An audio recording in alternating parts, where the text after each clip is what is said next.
信じてくれ Great Homies どんな時もサイドバイサイド止まるな止まるなグッドデイためらうなよ Face the light その手で今 Make it go Returnable Returnable to precious 止まるな止まるなグッドデイ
手で今 make it go Returnable Returnable to precious 止まるな止まるなごとれ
してくれ Great homies どんな時もサイドバイサイド止まるな止まるなグッドデイためらうなよベースラインその手で今 Make it go Return the ball Return the ball to precious 止まるな止まるなグッドデイ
Let's get it on here. Last and final day here for the group stage.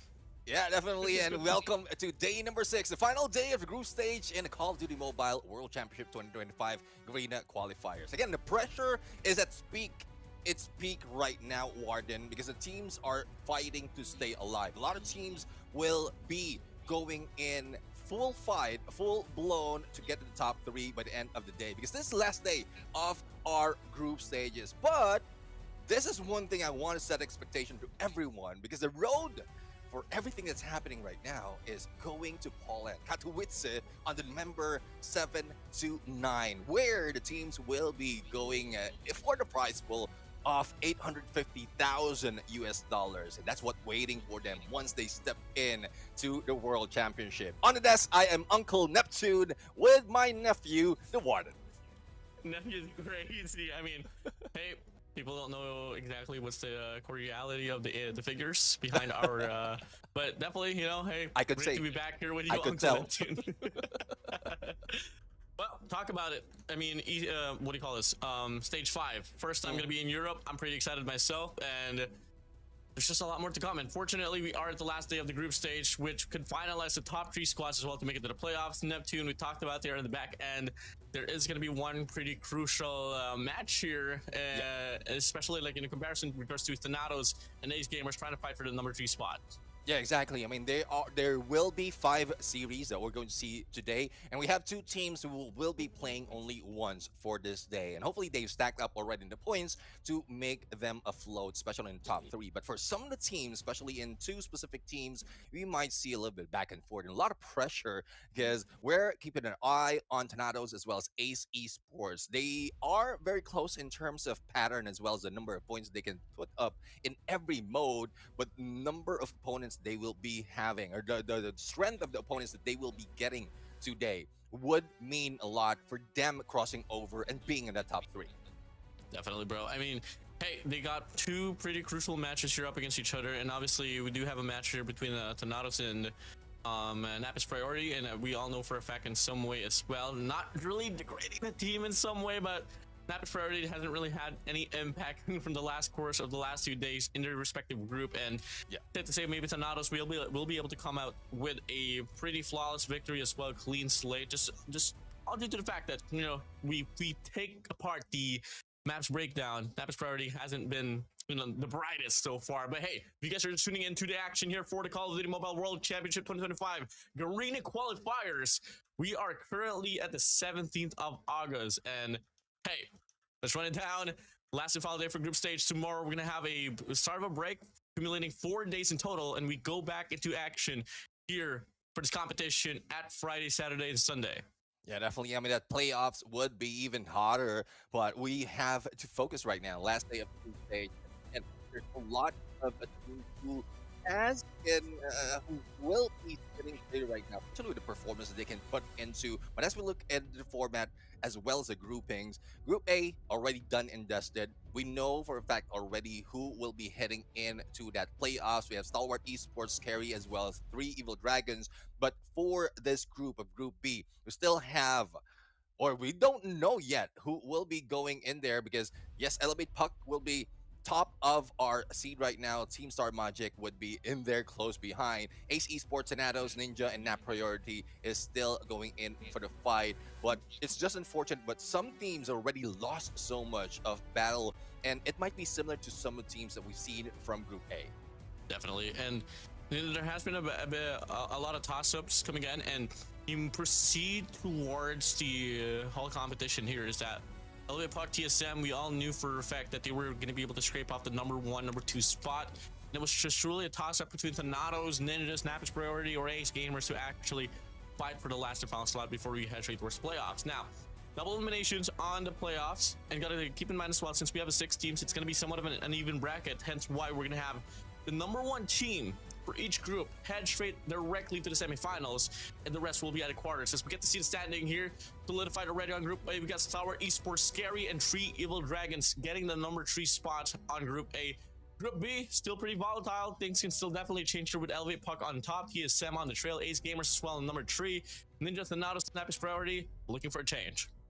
Yeah, that mentioned that Ace Esports and Team Thanatos, I would say, or Ninja, I would say, would have a few of those changes that will be, or a few things that would be changing the pace of the game. But Thanatos still also have a chance because 2 matches will be happening for today. For Nap is Priority.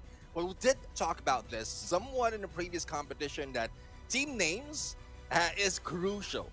And it seems like Napis Priority is napping all throughout the group stage. So this is something that they need to change. First, their team name, a little bit more energetic so that they can show up energetic in the scores as well. Yeah, I mean, hey man, you can't take it away from them. Nap is the priority, you know. you gotta know your priorities sometime, Neptune. And hey, if they work well with napping, then well, it hasn't really been working well, but you get me. But hey, maybe a change of names definitely could work out. Definitely. I mean, yeah. Okay, I disagree, bro. just look at it. Just look at it. Group A, Stalwart Esports. Well, that is a brand. That is a brand. So there's no changing it. But Scary, they're scary definitely when they played around. 3 Evil Dragons, they were evil and deadly when they played. But now we have Team Star Magic, who are showing up like stars, definitely in these games, in the group stages. So again, the naming does give a little bit of a perspective on, I would say, on what the team would be bringing out. But jokes aside, let's go into numbers right now. In Team Star Magic, they did put a number in everyone that they're going against. Currently, they have 3 series wins, 1 loss, and the games overall has been more for TSM. So let's see though if this is something that we will see as much as possible, because they only have 1 chance of playing for today. And the question would be, will they be replaced on that 2nd place? Because close behind would be AC Sports. Yeah, I mean, AC Sports get a lot of Karasuga, C1, Setash, and Nanawan. The question is though, are they ready for the squad of TSM? Obviously led by Pika, aka Jericho Rosales. That's our man right there. But AC Sports, Neptune, we've seen them shine for some certain games. Definitely had some contention on Hardpoint, Search and Destroy. But what really took me was on that first day when they went up against Elevate Puck. They were able to force them to reach that round number 5. If ever they can claim probably that Search and Destroy game mode that they have been so known for, and then put up the same impact on Control, then best believe it, we're looking at a pretty promising squad. Yeah, definitely. I mean, if you can bring the world champs to that level, then definitely there's a lot of hopes that we are going to see from the team. But I guess we're going to head off to the map picks. Slums would be the first hard point that we're going to have for today, followed by Search and Destroy Tunisia and Control Takeoff. And correct me if I'm right, we seldom see Takeoff right now. These days, when it comes to Control, it's more of Raid or even Crossfire, especially as it has been introduced back into the map. Oh yeah, definitely. I mean, take a look at the tally here for the maps. Takeoff has been played only 4 times. On the trail is going to be Crossfire with 5 and 7 for the side of Raid. And what gets me as well here, Neptune, is that we're seeing Slums Hardpoint, which has only been played twice. Same goes for Apocalypse. Because our Hardpoint pool so far has been pretty dominated by Summit Ascendant and Combine. Same goes for Apocalypse. Yeah, definitely. I mean, our Hardpoint pool so far has been pretty dominated by Summit Ascendant and Combine.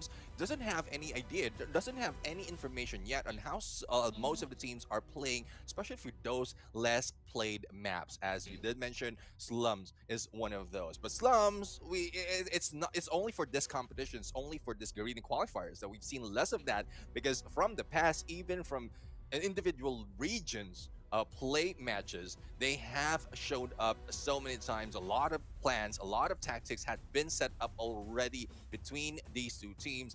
So let's see if this is something that they can work out right now. I guess the teams are ready, all prepared to go in for the battle into the first game, the first hard point of today. Yeah, let's get it on. Last and final day, first series, first map for today as well here on the group stage.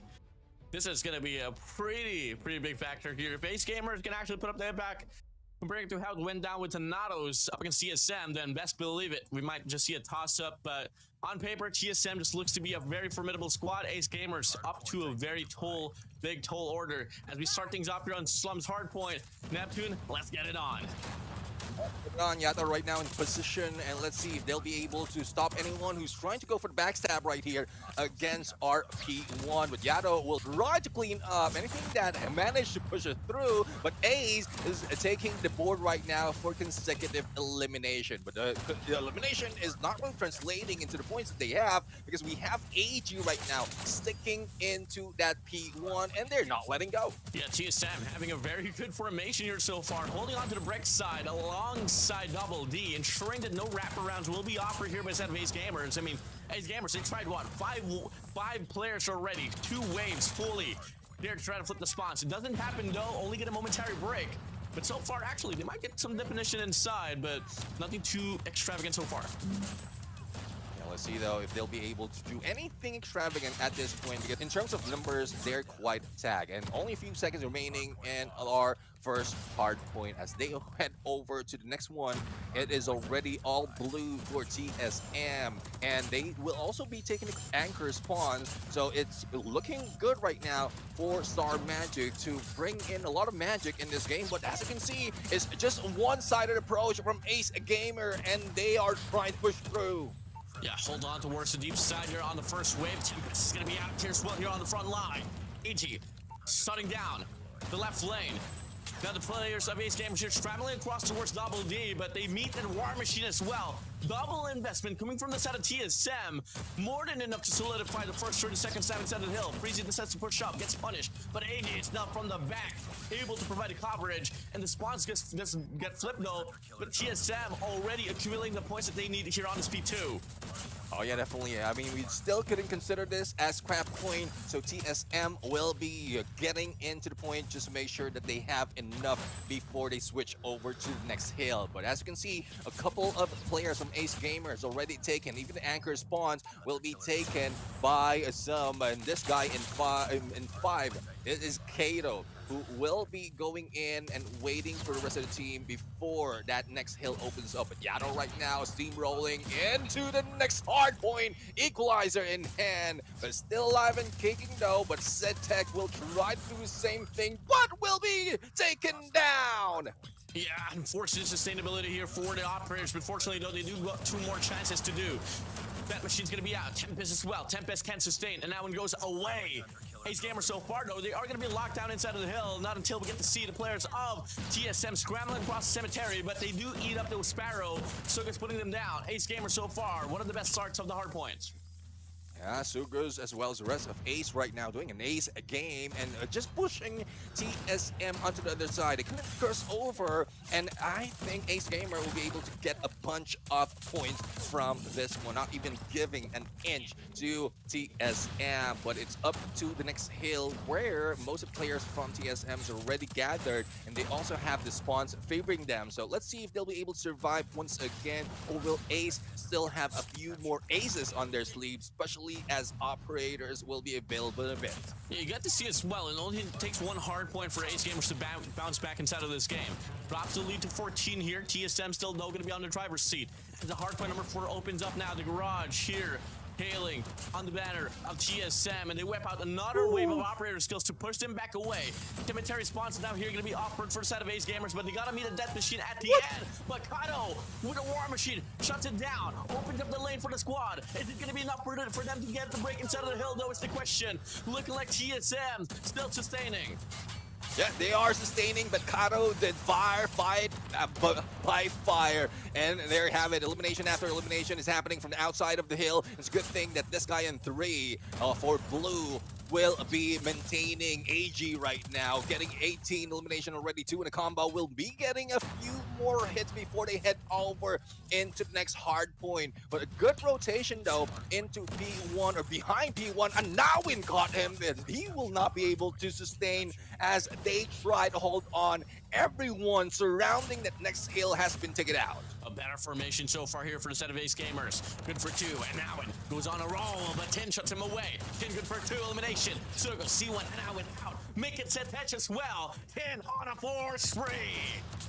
Yeah, 4 spree and probably even more, but we'll have to find out. Ace Gamers still fighting back. No one into the hill right now because they couldn't cross over, but Yano has managed to take boundaries already. Now let's see if they'll be able to clean up house. Good position as well as good coverage, and the split spawn is not working for Ace Gamer. One-sided approach once again for Ace Gamers just to make sure that they can break through, but they couldn't do it just yet. 23 seconds remaining and they managed to do it. Now, is this enough for them to stack more of the numbers? Because TSM looks like they're leaving them in dust. Yeah, good bulk of the time they're accumulated by the side of TSM, and not only that, they get the rotations installed here for PP2. They get resources to back it up now. AG could be coming in here with a Tempest soon enough.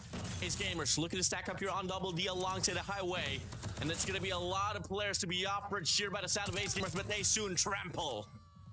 They are trampling everyone in here, and I love what TSM's doing as well as Ace Gamer from the previous hill. They are just getting on the surroundings, not really stepping into the hill just yet, not risking all those weapons as well as all those player lives before they get into the hard point, and that makes them sustain a little bit longer. Even C1 would not be taken or would not be surviving with that death machine. And as you can see, Kato right now with a War Machine can be deadly, especially with his range, and he's cleaning house, but not enough for them to grab all those points. 150-point mark has now been crossed up here with TSM, actually making 172 to 84. Ace Gamers hasn't found any respondent at all coming from P1. No P4 to P1, now back here on P2.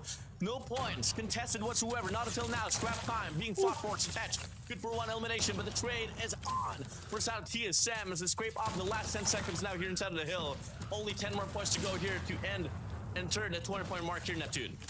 I would say TSM is getting greedy at this point. Not even the scrap points is given out to Ace Gamer. They don't want to give them out. They don't want to share any of the points for them, but losing this hill. This is where they Ace Gamer got more of their points right now, and this is where TSM will need to work fast. Otherwise, they will be lost once again, but I don't think it would be a loss for the entire game because it seems like the lead that they have brings them closer to that 250 mark later on once the hill switches over. Another wave of contestment here from the side of TSM to be offered, but still Sagas on a 6 spree, sustaining the hill. Make it the 7. No, never mind. Kato beats him to it though, but finally does get taken down by Josh from the far side. Didn't matter in most, doesn't seem to be the case. Triple man stack here for the side of Ace Gamers inside of the hill. Yato here, entering for the squad. C1 has to be dealt with inside. Josh able to wrap around, and it's going to be TSM once again fighting for the scrap time. Able to get the break. Should be able to enter the 200-point mark now here in Neptune. Yeah, the only difference now is TSM managed to get the scrap point, but they lost position onto the next hill. Compared to what we've seen earlier, they managed to bring in a good hole onto that next hill, and it was difficult for Ace Gamer to break through. But Tin right now, Sparrow in hand, trying to eliminate everyone who's surrounding them, but has been taken down as well by Sugus. And here comes Freezy with a War Machine to break through. Only one will be staying. AG right now, Tempest in hand, trying to clean on the other side. And 40 seconds is more enough time for them to get to the 250 mark if in case Ace Gamer will be slowing down. Let it rip. TSM on the run to close out the game. AG pushing up, goes on a spray. T1 title and now in goodbye. 20 more points to claim here for the side of TSM. The Filipinos reigning supreme once again. They push back the players of Ace Gamers. And only 10 more points to go. The dagger is there. Josh with that machine. Looking to close things out. Ace Gamers, can they offer one more contestation? Looking like the answer is no. TSM, they win. Slums, Hardpoint, and sheer dominance. Yeah, definitely sheer dominance of more than 100 in terms of lead coming from TSM. This is what I'm talking about. This is where everything needs to be happening right now. All aggression showing, but still tactics would be something that they need to consider because at some point, Ace Gamer managed to get a few of those hills and they stayed with it almost to a full 60. So that was a risk that TSM was willing to take because at some point they know how to counter some other spots. So we'll have to see furthermore if the same story will happen in Search and Destroy. But for Hardpoint, dominance, as I did mention, sheer dominance from TSM is showing. Yeah, I mean, if he got AG dropping 46 kills, Freezy on 43, Yato's laying it out in the hill as well with a minute and 35 seconds. Best believe it. It's going to be a lopsided right on the opposition. I mean, valiant effort for Anawin. It's a Tej, Sorgo, C1, Kato. I mean, it's not really bad numbers at all. It's just that there's just a bit of a gap that TSM was able to put up. And gotta note, though, there was a lot of crucial rotations that TSM was able to claim, especially on the P2, and when they came late on the P4 earlier, Neptune, did it matter in most? Absolutely not. The gunfights, just able to get it done. Impact frags definitely was the name of the game there for the side of TSM. Yeah, definitely. I mean, elimination-wise, I would say it does matter if you're going for the hill. But if you're just trying to defend or probably just to stop anyone from crossing over before they get into each hard point, then it wouldn't translate to any of the points, especially in this kind of competition. So despite of how many elimination you can bring in, if you won't be getting that time compared to 4 players from TSM, only one has less than a minute. So there's little chance for Ace Gamer to make that work if that would be the performance. One thing that really stood up as well there for us out of TSM is how bold they are able to make those plays. Never too afraid to get those multis. They were just able to get it done. I'm not too certain if AG only had 13 kills for that game. He definitely got a lot more. but he surely is going to be the MVP for that one. Yeah, I mean, elimination kills, that would be 46, just to put things into perspective. But points, definitely, that's 64-26 on the score from AG. And AG right now, I mean, the guy is always making things work, especially for now for Team Star Magic. And this will bring them a little bit higher, or probably maintaining their spot onto leaderboard. And, well, Hardpoint for match number 1, already done and dusted as quickly as that. Yep, quickly just like that. I mean, hey, can't believe that game's already finished. Really, Dumbfounded as well. You say it now, and then I feel like the tone will not change at all, because we're looking at two teams that's pretty hyper-aggressive, pseudo-aggressive on Search and Destroy as well. Hey, it's the last day of the group stage. Everyone wants to end things with a banger. Unfortunately for the side of Ace Gamers, TSN that's come out on tap, but we move over to a game mode where I'm pretty confident with Ace Gamers. I just hope that we get to see some impact. Yeah, let's see though. I mean, impact overall is what's needed right now, especially from Ace Gamers. If they want to bring one more point to their side, they did put up so much of a great fight from previous game that they had and Search and Destroy. And we know for a fact that a lot of teams has been focusing on Search and Destroy, but Tunisia has been played so many times, not only between these two teams, but from other games as well. So there's so many tactics, there's so many opening that can be used, and I would say an orthodox gameplay can help this team to secure so much of points. Is if you will play differently compared to the others, you might be able to get a few of those clutch moments in these matches.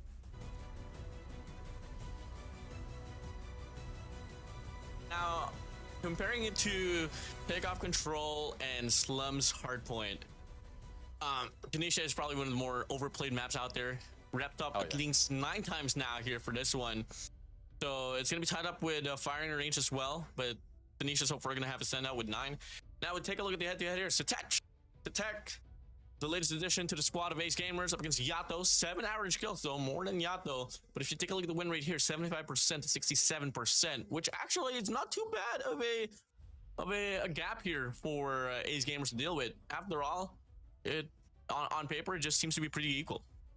Yeah, definitely. I mean, it looks like it's equal. It's just some variation that would bring that percentage in a different perspective. But I would say when they are playing as a team, doesn't matter who's head-to-head in terms of players, if you can break through with all of objectives in terms of how we play Search and Destroy, and elimination at some point, only 50% matters. It does matter to give you an opening, but not so much if you're going for aggression, not so much if you're going for objectives as well, especially if you're going for those ninja diffuses. But again, those with most elimination, most of the time wins Search and Destroy, especially in this map on Tunisia. So we're going to see though, most of the game played right here would be a switch up from A and B. So let's see which side they're taking priority in most cases. Yeah, man. I mean, on Search and Destroy, there's barely any rounds that you actually get to see gets won over by the bomb detonating. It's mostly coming from just slaying out the opposition, leaning him up, and the rest will go on. Retakes, offense, regardless, elimination just comes through, and maybe a lot more rounds probably won over as well on Diffusal, but in regards to detonation, barely at all. Yeah. Now, we're just transitioning into the game once again. Ladies and gentlemen, this is the second game for today, last day of the group stage overall, not just for Group B. And tonight is going to be the day we're going to be able to tally up who's going to be the top 3 team in this very group to make it to the playoffs. As we start things off here on defense, it's going to be Ace Gamers from Thailand. Philippines, we go TSM. Let's get it on here, Neptune. I mean, as we can see, it's only a 1-4 split for Ace Gamer right now, and Kato is trying to go in priority, but it might be a little bit too late for him. Josh managed to go in and take down against Sedek, and Tin will be taken down. It's more yellow in the kill feed as we look at it. It's now brought into a quick 2v3 situation. Sugus will try to go and break through onto the other side. Not quite sure if there's plenty of time for them to make a setup, make a play, because it's a solo mission right now. Because Sugus was able to go for takedown against Yato, but the follow-up from AG is a little too late. I'm expecting a lot more from AG, but still good that they managed to survive. What the hell? There's a switchblade in the game. I haven't seen this gun in like what 3 years in the competition. But hey, make it work so far. Has 2 kills. Now it's a 2v2. Bomb's gonna be planted here by the side of Freezy. H just on his hands. AG with a USS 9. On the other side, it's gonna be a sniper. Kato wielding it. Breezy actually has a shotgun and a sniper, and he's gonna go for the shot up against Kato. Now the man within the switchblade able to take AG out as well. Non-meta doesn't matter. Breezy looks to trail him down. Suga's gonna be hitting that towards Rem side. Still has a lot of time. Off the head, he can make it work out. Oh, gets the pump. Finds a hit marker. Doesn't go for the chase down. 20 seconds left on the clock. Sugas make the play. Break the fad. Break the trend. No meta guns needed. Can he do it? Up to the face. Swings on by. Gonna go for the chow. But Freezy is too good. In the first round, gonna go to the side of TSM.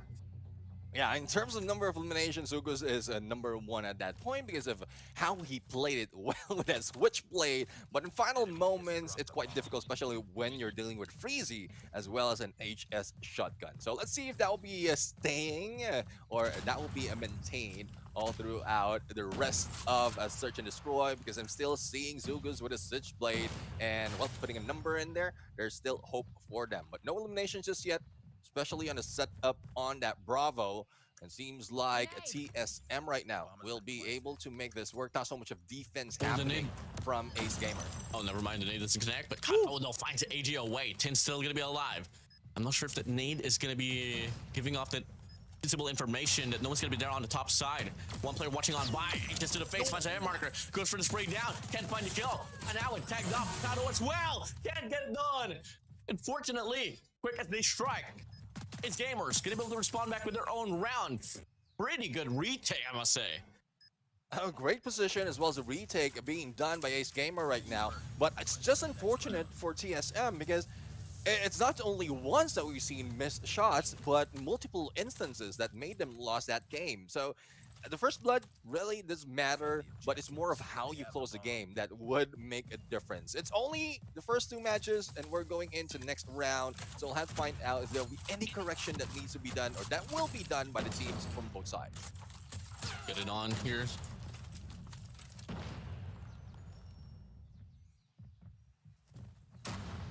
Again here on this B bomb side. TSM, they like to always take the gamble here, go for a 5-man push out on B side. They're gonna be able to get the bomb plant as well, and this is gonna be probable feasible round here, a 5v4 situation here, Neptune. Know if they'll be able to make this work. AG already on point. So down overall.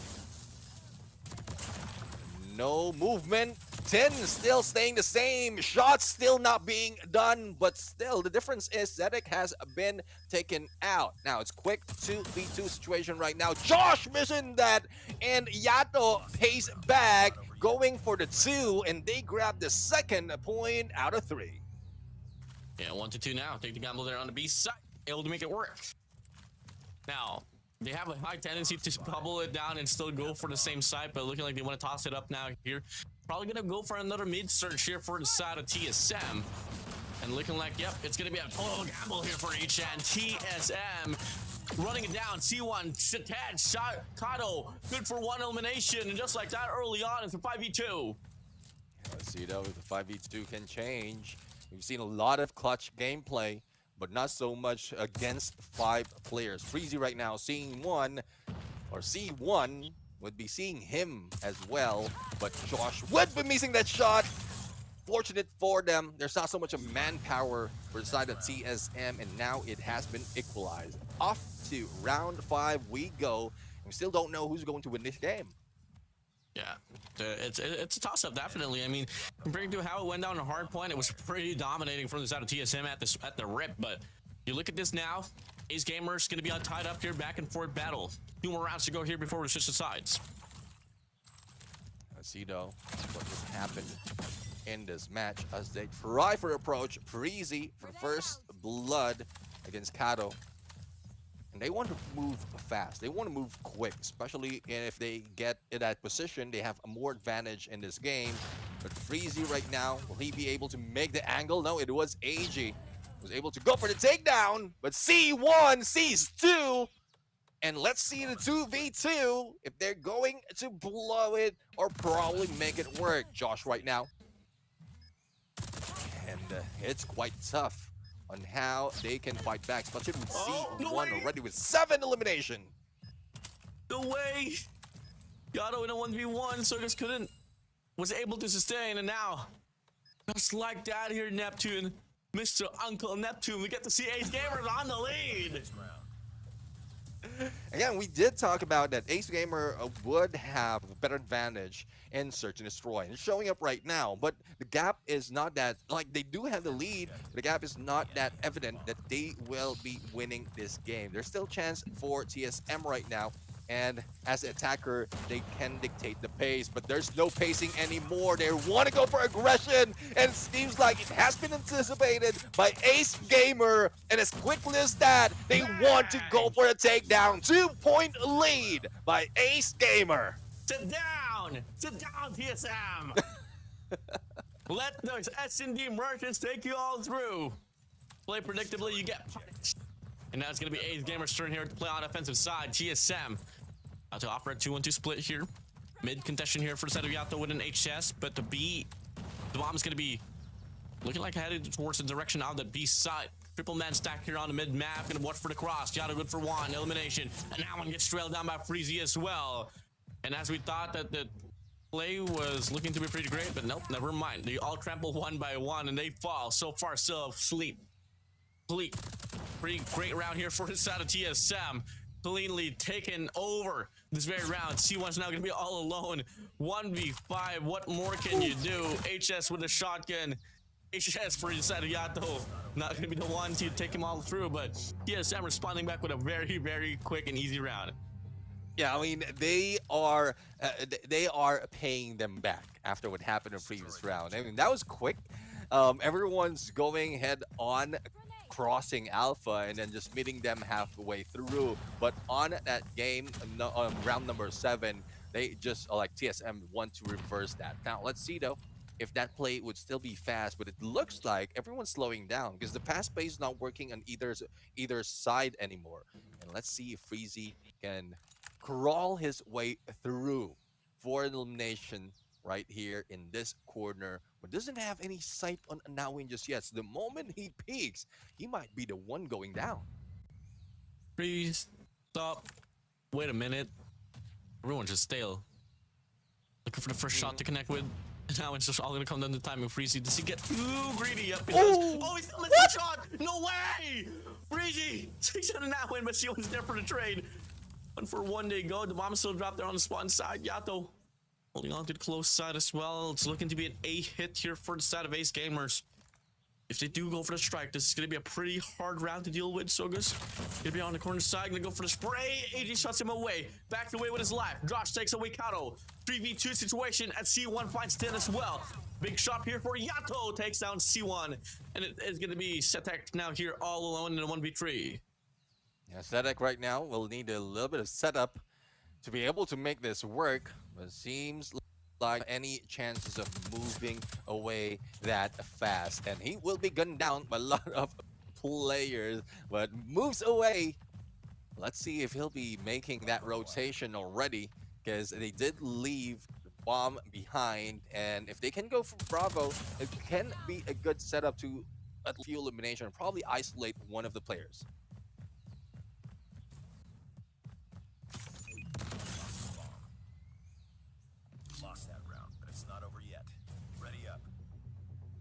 Not too exactly so to certain what's going to be happening here. Neptune voting for sure. It is going to be TSM here, probably prevailing out of his round. Yeah, it looks like it. I mean, man advantage is already on them, as well as there's not so much of time to work with. So they equalize the match for right now.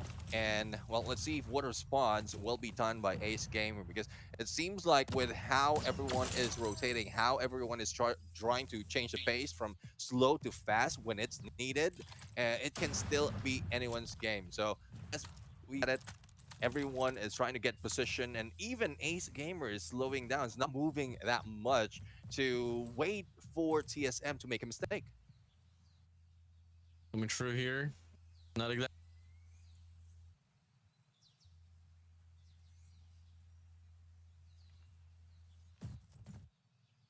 Five Kado's gonna be all alone to go for that isolation, but the bomb's gonna be headed there towards an ace site.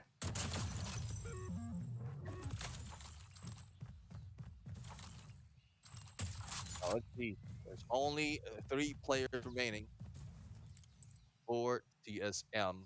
Not a lot of movement from my perspective. Not a lot of movement is happening.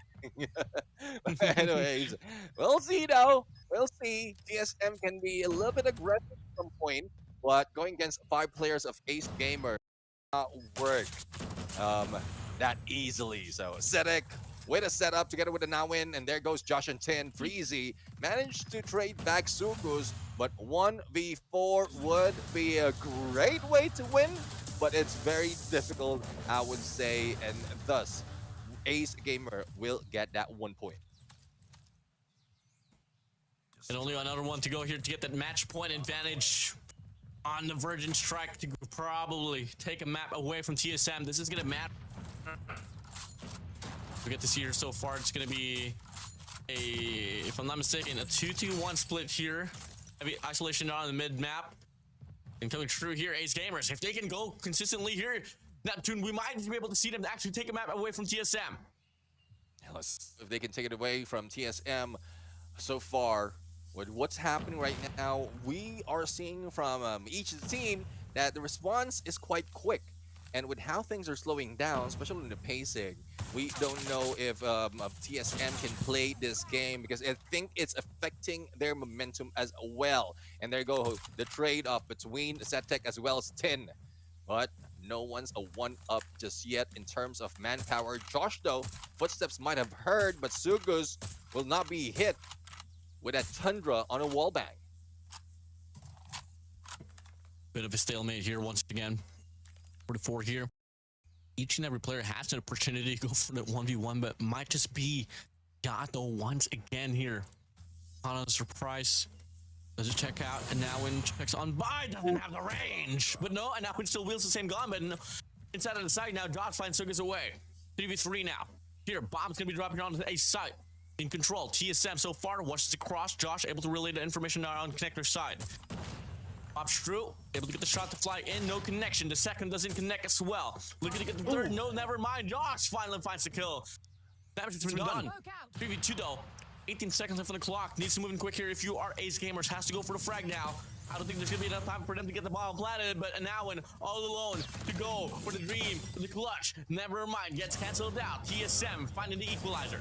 Yeah, equalizer overall. They just know how to respond. They know how to balance it off and play it by ear. The moment that they get in position, I mean, they're just not moving. They're not that aggressive compared to what we've seen in the early parts of this round or of this game. So I'm loving this. We still don't know who's going to win, and every tactics has been pulled out of the playbook. Especially with Josh on the snipe, a double already before going down, and he made it work, but C1 wants to equalize in the numbers. Pushing through, big spray down for CODM. Good for 1. 10 off the refract. CODM still on a roll. 80 now, all alone. 1v3. Eyes on the prize for 80. The S&D specialist of the squad. And he make it work out. The bomb splatted CODM off the heady, backs away. Looks to get the chow. Has 3 players watching the same angle here. Not really the most probable round for set of AG. 35 seconds off the clock though. Probably can make it work, but needs to find a means to probably isolate these players one by one, but just doesn't seem to be, well, so much of a possibility. One player on the winner's side, good for 1. Drops away. Finds C1 as well. No way! No way! Ooh. Oh, but CODM cancels it out. Now match point for the side of Ace Gamers. Yeah, match point, but AG, I would say he backed away, slid away. He might be able to bait in CODM and probably shut him down. The distance as well as the heady as being taken by CODM has been the game changer for that clutch. But, well, it is what it is right now. It's up to TSM to tie it up as well to bring it to overtime. Otherwise, they will be saying goodbye out of 1 point for the series. But Freezy right now trying to make shots, but nothing is landing. And Yato will try to go for the back up, but no, there goes the shot. Finally, Freezy, after a multiple fail, will manage to break through. Now, Kato brought him down. Josh right now on a waiting game. It is a 3v4 situation, but Kato will probably have a head and a... Oh no! Didn't see aging on that flank. Sugus right now tries to go behind, and it's now tied and going into overtime. And now it all boils down to this. First 2 round wins consecutively. We'll be able to close it out. They go back with TSM here on offensive side. It's Gamers. And they hold their ground. If there's any team that needs this one badly, it has to come down to Ace Gamers. If you want to fight for the number 3 spot, it all has to come down to this. As we start things off, looks to play for a pickoff. Predominantly here, stacked up on the B side. TSM, do they get the read though? Is the question. So far, we get put to a stalemate here. Expecting the next 20 seconds as well to be on the same case. Who can get the first initial frag might just be able to clean it up here, Neptune. Yeah, let's see though. First blood will change or will make a difference at this point. But the standstill, the standstill, the stalemate that's happening, it makes everyone anxious. They don't know which rotation they would take, but Freezy sees the foot, turns around, and has been taken down by Sugus. But at least they have position, they have information, and Yato is still safe though, despite them being taken down one at a time. But Yato shows up. Kato will go in for a takedown. And 3v3 situation after a slow start is proving to be quite quick at this point. Sugus off the wrap. Might just be able to play off the timing there. Could be making the play. All eyes on Sugus right now.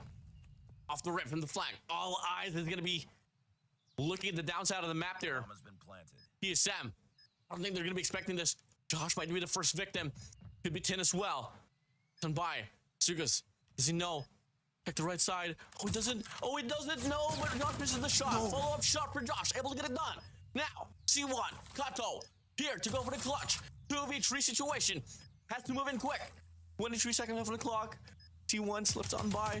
Now able to enter the side. And Josh! Up the head he goes! Josh good for 3.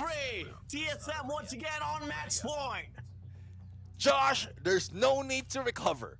A sliver of health, he managed to take 2, and that is the magic that Josh will be bringing in this game. Now, 6-7 point right now, TSM in the lead, and one more, they will be taking this game. Now, I don't think Ace Gamers will be slowing down as well. As you can see, the movement they are doing in Yato would be a stop. Information has been relayed, but no! Still, Yato managed to push it through, but Nawin responds with a takedown.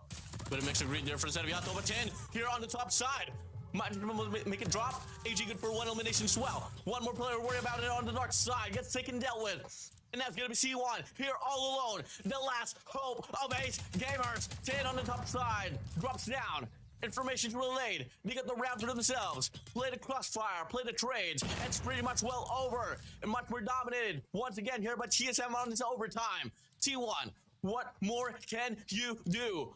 Odin on hand, double stack, high-low pots, but it's gonna be Freezy shutting it down. TSM winning back-to-back games, 2-0 for the series. And starting this S&D with an overtime really is, I would say, exciting for both teams. But, well, unfortunate for Ace Gamers, they won't be pulling out any ace this time around against Team Star Magic, and 2 points already for the Filipino team. Now let's see though if they can carry it over for control, increasing the chances that they have for maintaining their spot on to that playoffs. Because pretty much with the record that they have already before this game, TSM has a better chance of going through already. So they're just showing that they have the dominance. They can show the dominance as well, even if they're facing against Ace Esports. Definitely. I mean, it was a pretty close game there. But once again, just a big standout there for the side of TSM. When it matters the most, they were able to get it done. Overtime, back-to-back rounds, cleanly. Was it a game that Ace Gamers could have taken away? There was a moment in time where it was 4-2 and they were on the lead. So unfortunate they weren't able to make the most out of it. Enough to be said though. Still one more game to worry about, and that is going to be controlled later on. But for the time being though, look at the showcase of skills here from each end. You had Kato popping off, you had Josh popping off. Everyone was having their moments there, Neptune. Yeah, definitely. I mean, definitely not a one-sided game. Everyone is making work to make sure that they can keep their team afloat. Even bring it to overtime when they really need it. But it's just unfortunate in the final moment. It's only one remaining for the side of Ace Gamer. No offense, TSM. I want to see a stretch out game between you two, because looking at it, it brings more excitement, especially in the beginning of our day. And this series right now with 2 points already going in TSM, and I won't be surprised if they will try to go in for a 3-0, because they really need it in terms of the number as well. TSM Josh, with that snipe, with that Tundra, has brought in a lot of game changer play in this search and destroy, and he will be our MVP. Yeah, I mean, much more effectively and much more deserved here for the side of Josh. I mean, you know, look at that round right there. Moment inside of the site, all alone, Slitter hell. Doesn't matter for him. Went for the triple chow, able to get it done. This man is definitely bold, really bold, and I just can't wait to see more as well here from him, especially we move over to Control, which is a map, which is a game mode that is pretty heavy reliant on those snipers or marksmanship. So hey, let's get it on. Neptune so far, one more game here before we wrap things off here for the first day of the series. Anything you how are you feeling about this, bro?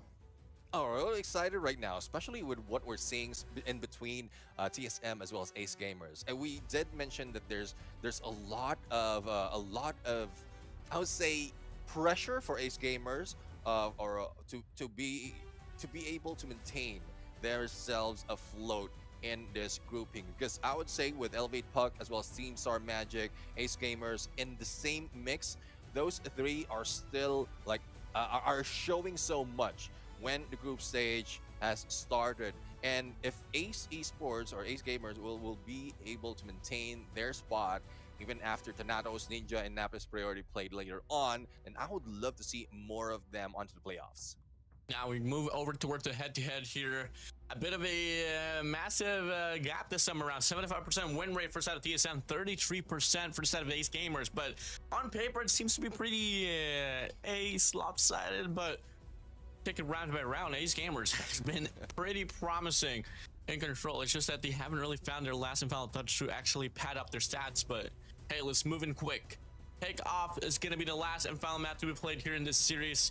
We love Takeoff. We've seen Takeoff on Search and Destroy. We've seen Takeoff on Hardpoint, and now we're here at Control.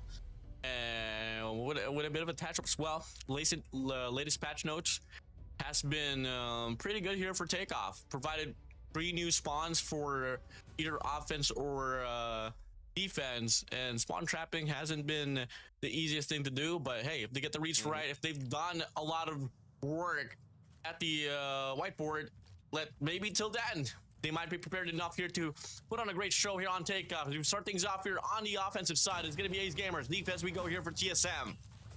I had to mention about spawn trapping. That is one of the expertise of one of the players, which is AG right here. So let's see if he'll be able to do it right here and then. But TSM already taking a lead in terms of lives. And the first minute would be dying down right now. And let's see if Ace Gamers can even put a dent on any of either A and B, because it seems like elimination-wise, TSM will like to bring them down, not even getting a tick out of those control points. Yeah, big collapse here for Ace Gamers at the start of the round. I mean, we starting things off with the first 5 kill metric lying upon the players of TSM, and they're going to be locking down every single lane out here, ensuring that the spawn stays on the mid side. And they're going to be pushing back the players of Ace Gamers. Slight recovery here, but the damage has been done. Only 4 more lives here to reap away. And the round's not over, not just yet here, Neptune, but I call it out. TSM, the winners of the first round. Bro, 3 against 25. Good luck. It's tough. It's tough. I mean, TSM surviving this long only losing 5 of their lives is something else. I guess that's the biggest lead. Correct me if I'm wrong. That might be the Yep. biggest lead that we've seen in terms of lives in Control. I'm not quite sure what happened with Ace Gamers at this point, but it seems like TSM still has that momentum from Search and Destroy. They slowed the pace down. Well, they rushed in position and then slowed the pace down, and then starting taking each of Ace Gamers or Ace Esports down one at a time. And it continues. Hopefully, not that much of a lead onto this next round, but it seems like TSM is still bringing it on. Yeah, with a player like AJ pushed up now here towards the red side, medical spawn's going to be offered here for Ace Gamers. And the Tempest gets brought out at the right and perfect time. Good for one elimination though, still looking to go on a spree. Satach walks on by, can't find enemies to take down Yato. Slight bit of recovery though from set of Ace Gamers and actually not doing too bad. If you are TSM, make the exact same play, but this time around, go for the capture on the A control point. You would need a time extension here as they persist to continue to play on this offensive side. Double operator is going to be out. That is going to be that machine here for the set of Dodge. Freezy with a war machine, and they look to go for the striker on his B control point. Yeah, let's see. I mean, B would be taken over if in case they will be able to take down a Nawin, but I don't think they're pushing through. They won an opening on Alpha as well, but no one is giving an inch on any of the points. Similar to what we've seen earlier when the tables were flipped, and Ace Gamers this time around looks a little bit stronger. They don't want that same thing, or they try to do the same thing that TSM has done to them, but at least they are the ones leading the game, and nothing is being done in terms of respondment, and time runs out. Ace Gamer grabs this game. Yeah, I mean, the biggest problem there for the set of Ace Gamers was really not just hitting it directly towards the red side, force response towards medical, and then getting that free lane on Aurora's Lounge to, you know, provide some coverage to go for the capture on an A control point. Because once you get it done, you get the time needed, you go for the spawn trap, and that should be an offensive side for you. And I think that has been something that has been lacking for both of these teams on the defensive side. But hey, start things off once again, back on the defense here for set of TSM. Ace Gamers to try to go for the push in here on the B control point, and they actually win the bulk of the kills. I mean, let's see if they can maintain this. Ace Gamers already in lead right now, and they are carrying it on. This is what we love about Control, because it can be anyone's game, especially if the live point is as close as this. The first take already being done by Ace Gamers. Now Yato will try to go in, slide against Sugas, managed to get that shot, but will Tin survive? He does, and backup is here. Even Josh is putting a number on the stairs. Now, let's see if they can keep this on for TSM, because the cleanup on that Bravo as well will make it work for TSM to survive a little bit longer. If you are Ace Gamers, if you're bound to not win this round, at least try to put up some ticks on progression towards the objective, and maybe till down on round number 5, because it seems to be a back and forth battle here. Both teams are struggling to play on the defensive side. So if ever round number 5 starts to kick in, maybe Ace Gamers can actually get the defensive side. But so far, no, not doing too bad here for a set of Ace Gamers. In fact, they got the infragment there on the A control point. They get the lives here leaning towards their side, and they got the operators to back it up with. And let's see if they can continue on in getting that second tick, or probably getting for capture for Alpha.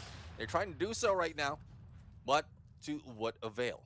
Live counts are already going down, especially Ace Gamers, and Tin right now will try to reduce that even more. And no damage just yet. Ricardo, surprise, surprise, will be able to take down Tin, but there comes back up coming from AJ. 8-9, make it 7-9. A has been captured. 1 minute to go, or more than 1 minute to work with it, and Ace Gamers seems like they are losing all the battle. Yeah, pushed back now here. Annihilator's gonna be out for Yato! Sugas attack out. C1, Kato all alone to go for the clutch. Yato gets taken down, but C1, information relayed. Last 5 players of TSM looking to trail them down, but they do push back and run away because they want to build up those precious operator skills. Yeah, I mean, well, C1 right now. Just try to buy as much time as possible and put them into a corner as they go in for that final hit coming from Yato. 2-1 in scores right now. TSM, they have stacked up on their operators as well as score streak. Let's see if they'll be able to use this to make sure that they can replicate or at least close enough to what they did in the first round. Could this be the last and final round, or can Ace Gamers respond back with their own defensive side to take as well? TSM Stacking up here on his B control point. C1 finds Tin away. Freezy's there for the trade with Sitek. Josh finds C1 away in the 3 lane on the B control point. Might just bite down the players of Ace Gamers. G for the flank, but will be taken down despite of having a Tempest with Freezy right now. Switches over to Machine Pistol, otherwise he also might have taken himself out. Now, as we look into some of the players already making that flank. Josh a little too close though, almost being taken down, but it's Freezy who goes down first after Nawin has been locked into this game. Now, still 25-24, Alpha, almost its second tick. It might be cleaned out, but Yato is making sure that they won't happen. Still, Zedek, claw in hand. Reduce that numbers, balance it out. That is a huge chance for Ace Gamer to equalize this to a 2-2. Otherwise, it looks like a TSM game. They're going to find a means to leech out the objective now. Josh finds himself out with a Tempest. AJ as well. Still looking to get some more. Slight bits of recovery here for a set of Ace Gamers. 16-16. Life count is all equal. Player 110 has to make the play here, create the space for the squad. Spawn trap is coming in pretty evidently for a set of Ace Gamers. Toga's going to be pushing out here with a Sparrow, but Yato shots him away. 13-12. If you are TSM, still try to work for that A control point, but they decide to go for the pusher on the B control point instead. Triple man push to get a deal with, and now it gets taken down. Finds one in the process though. Back and forth we go. 9 for 9. The ground is going pretty intense here. Neptune back and forth here. No sense of definition. Who can claim this one away? But Ace Gamers, they need this one badly. And that's one thing though, is the usage, the timing of the usage on that operator can make the difference. And as you can see, Sparrow being used by Tin has managed to take down 2 already, but AG will try to rush in, but he'll be taking down Mikado. Now, equalized, but still taking advantage. 16, make that 15 seconds remaining. Not so much it can be done. It might be Ace Gamer winning this game, and they do it. 2-2 in a score right now, and they're not out just yet. Now the question is, no, who gets the defensive side? And it has been TSM. 4 rounds accumulated. In each and every win that these teams has been able to get was on the defensive side. On paper, this should be a game for TSM, not unless Ace Gamers has something to show. Let's see though, they can show up a little bit differently compared to what we've seen them in the previous game. I'm expecting that could be a problem in terms of stamina, because we are on the last leg of the series. But in terms of numbers though, it's quite balanced. Down to the last minute, C1 couldn't complete that. C-Tech or Setek will be taken down, almost being taken down. But now, capture on Bravo will not push through. Every focus of Ace is now on Alpha. But, say that again, they switch over to Bravo. They have a better chance to close this control point. Gonna be pretty big here for the side of Ace Gamers. Go for the capture on his B control point. First tick of progress in the making. And Awin gonna be playing here on his mid cut. This is gonna be out. Finds Yato his way as well. War Machine, no value here for set of Freezy. And Awin still goes on a roll. Good for 2 spree. And look at the lane here for set of TSM. Not looking to contest this B control point anymore. Freezy still looks to go for the bag, but Yato shoves him away with his own War Machine. And Ace Gamers looking like they want to turn up here on this last and final round. Capture persists there on the B control point. Time extension is going to be granted. And they get the life count to back it up with. Oh, it's getting close right now. Earlier, it was a lead from Ace, but still, TSM managed to recover, I would say, bring down the numbers of Ace right here. Josh will be taken down because they bait and switch, but AG right now missing that first, making that second, 12-11 on the life count. 1 minute and 20 seconds to work with, and everyone in rotation right now is trying to keep safe, especially Zucus, but no! The takedown against Zucus might be the game changer. 11-7 the point right here, and 1 minute to work with, and it seems like TSM would just need to hold point, take down anyone from Ace who's trying to cut through that Alpha, and they can win this game. But it seems very difficult, especially with operators being used by Ace right now to make sure that the life count difference is not that huge. Feels like a search and destroy. Every move matters. Every frag to an impact.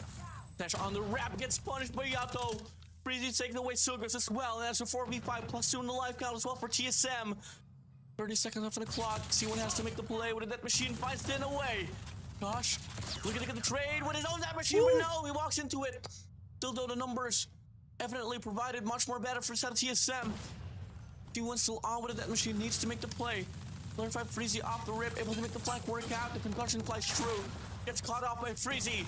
2v5, 1v5. This could be it. It is over. TSM wins by clean slate here on the series, 3-0. But my days. Hat-trick from TSM, Team Star Magic right now, but it doesn't look too easy from how we look at it from Search and Destroy as well as in Control. It could have gone either way.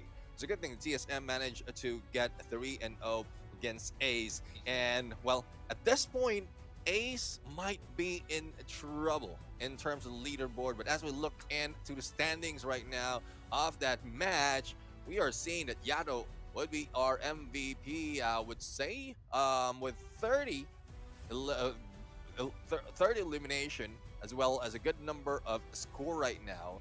And I'm loving that these teams are showing up quite even. In terms of elimination, in terms of how they can put up in Control, that makes things a little more exciting.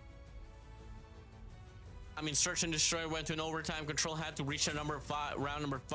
Hardpoint was pretty lopsided, was definitely dominated by the side of TSM, but the next 2 game modes was pretty freaking promising for the side of Ace Gamers. It's just going to be unfortunate, you know, they don't really have a lot more chances to prove themselves here, not until we get to see the matchup then with them against the Natos. But first out of TSM, I mean, with another clean slate, that's definitely going to be solidifying them as the number 2 squad in this bracket for this competition. Yeah, let's see though if they can continue this role all throughout, or probably even better all throughout the playoffs, because he did mention that it looks like TSM would be going through already, but there's a tough battle that they have to go through or at this point once they step into the playoffs. But our MVP right now is Yato, 30 elimination at this point, 37-23 in terms of score, and even from Search and Destroy up until Control, it seems like Yato has slowed down, but not in how he worked with the team. He slowed down in his pace, not too fast, but still working with the chemistry of TSM. But we had a little bit of doubt out there on the back and forth in terms of points. It's a good thing the TSM managed to recover. Yeah, pretty freaking darn good. I mean, Yato definitely is just one of those players that is able to speed up as well. And you did mention as well, chemistry-wise, you know, there has been something that kind of like was biting down TSM for the longest time. Fortunately, we are seeing a bit more promises here this time around, but still some patchups needed on the Search and Destroy and Takeoff Control. Do I expect them to come out with a dominant win on Search and Destroy? I mean, much more expectedly. I mean, I know the goals of the players. I know they want to make it to stage 5, and they still got a lot more things to patch up before they proceed to that type of caliber. But for the time being though, Neptune, that something's up for our first series here. What a way to start it.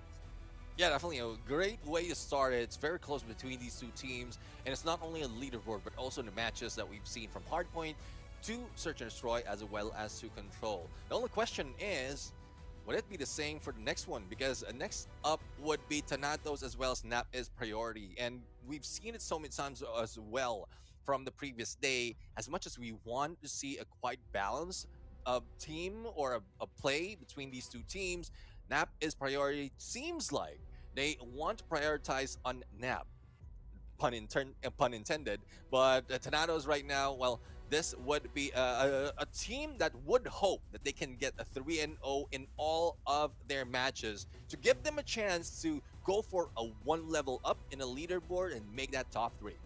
I mean, you're looking at NAP's priority to have went 0-9 for their respective games. So let's just hope they can end things off with a banger here for today's run. As we get to see, ladies and gentlemen, this is the 2025 Garena Qualifiers for the World Championship.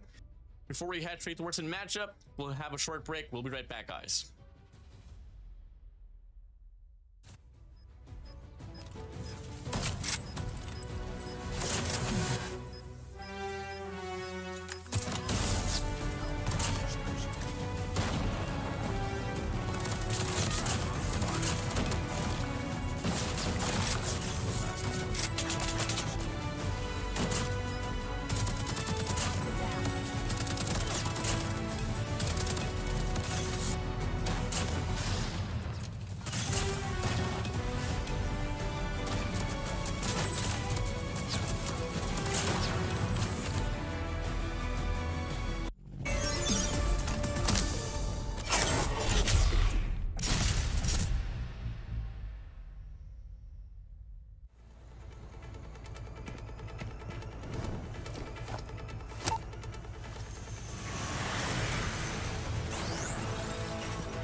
燃やしている信じてくれ Great homies どんな時もサイドバイサイド止まるな止まるな Good day ためらうなよ Face the light その手で今 Make it go Returnable Returnable to precious 止まるな止まるな Good day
definitely gonna be a quick break here because we're gonna be heading straight to another series here for today. We still got 4 more to go right after this as well. Nap is priority and Thanatos will now be here playing. This is gonna be a very crucial factor. If ever NIP Neptune can actually take a few games out away from Thanatos, that's gonna be startling them in regards to their odds of making it a top 3 spot here for this competition. But once again, you know, it's still pretty far-fetched. We all know NIP has had a clean slate in regards to the loss. Thanatos, they have that hunger. So it's just going to be, you know, us to probably open our arms to something different coming from what we initially expect. Now, no offense to Tornadoes right now. I'm also cheering for Napa's priority to be able to put a dent in some of the scoreline for Tornadoes, just for them to show up even more. Because I've seen Tornadoes already, even from a previous or before Garena Qualifiers in Garena Masters. So there's a lot of hope. There's a lot of promise from this team, and we would love to see more of that if they proceed to the playoffs. But there's a lot of ifs, buts, and maybes that can be put into the mix, especially for this day. Especially this is the last day of the group stages for Group B, and it's very difficult to tell who will be standing on that 3rd place. But first and second, though, Elbit Puck and TSM, especially with the performance of TSM earlier, it seems like their spot is already secured. Yeah, pretty much secured. I mean, with a clean slate there for the set of TSM against the Ace Gamers, narrowly was able to get it done. They are pretty much solidified there on the number 2 spot, so it's definitely just a toss-up between Thanatos and Ace Gamers here. NIP, one thing that they can do is just definitely, you know, maybe, I wouldn't really say crab mentality, and if you go down with me, you might go down. If I go down, you gotta go down with me, type thing. But obviously, all commends as well to the set of NIP, despite the fact that they haven't really found the impact or the groove here in this competition. They're still committed to playing and showing up and giving us a show. As we get to see now the lineup here for Thanatos, it is going to be Risky, Aurora, Gurk, in the latest edition, Sanji, and Kenobi, which has been working out quite well. And I'm loving the fact that we're seeing Aurora play here inside of this game, because mind you, when they had Sanji and Kenobi and Hardpoint, they were struggling, but once Aurora came along, guess what? Slays after slays, objective time inside, they were really freaking good in Hardpoint.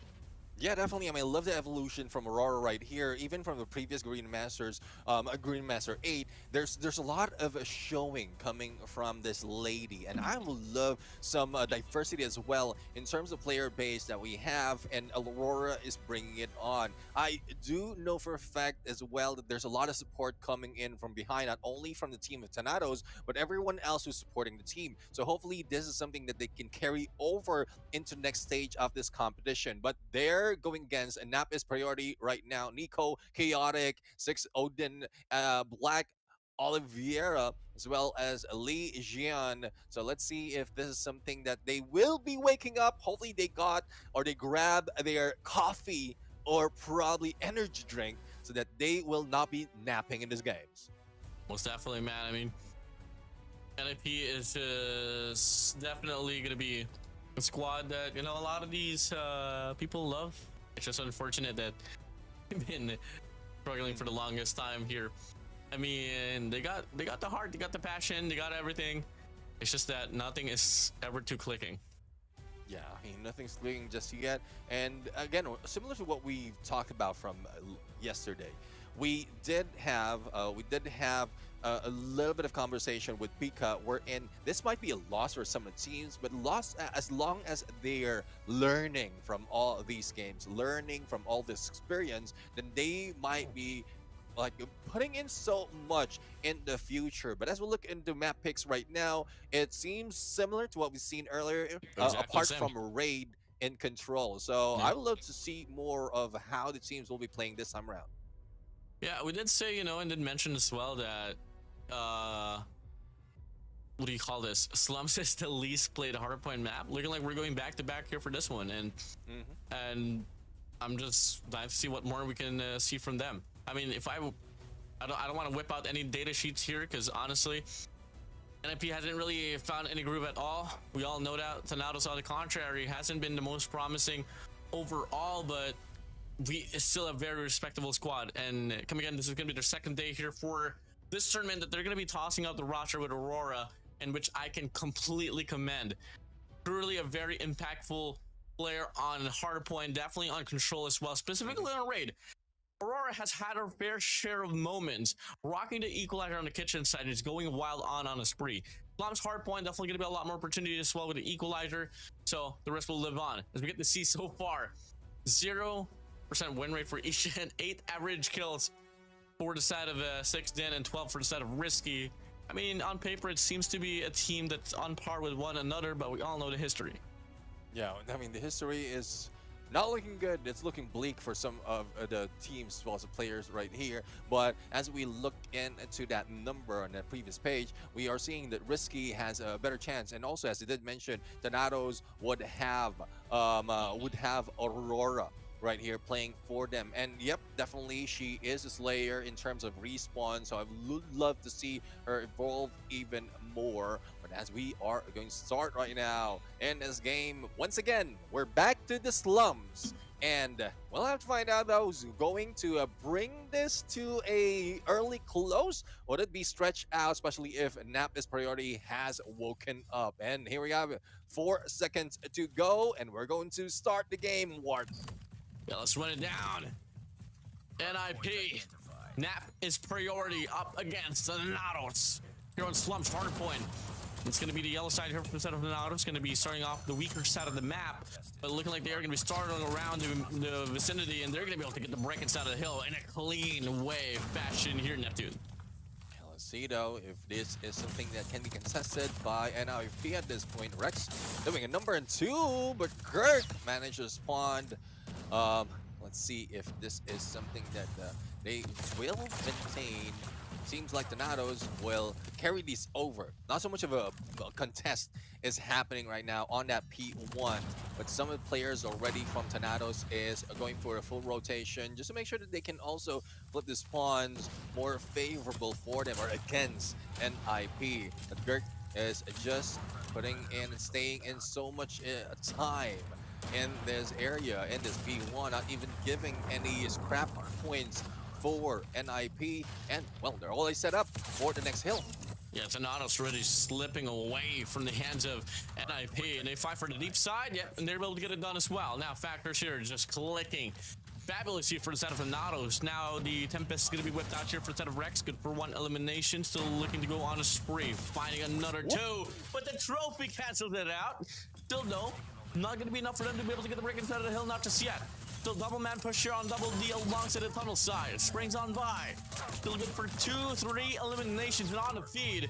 Painted in yellow. Painted at the THNTS they go.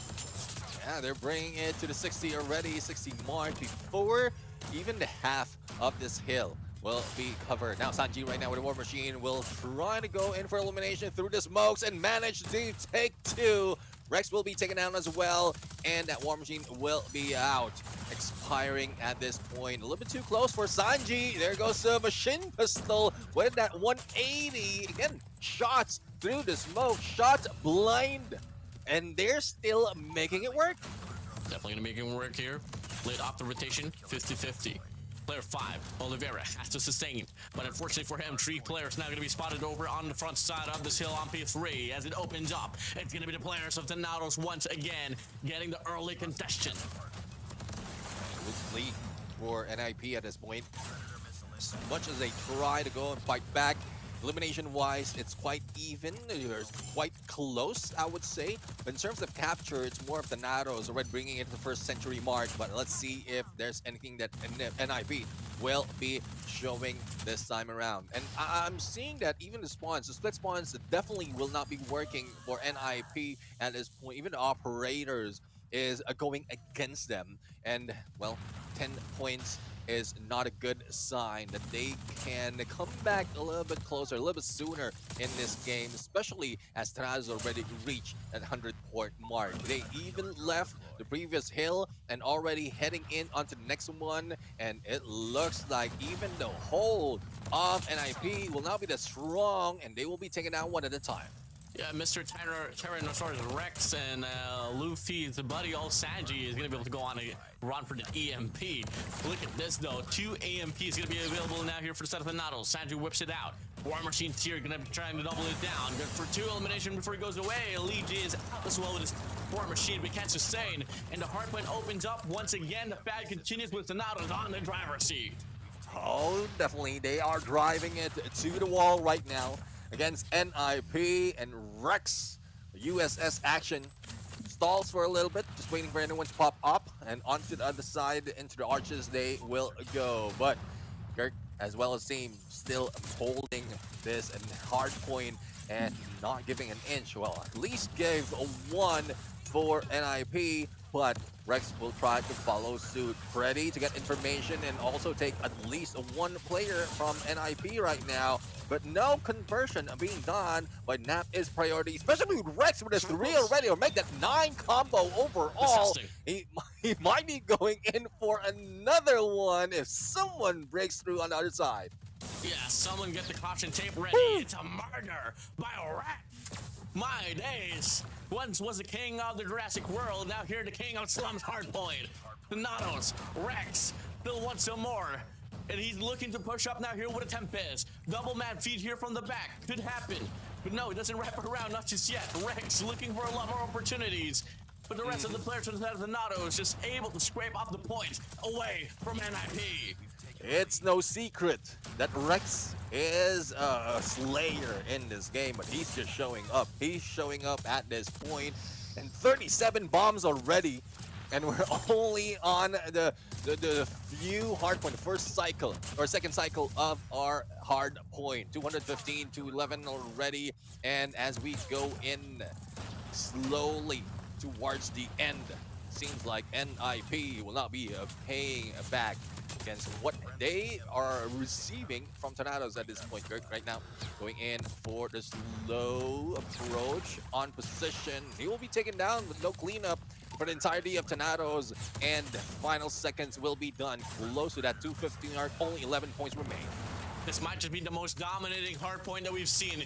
If the Nados can open things up now here and scrape up the point, this might just be a welcoming of the brand new membership of 20 points. 243 to 12. Take it all away. No more condition to be granted by the side of NIP. The Nados, 3 more points to close it out. They don't play for the hill. They want to go for the extension. Claim off the point and the demise already. And they do it. They get it done. The Nados here welcoming NIP to the 20-point club. A 20-point club. A club that we seldom see in tournaments just like this, but it seems like the Nados doesn't want to give any leeway to Nap is priority. Though we did expect this from NIP because of the numbers that they had brought in, but I didn't expect this lead to be that huge. But there's no affecting NIP at this point. I guess they know their fate, but hopefully they can bring in a little bit of, I would say, a little bit of a more fire once they get into that search and destroy. But looking at the numbers right now, we are seeing that Rex has managed to bring it almost 40 bombs, denied a little bit in most of those engagements to reach that number. Yeah, I mean, God Slayer Rex able to get it done. Sanji on the trail of 31 kills, and a big standout here for Sanji. I mean, you never really get to see this guy on top of the board here on a respawns, but hey, he was able to make it work. But my days, talk about the super soaker of the hard point. Talk about Gurk. 2 minutes and 21 seconds inside of the hill with 29 eliminations. Risky the veteran, aka Mr. Ideal himself, gonna be down there. But if you have a teammate like Rex, Sanji, Garek, or Rod just slinging out the competition, what more can you do, bro? Oh yeah, definitely. I mean, if this team is showing or giving up this much showing right here, right there against NIP, I would like to see more of them. But again, we're still 2 more matches. We have 2 more chances to see both Thanatos as well as NIP in the battle as we look at the highlight right now, and also prepare for search and destroy.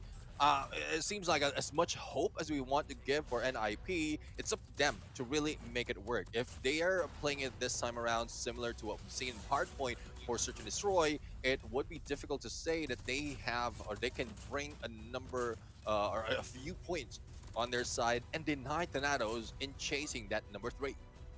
Definitely. And now MVP is no other than gonna be Mr. Rex himself with 38 kills, eliminations, points 5,181. Clearly said and done. Your boy Rex just owning the ground, and probably one of the best Tempest players that we've seen here so far on the stage 4 here in Neptune.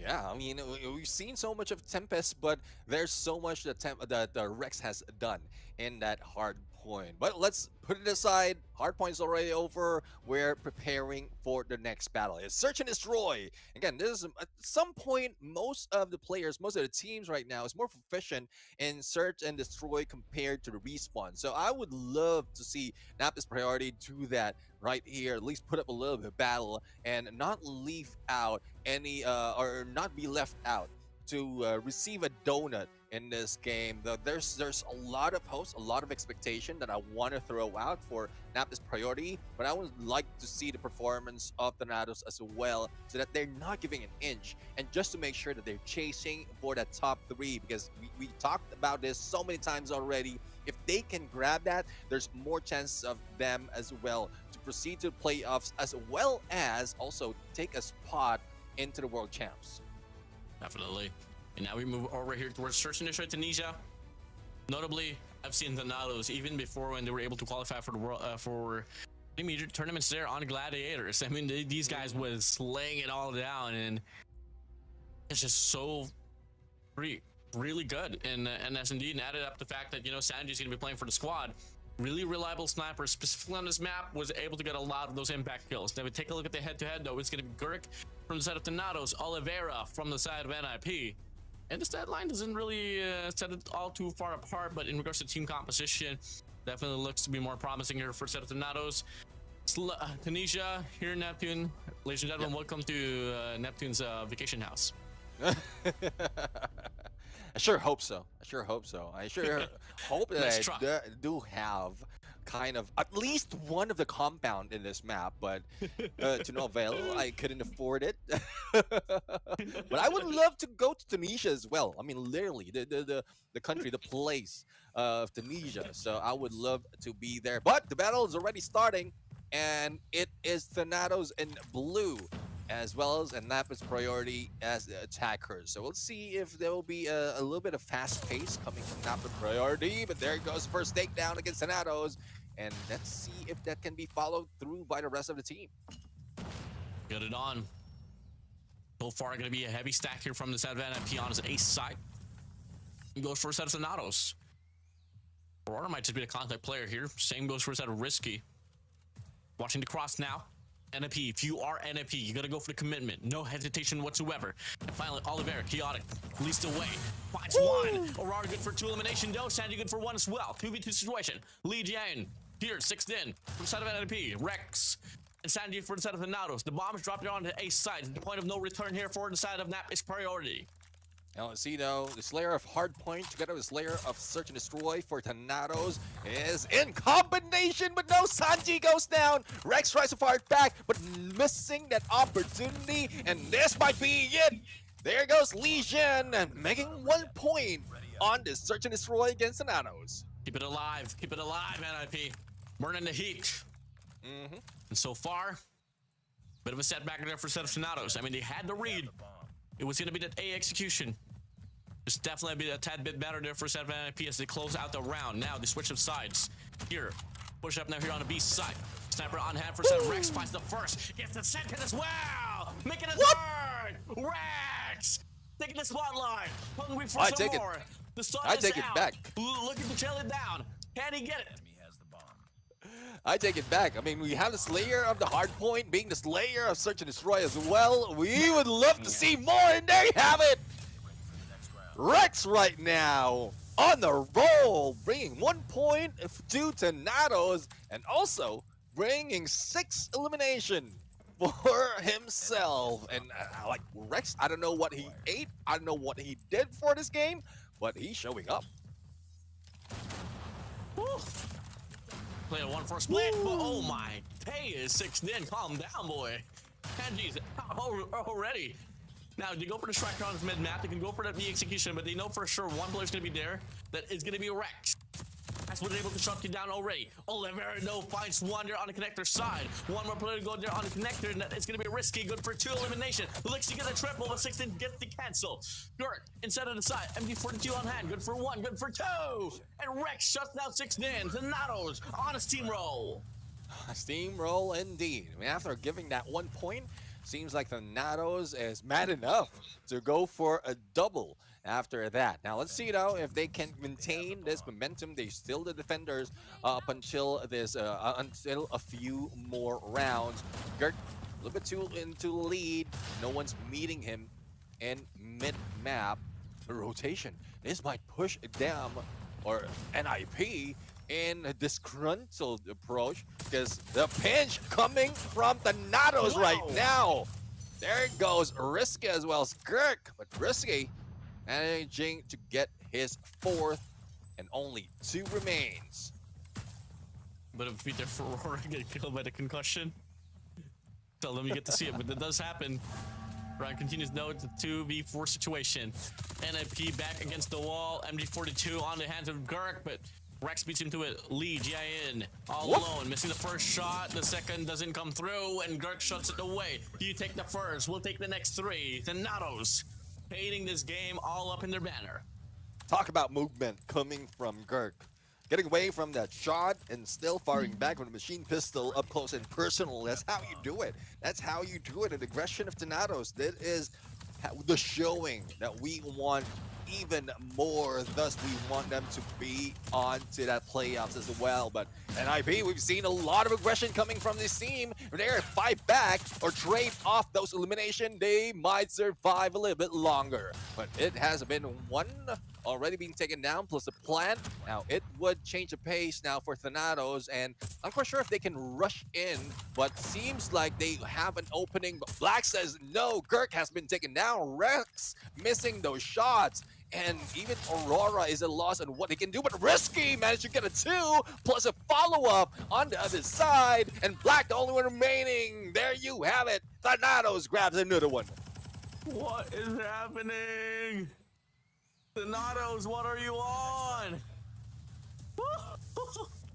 Hot start. Hot freaking start for Thanatos. I mean, they're playing this S&D pretty perfectly. Talk about the crossfires, the trades, the push, the coordination. So much better here so far. Now, can we see another round here for NIP before we close out the half? Or is it still going to be Thanatos as we start things off with the first 2 kills? First 3 kills! My days! Just like that. 1v4, 1v5, Oliveira. What more can you do? Absolutely nothing. Oh, yeah. I mean, 16 has been taken out. Most of the time, he's the first one who goes in for that first blood, and then it gives more chances for NIP. But fortunately for them, the retake of Thanatos is quite well that they couldn't move an inch, especially or even if they're a little bit less in terms of numbers, and especially with Gert rushing in mid. 3 down, and that push, even wallbang, it's quite pristine on how Thanatos is doing it right now. Even as quickly as this, Black the only one remaining, and there's not so much that NIP can do. Not at all. Not at all. 6-1 already. This might just be the fastest S&Ds out there. Already. 1 more round to go to close things out here on the second map. Still would want to see NIP perform, but I don't think they have that motivation, especially with how Thanatos is playing with this. And I love the spirit of Thanatos right now. They're not slowing down. They're not thinking that NIP is a team that they want to play around with. They are getting serious, and that also translates in numbers. Even the quickness, the speed that we are seeing in terms of conversion. And there goes Rex being taken down. Finally, a little bit of response coming from them, but Sanji says no, and Aurora as well, and Black would be the only one remaining once again, but not so much that he can do. That will be it. Search and destroy is done. Oh, wait. Bro, I just woke up, bro. What just happened? What, you're also prioritizing a nap? That is just crazy. You take the first round, we'll just take the next 7. That's just the game that they put up. I'm lost for words. That was really crazy, absolutely disgusting for the Nados to just pull away with that one. Dominance on Hardpoint, dominance in S&D. It's translating to everything that they can offer. Because NIP, sheer dominance is surely the name of the series.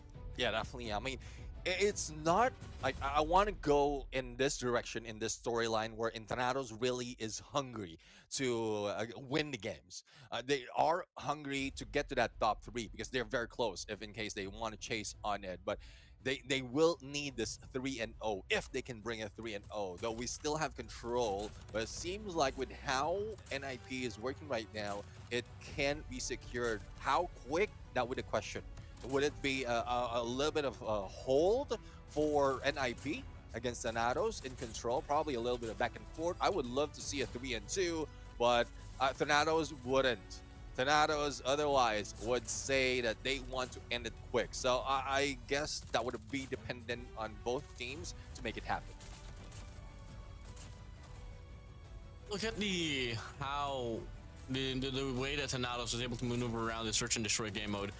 They were always improvising, changing up their play so they don't get checked out on. And that was probably one big reason why it was pretty hard for NIP to catch a grasp on what to exactly do because of how unpredictable the squad of Thanatos played this one through. As we get to see now, though, at the end, it is going to be the players from the side of Thanatos will be able to get the MVP. That is going to be Risky with 11 kills to his name. Yeah, definitely. Risky has been here for quite some time and has been showing up, and this time Thanatos would be the face of that search and destroy. Now let's see though if Control will be a different story. I would hope so. Again, there's still hope.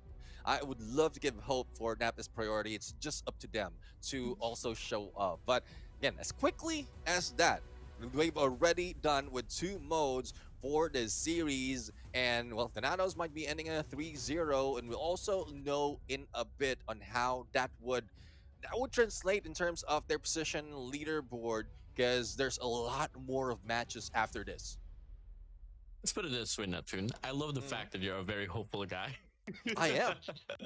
Either way, regardless. I mean, I don't give up hope because that's the reason why I don't look that old. I am old. I don't look that old. Yeah, I mean, I gotta say, happy birthday to you, bro. Congratulations for reaching 18 years old. 18. Make that 300. I'm a vampire. Yeah, I mean, going back here to the fun of the game, I mean, if we look at rate control here, statistics-wise, the Natos, I mean, for the side of NIP at least, no, they haven't won a single round of control. Coming across from their matchup up against Star Magic to Ninja to Ace, so there's going to be a lot of things that I'm kind of hoping to see somewhat of a difference, but looking at the fact on the last 2 games, it's not really looking to be so promising. But hey, we start things off here on the offensive side for the side of the Nautilus, going for a striker on the control point. Well, a 5-stack will be offered by the side of NIP, and that might just be unread of here for the side of the Nautilus. Goes for the strike, but the gunfights has inserted their way. And it's going to be a back and forth here, but much more over, actually predominantly by the side of NIP. They're getting the bulk of the kills. Yeah, I mean, a lot of kills already, and they're dwindling the lives of Thanatos little by little. Let's see what response would be. Thanatos giving in here. Legion managed to go for another one, 22-26. Now, I love the showing for NIP at this point, especially with the position they have, but they're a little bit spread too thin. Now, I know they want to cover as much ground as possible, but Bravo will be taken right now, especially there's only 2 players who was guarding that, and only 1 opening that they're taking as they head into that Bravo. So they have been taken down, and Bravo is being taken as well by Aurora. The rest of the teams will try to push them into one corner, and that would be detrimental to the play of NIP right now. That's really going to be pretty darn detrimental. Sustain the lives away. You already know the B control point said and done. Time extension is going to be granted, but if you hold on towards the kitchen side, alongside the backstab there on the jungle side, maybe till then you can sustain this round away. But the Natos glittering through. Risky good for 2 elimination, and they push back the spawn towards laundry or court side. You got the players here funneled up now here towards 1 dimension, so this should be a spawn trap here off the side of the Natos, but NIP, they're not doing too shabby. Yeah, not too shabby at all. They are taking the lead at some point in terms of lives. They still have to defend Alpha with all their lives, all the 10 lives that they have. So it seems like the firepower that they have, as well as the position, is doing quite well, but the trade-off is even better for Thanatos. 7 to 8 on the lives. It is getting close. 1 minute to play with, and only 5 lives. Make that 4 lives left for NIP. What can they do? There's not so much of firepower, especially if they're less of one. Make that two, make that only two remain at this point. True NIP. Chaotic. Black. Here. Remaining 2v5 situation. Still gonna be pretty doable. We gotta start the mains to win your gunfights. But Rex shuts Black away. Chaotic with a Bison. We've seen a Switchblade. We were not seeing a Bison here. There's a lot of off-meta things happening here on the stage 4. I mean, I buy it if you can claim this one true. After all, you got 11 kills to your name. Rick here walks on by. The Bison beams. Good for 1. Putting it down to 1v4. Cancels out the capture, but meets and finds 3 players on the other side. Definitely not going to be our case of round. THNTS able to get it done. 1-0 already. Yeah, I mean, there was hope. He just went in a little bit too early in there as he reloads, and that caught him off guard, as well as a weapon. I mean, having a Bison in here, off meta, it's not very beneficial, especially if you're planning for a clutch. But it's very close, though. Very close between THNTS as well as NIP. But now operators are available. THNTS will say otherwise. They would show that they have complete dominance in this game, but it doesn't show that much. They're still tied, quite tied in terms of numbers. But it's 6-27 once again, exactly how it went down on the first round. A lot of trades, a lot of mishaps for each ends, but it was slipped by once again here for THNTS as they are able to push now here towards the enemy lines. Sparrow able to make the impact. Aurora's turn here to take this equalizer up notch. Here finds one opportunity off the heady, but 16 shuts it away. A bit of recovery here for the 7 NIP, but they gotta find the means to try to gather up their thoughts and think about which control point you want to enter. I mean, they are trying to go in for Alpha as well. Only one would be try and stick it. Oliveira managed to take 2. And this is a good showing for them as a cavalry will be arriving. Rex right now on the scope. Not seeing one, but will be seen otherwise. But a nade against Oliveira will still give an opening for Legion to go in for that capture. But, well, to no avail, only solo against 3 players from THNTS will not work. At all, and now the push up here will happen for the side of THNTS. They want to get this round over with. Flips by, Tempest out, Rex good for 1 elimination. Set it up for the spawn trap. Does he get anything at all? No, player 5 is not going to be pushed up here, so no players from the side of Rex is going to be spawning out here, so no spawn trap's going to be available at all. But should it matter at most? Does it even have to go down to a spawn trap? After all, you're up by 6 lives here in this round. This should still be going to the hands of THNTS. Yeah, definitely. Despite the capture, it will only funnel everyone from NIP onto that Alpha. It's only 5 remains. And not so much of showing Sanji right now. Type 63 action. A little bit of hit and miss, or probably mostly miss at this point because no target at all. Legion, War Machine gets done and will be taken down. Lost opportunities even for Chaotic. 16, the only one remaining. But not so much that he can do against 8 lives of THNTS. And this might be it. This is it. It is looking like a 2-0 in this control game. And THNTS is still taking the lead. Hail. Down from the sky, 6-din. I don't think you're allowed to do that. You're not really allowed to take yourself out. That is written somewhere out there, but hey, we gotta continue regardless. Doesn't change anything at all, but despite them some time away. Now, we move over for the next round here. Match point already for the side of THNTS. A striking chance, a big chance for them to close this one out in a clean slate. Yeah, let's see though if they can do it quite quickly, because we've seen a little bit of fight back coming from NIP. But not so much this time around. 2 down already. Except for the trade-off that we've seen Rex on the snipes. And Rex has been doing good. 20 elimination, sniper. And this is against NIP right now, who's trying to go in for Slay, especially Oliveira at this point. But would this be enough? Would this be enough for them to at least grab 1 point against THNTS? Bravo is slowly being captured to that final tick. And the life points is still very close between these teams. Pretty darn close here, but shouldn't make any difference at the end. The control point already captured. The time extension is granted. THNTS here now scrambling across towards the mid-map, looking to get some kitchen side control, but they do start to lose their gunfights here, Neptune. Oh yeah, definitely. I mean, it might not be a huge difference, but that trade, or the positive trade that NIP is putting up right now, Seems like they're winning condition, but will they be able to hold, especially with Risky already crossing in onto Alpha? Now the smoke saves NIP at that moment, and they're still trying to hold on to that Alpha. Will they be able to maintain it? It looks like it. It looks like it. It's not so much of a elimination geared for Thanatos right now, but slowly NIP is paying back. Sustainability is what you're looking for here for the side of NIP. Hold this one down here on this mid map. Fortunately, no. Sanji there for the trade. A bit of an entry now here. But the claw's gonna be out here for Kiyata. Can't find the angle. Finds Rex though. But Sanji once again, crucial trade for him. Big fight here for Greg in the sticky side, but can't find the sustainability. 9 for 9 here. Very close round. And it's just all gonna come down to the death machines to make the play. The equalizers out here for the side of Aurora. 2 operators out here for the side of the Natos, and they look to slip by with another round here. Neptune, triple chow, but Risky shutting them away with his operator skill. The paretic flash through could be the dagger to close out the deal. 2v5, Black, Oliveira. What more can you do here inside of this game? Oliveira, last player alive, but a death machine from Risky to shut it all away. Natos in a clean slate in control, a clean slate for the series as well. There you have it, 3-0 for Thanatos, leaving NIP behind. And let's see though on how this affects their position. Let me show me. Would you know who that is? That's him. Would you know? Is that him?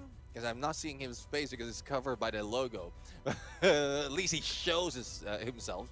But I would say a great showing overall for the Natos. And well, Napa's priority right now, I think they would have more of that at this moment, because it's not yet over for them. They still have another match, if I'm not mistaken, for Napa's priority.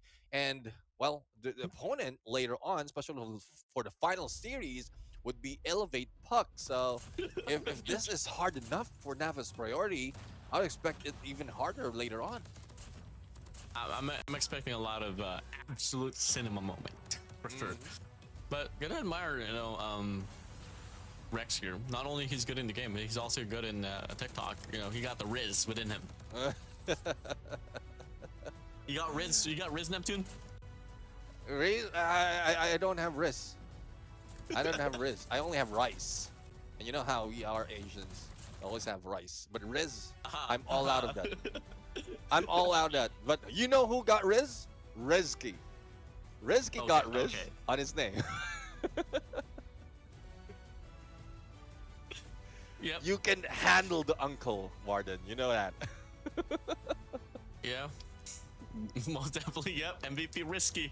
Risky with 25 his name. I can't get over 25 it, his name and risk to his name as well. 37-15 and the points, and a 3-0 against Nap is priority. Well, we somewhat expected this. We had hopes for NIP, but well, I guess they don't have that much of hope for them. But hopefully next time we see them, there'll be more that we will see for NIP. But for Thanatos, there's still a few more matches that we would want to expect them perform similarly to this, especially when they face against Ace Esports and probably make it through breakthrough on that 3rd spot, and that will be the more crucial point for Thanatos.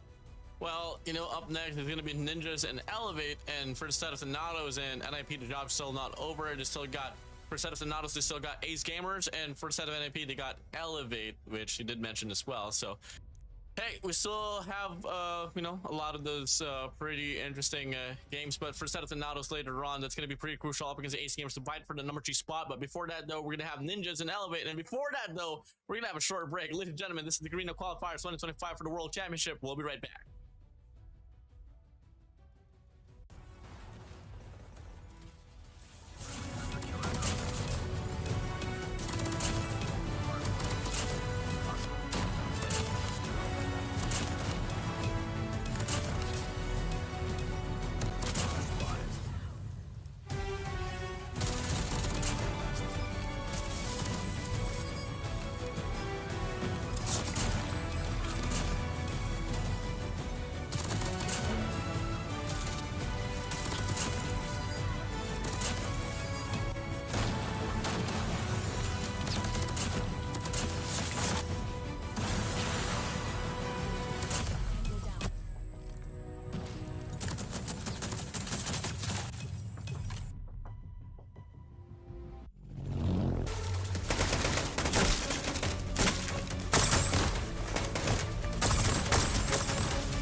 してくれ Great homies どんな時もサイドバイサイド止まるな止まるな Go to the end ためらうなよ Face the light その手で今 Make it come Returnable Returnable to precious 止まるな止まるな Go to the end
くれ Great homies どんな時もサイドバイサイド止まるな止まるな Go to the end ためらうなよ Face the light その手で今 Make it come Returnable Returnable to precious 止まるな止まるな Go to the end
Gentlemen, welcome back to the show, and this still day 6, the final day of group stages in the Call of Duty Mobile World Championship 2025 Garena Qualifiers. All road leads to Katowice, Poland for everyone who's playing this game right now. But the battle's not yet over. There's a lot more that teams can be doing, especially for the remaining 3 series that we have. But back in the caster says, I am Uncle Neptune, the Gentleman Garcia, joined by the Warden, and we're going to be your commentator up until the end of the day. Yeah, let's get it on here. We still got 3 more series to go to cover here, Neptune. And quite honestly, this one right here is not really the more, you know, it's a staple definitely. Ninjas and Elevate, but what really is getting me excited is definitely going to be the matchup right after this. It's going to be Thanatos and Ace Gamer. From right after that, we got a pretty, wouldn't say a showcase of a match, NIP and Elevate. So we are looking at the #1 team up against the squad that has been napping all throughout the season. But anyways, eyes on the prize here for the side of Ninjas and Elevate, the battle of Indonesia and the battle of the Philippines. We're looking at not since the Philippines, dude. We're looking at the world champion, back to back, Arena Masters champion, regional champion, CDSI champion, name it. They've done it all. Ninja's on the contrary, they got a lot of things to prove, but one thing that Ninja has here is definitely that strong control prowess. I feel like they are the best control team here so far. Nonetheless, we get to see what pans out later on between them and Elevate. Yeah, definitely. I mean, really excited on how we are ninjas. I want to say that. I've been waiting to say that. Ninja going Ninjas. against Elevate Puck in this game, and I'm really excited. I mean, we've seen so much of Elevate Puck already, really dominating, especially the groups right now. But we want to see more from them as they carry over onto the playoffs. Because sure enough, with the streak that they have, the record that they will be moving in on to that playoffs already, and they will be battling for the top 2 to proceed to the World Champs. Definitely. You know, Elevate Puck, they have shown some signs of weakness as well, especially, you know, in regards to control up against CSM. They were able to win the series on Hardpoint and Search and Destroy narrowly. But control, my days, was pretty chaotic. Well, you look at it on the flip side, Ninjas is pretty darn freaking good in control, so I feel like that is definitely something I really want to hold on to. If ever Ninjas can probably put up a fight there on Search and Destroy and probably take that one all the way through and get the momentum rocking for them on control, there's a bit of a chance that they might be able to come out with a series. Yeah, I mean, definitely. We would love to see gods bleed at this point. Thus, we want to see Ninjas go for that control against Elevate Puck. But as we look at the lineup right now, from the right to the left, we have Kendi, Klo, Yopi, Sano, PJ, as well as one and only Coach Alea for Elevate Puck. And these teams has proven so much already, especially for Philippines as well as Garena, on what they can do on the world stage. And I don't think that streak will end that soon. I'm really hopeful that they will take round once again. But it's up to them. Definitely up to them to really make that work. They are prepared, they are ready, and hopefully they can bring a lot more into this picture. You know, one thing I know about these boys is that they don't toy around, they don't play around, they don't take anything into slack in any form of factor. And with every loss that they take, it's a very impactful one for them. They want to touch it up. After all, if you are the squad that is lying to go back to back to back in your tournament winnings and back to back in the World Championship, then best believe it, you can't afford to put up any mistakes whatsoever, because if ever it does happen, you touch it up, you make up for it. And now you get to see the preparation here for the players, you know, all composed in their boot camp. Pretty nice privilege to have as a squad overall. And I think they're probably feasting onto one shot. No, they are going to be leading a prayer once again. I mean, I was able to work with the boys there. They're always so faithful with one another, always have this strong ethic. They want to make the best out of everything that they get put up to into the battlefield of Call of Duty Mobile. Yeah, definitely. I mean, this really helps for them. This really helps for them. A little bit of belief plus a lot of skills is making it work for Elevate. Now, let's see though for Ninjas if this is something that they can go against. But as we look into map picks, we have Slums once again, third time for today, and also firing range, and then control, second time that we're going to see it for a day in Takeoff. So I'm really expecting what the teams is going to bring in, especially in that Takeoff control, because there's so much hype, especially coming from you as well, on what Ninjas can bring in the table for that mode. But heading into Slums right now, it seems like it's somewhat clear cut on what Elevate can do, and I would love to see the Ninjas fight back. Oh yeah, for sure. I mean, they might strike at dawn, be at nighttime, or it could be never. Let's just find out later on. But yeah, Slums Hardpoint. We've seen Slums Hardpoint back to back already, 3 times in a row. Fire Range Search and Destroy though is going to be somewhat of a topic here for me, because if you draw back every history line here for instead of Elevate Puck, especially on the World Championship, what were the 2 modes? No, what were the 1 mode that they lacked on? Is not Search and Destroy, specifically in firing range. They proved to be pretty superior at it at some point. I mean, on the grand finals there, they went against Q9 and they were able to get it done. But this is one of those maps that is somewhat safe to be picked up against a team like Elevate, because you somewhat know how this is played already. Probably one of the oldest, if not the oldest map in the competition here. And yeah, make most out of what you can here up against Elevate Puck. Search and Destroy their weakness point. Same goes for set of Takeoff Control. Specifically Takeoff Control. I mean, this is one of the maps as well they lost up against CSM. It was exactly in this map. And yeah, I'm pretty excited to see this one. Slums Hardpoint though, I'm pretty much determined that it's going to be the Elevate Puck winning this one all throughout. Yeah, well, let's see. I mean, the Ninjas might be taking over. Sorry, I couldn't let go of that. I love the sound of Ninja. Anyways, going for the head-to-head right now. It seems like Ramen is spicy enough to take the lead in this head-to-head against Yopi. But there's no playing around in terms of win rate. We know Elevate has won a lot of their games, overall 100% against the 25% that we have on the Ninja side. 100% win rate in a Hardpoint. Is it so surprising? Maybe back then, 2 years ago. But now, it's just a common trend here for Elevate Puck to just win Hardpoints all throughout. I mean, if we dash up the board in regards to how far any of these teams has been able to put up their run on Hardpoint, I mean, no one has actually been near into contention. I mean, we got to see Slums Hardpoint. If I'm not mistaken, it was 155 to 250. Up against Elevate Puck, but it's still a pretty dominant win regardless. Operator skills, definitely just something you want to eye out for. Any coaches, any players, any audience out there, if you want to know why Elevate Puck is so darn good on those hardpoint games, it's definitely those operator management.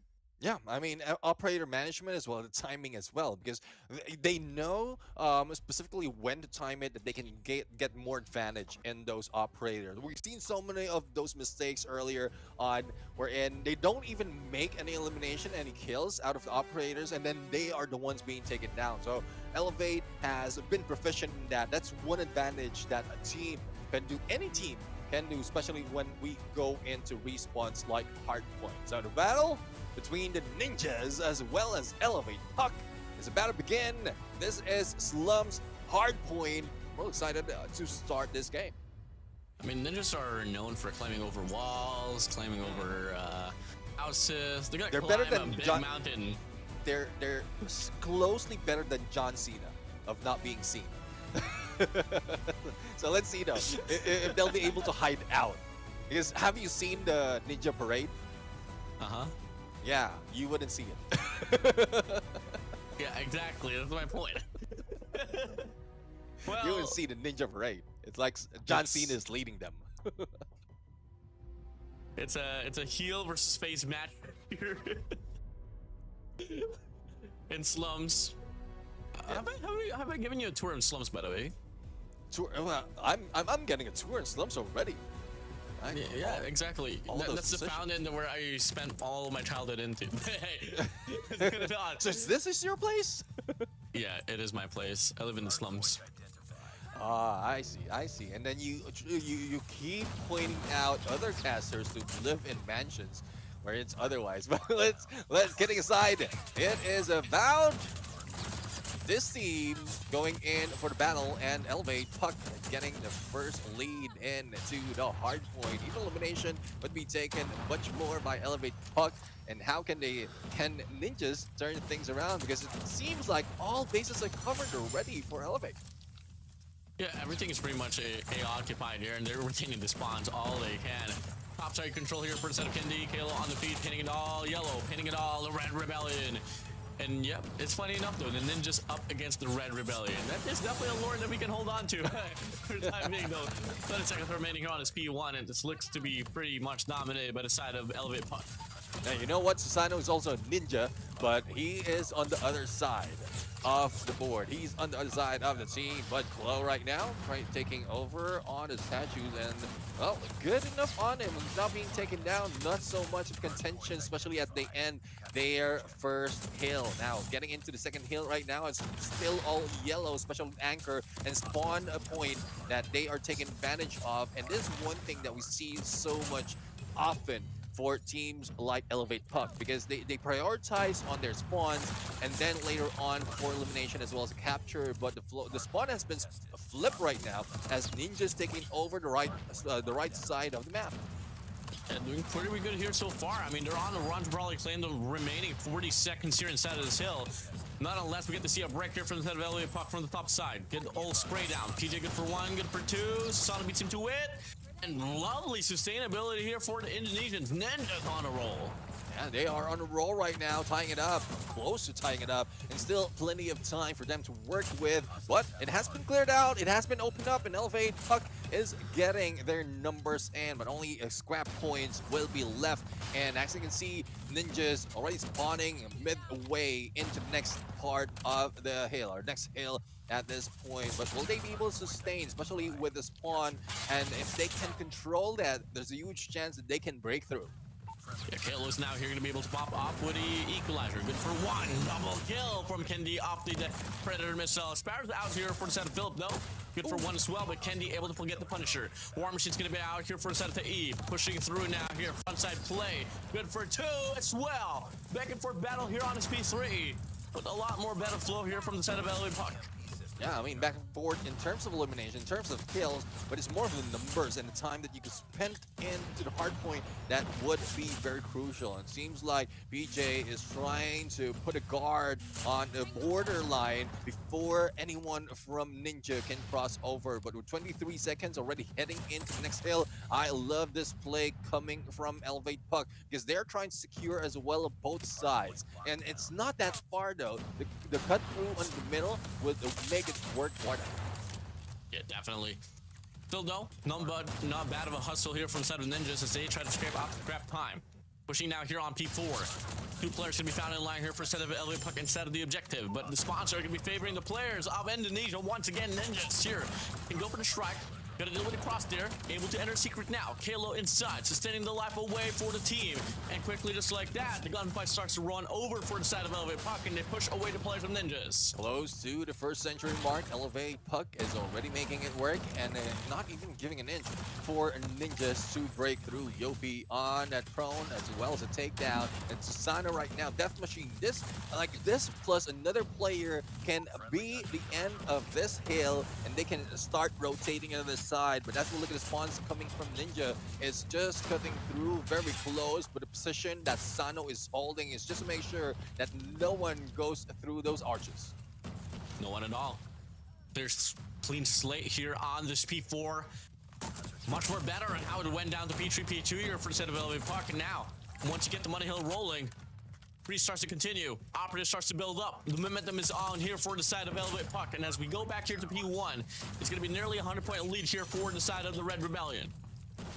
100-point lead. Well, we've seen this before. We've seen a comeback being done by a lot of teams. Would this be something that Ninjas will be able to pull off? Because it seems like Elevate Puck is not slowing down. They don't want to give an inch. They don't want to give any point to Ninjas right now, even if the rotation, even if the cycle of Hardpoint has brought us to D1 already. All bases covered, but for a second, it seems like Ninjas is making it through, but not against BJ. 150-point mark has now been claimed by the side of Elevate Puck. Get the players to worry about there on the P2 side. Glow here out with an equalizer. Good for 2 eliminations. Clean it up now. P1 left to be uncontested by the players of the Ninjas. Takeoff walks on by. Or spray for the side of Kalo. Last 15 seconds remaining here on his P1, and it seems to be claimed over by the side of Elevate Puck. Yeah, it looks like a full 60 right now, and Kalo will be taken down as well, but no takeover up until the final 5 seconds. Now, there is a chance for Elevate Puck right now to prepare, especially in the spawn, but we've seen earlier, first cycle of a Hardpoint, that the spawns has been flipped by Ninja, so hopefully they are prepared and is able to hold back, otherwise it will be taken down. And there you have it, a clean sweep against the Ninjas to maintain a few more seconds for themselves, and I don't think that would be a play that Ninjas will try it once again, because no one's going through, especially when Elevate Puck has all the gates covered. And definitely a stun shot here by the side of Elevate Puck, leaving players of Ninjas here exactly questions on what to exactly do, because whatever they try to intend to do so, it's just the players of Elevate Puck here on a spree. 9-5 combo spree here for the side of Susano.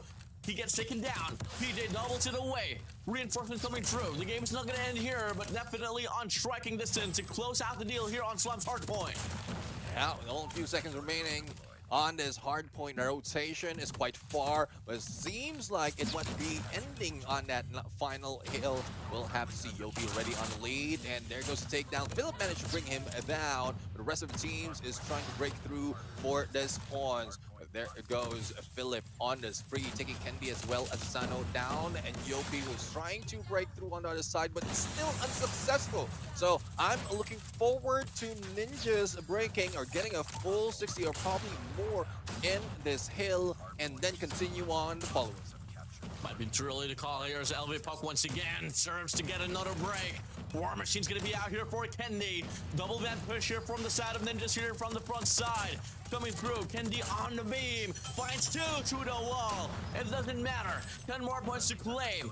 Players of Ninjas push back now. Left with no contestation. They're gonna scramble across the map and win their gunfight. But it seems to be a game rightfully owned once again by the Red Rebellion. Elevate Puck, 250 to 77 they go. Yeah, 250 to 77. It seems like a strong run in Elevate Puck right now. With an Elevate Puck salute, I would say, to the teams of a Ninja, giving an honor that they played against them. I love this. I love this, that they're giving honors to the Ninjas, especially that huge lead that they have. Respect, mad respect for their opponents, but I would love to see more coming from the team. Yeah, there's definitely gonna be a lot more. Come again, I expected Hardpoint Slums to just go haywire for Ninjas, but on search and destroy and control, that's where the toss-up can start to begin. But for the time being, no, savor the moment, savor the time, savor the stats accumulated inside of the game. You love numbers, Neptune. You got CK low here, 34 kills, 2 minutes inside of the hill, a minute and 29 for the set of Kennedy with 36. I mean, everyone from the players available with puck was on the positive end. Yeah, I mean, except for Yopi though, in terms of numbers, I would say. It's very close to losing out on the positive, still a KDs, but in terms of time, I mean, he's just a slayer of the team. He's the roamer who try to get position as well as information as to where the opponents are. But I'm loving how this is going to work. Yeah, pretty lovely take here from the side of Elevate Puck, and now as they close this out, I mean, still 100% win rate there on Hardpoint. Fabulous operating investments coming in for hitter ends. The Tempest, the Death Machine, the War Machine, name it, always has been so reliable here for the set of Elevate Puck. Yeah, I will love to see more fight coming from Ninjas, and we might be seeing it on Search and Destroy. But again, expectations being set that Control will be the strongest point, the strongest part for Ninjas right here. But I would love to show that a little bit of balanced gameplay coming from the Ninjas against Elevate Puck. But I really couldn't tell, especially with how Elevate Puck has managed to take this in Hardpoint. So a slow pace might be something that throws him off. Yep. I mean, you're looking at a pretty hyper aggressive team, and I gotta say though, I like the pointer from PJ. 5-5-5-5-5. I'm sorry, that kind of distracted me, but I've been craving for some sardines, Neptune. Well, I have enough of that as well, especially with most of the equipment that I bought. I have to work with sardines. But you know us, again, I did mention about Rise and not Riz earlier, so that's enough for me. But now we have our MVP, we have Kalo, and yeah, I would love to see this guy a little bit more. The moment, like when I saw him personally, I didn't expect him to be such a chill guy, calm and collected, and he's just all so serious, especially when it comes to the game. I had a lot of conversation with Kayla. I remember back in the days when he was trying to develop as a player. And I asked him, yo, Kayla, what's wrong? Because he had that inconsistent slump, you know? And he was like, Warden, I don't know if you believe me, but I changed my sensitivity every single game. I'm like, why? Just why? Finally has broke through from that though, but definitely just a fun guy to go around with. And the rest of the players from the set of Elevate Puck, I mean, they are definitely, I would say, pretty good friends of mine, and they're just overall really nice people. Yeah, I mean, I love seeing the players as well. Love to see them in the World Championship. But before we go there, we are going to look into what's going to happen on firing range and search and destroy, as well as control and takeoff. And also, this road leads to them heading into the playoffs, which I think is something that they will need to work with later on. Yeah, definitely, man. And hey, we're back on the caster's desk because we want to ensure before we head straight towards this game, everything should be a-okay, smooth like butter. Everyone wants to enjoy the entertainment that these teams will be offering inside of this game. So Neptune, Search and Destroy, honestly, firing range, I talked about it. This is probably one of the weakest points from the set of Elevate Puck, but it's not weak. It's just weak comparing to other maps. But by weak, I mean like probably like 10%, 20% worse than the others, but we all know Elevate Puck, they are constantly improving squad. Even if they're the world champions, there's still a lot of things to patch up on. Fortunately, you know, a tournament like, you know, stage 4, really good run in regards to, you know, how they can calibrate their skill sets, their strategies before they head straight towards the big stage, the World Championship in Katowice, Poland. By the way, happening on November 7 to 9. Better make sure you guys are marking your calendar because that is definitely where every dreams happen and every dreams will get crushed. But anyways, let's get straight to it. Search and Destroy. First round, first half, Elevate on the defensive side. All right, we're going to see how it's going to work right now as the team's already prepared on how this is going to end up. Well, Warden, carry it over because I think like I've been an EMP a little bit. Yep, definitely, bro. I mean, a lot of EMP systems has been accumulated by the set of Elevate Puck out as well earlier, so I can't remember that one. But 1% 1v4 situation out here for Philip. He's gonna get tackled over by Mr. Halo. want to know ready for the game. Elevate Puck. Yeah, I mean, here so on far, the the lead. lead as quickly as that, even before I managed to get back. But let's see though if there's something that can be turned around by the ninjas. Because so far, and how they're positioning themselves, they don't want to slow down. They're heading in straight through, cutting through the mid, as well as a few players heading First two to kills alpha. here are gonna go to the side of Ninja's side. Unfortunately, Nixon Flip gets taken away. Tano gets swatted over. Same goes for Kendi. No more snipers here for the side of Elevate Puck. Yopi here slipping on by. Has one player to worry about there. Same goes for Kill on the left side. It's going to be 7. Bob's dropped there just behind the wood side. And it's just all going to come down to the stalemate here. The proper reads. 3v3 situation here. Grounds all equalized. See though if they can turn things around. Kendi, good position to hold, but not so much of an opening. And there goes a type. Typing his name on his chest. And let's see if Yopi will be able to go in for that elimination, especially in how they are going for rotate. But in terms of a bomb, it's still not being captured, and it's being guarded by 2 players from Elevate.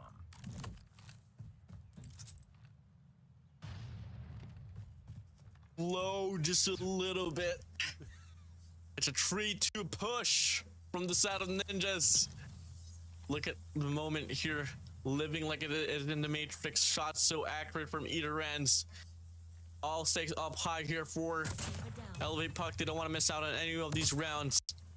We get put to still once again here. A battle for fight, a battle for trades here, and it's looking to be pretty dominant on towards an A side. So we might just see an A execution here for the set of Ninjas soon enough. Yeah, let's see though. Let's see if that's coming into fruition. But 2-0 right now. Elevate taking lead against Ninjas. But we're still waiting for any engagement or any fight back coming from the Ninjas, right? Again, this time around, the approach from Elevate is quite different. They're spread a little bit and might be going in for aggressive move. PJ is already on a crawl, and we'll have to see more of this engagement happen. Okay, from the flank, does he get the kill? Surely he does. Now the time gets put stop into me once again. Neptune, I don't exactly know what's happening, but wait for sure, Raven and the rest of the group should be able to take the round. Well, the Ninjas did take the round. Now, it's 2-1 in terms of scores.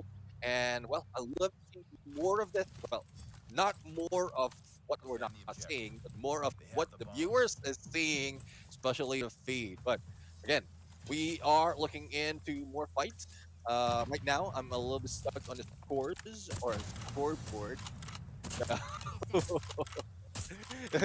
the match, I believe, is already happening, but unfortunately, we're not seeing that like from our end. Not quite sure if you are doing it. Yeah, exactly the same thing. I'm getting a snippet of it. No, Kendi does get the first blood, and it's looking like Ninjas are gonna go for a stack there on towards the mid side.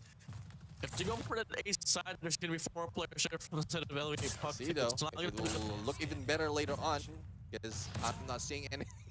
I'm not seeing anything yet.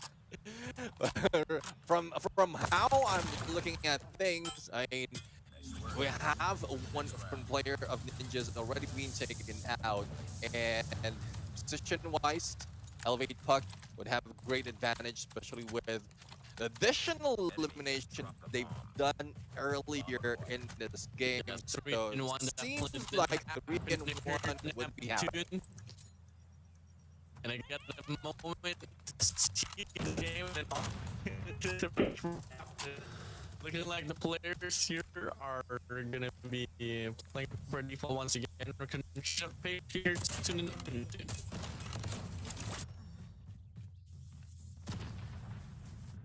Sorry for that brief pause. We are now looking into game 1 already, being done by Elevate Cristano for the snipe. And let's see if it can be followed up, probably by Kendi. And shots had been made by Kendi as well earlier on. And, well, it seems like with 2 players remaining against 3 from Elevate Puck, it would be looking like another one-sided match. Philip, together with 7 will try to go in for the flank. No contention overall in Bravo. And, well, I love the three-prong approach being done by Elevate Puck. Not quite sure if this will work that well, especially if they're spotted one at a time. Bit of a shot there for the side of Philip. Get down PJ, but PJ's there for the trade. 2v1 situation now. Susano, Yopi off the flank, looking to get this one done. A pinch will be offered. Philip able to get the kill. Looks to get another one there. Swings on by on the same lane. Susano here whips out the pistol. Does him all the way. Does he get the round? Yes, he does. Elevate Puck now here up by 4-1. Yep, 4-1 indeed. Well, again, it looks like Ninjas is having a hard time really going in for those engagement, especially once the trade-off is happening, and also the first blood being done by Elevate. So if they'll be able to maintain this, then it would be something that we are looking forward to. 4-1 already on the board. And well, yeah, not seeing much at all. we'll have to see. We'll have to see more. We're on camera right now, but again, one for sure here. I'm not Neptune, ladies and seeing gentlemen, that if you guys much think that we're more. out of sync in regards to what y'all are seeing, it's definitely not the case. We're gonna try to step back just a little bit here to ensure that we're gonna have the best out of the best, technical qualities out here before we head straight towards the match.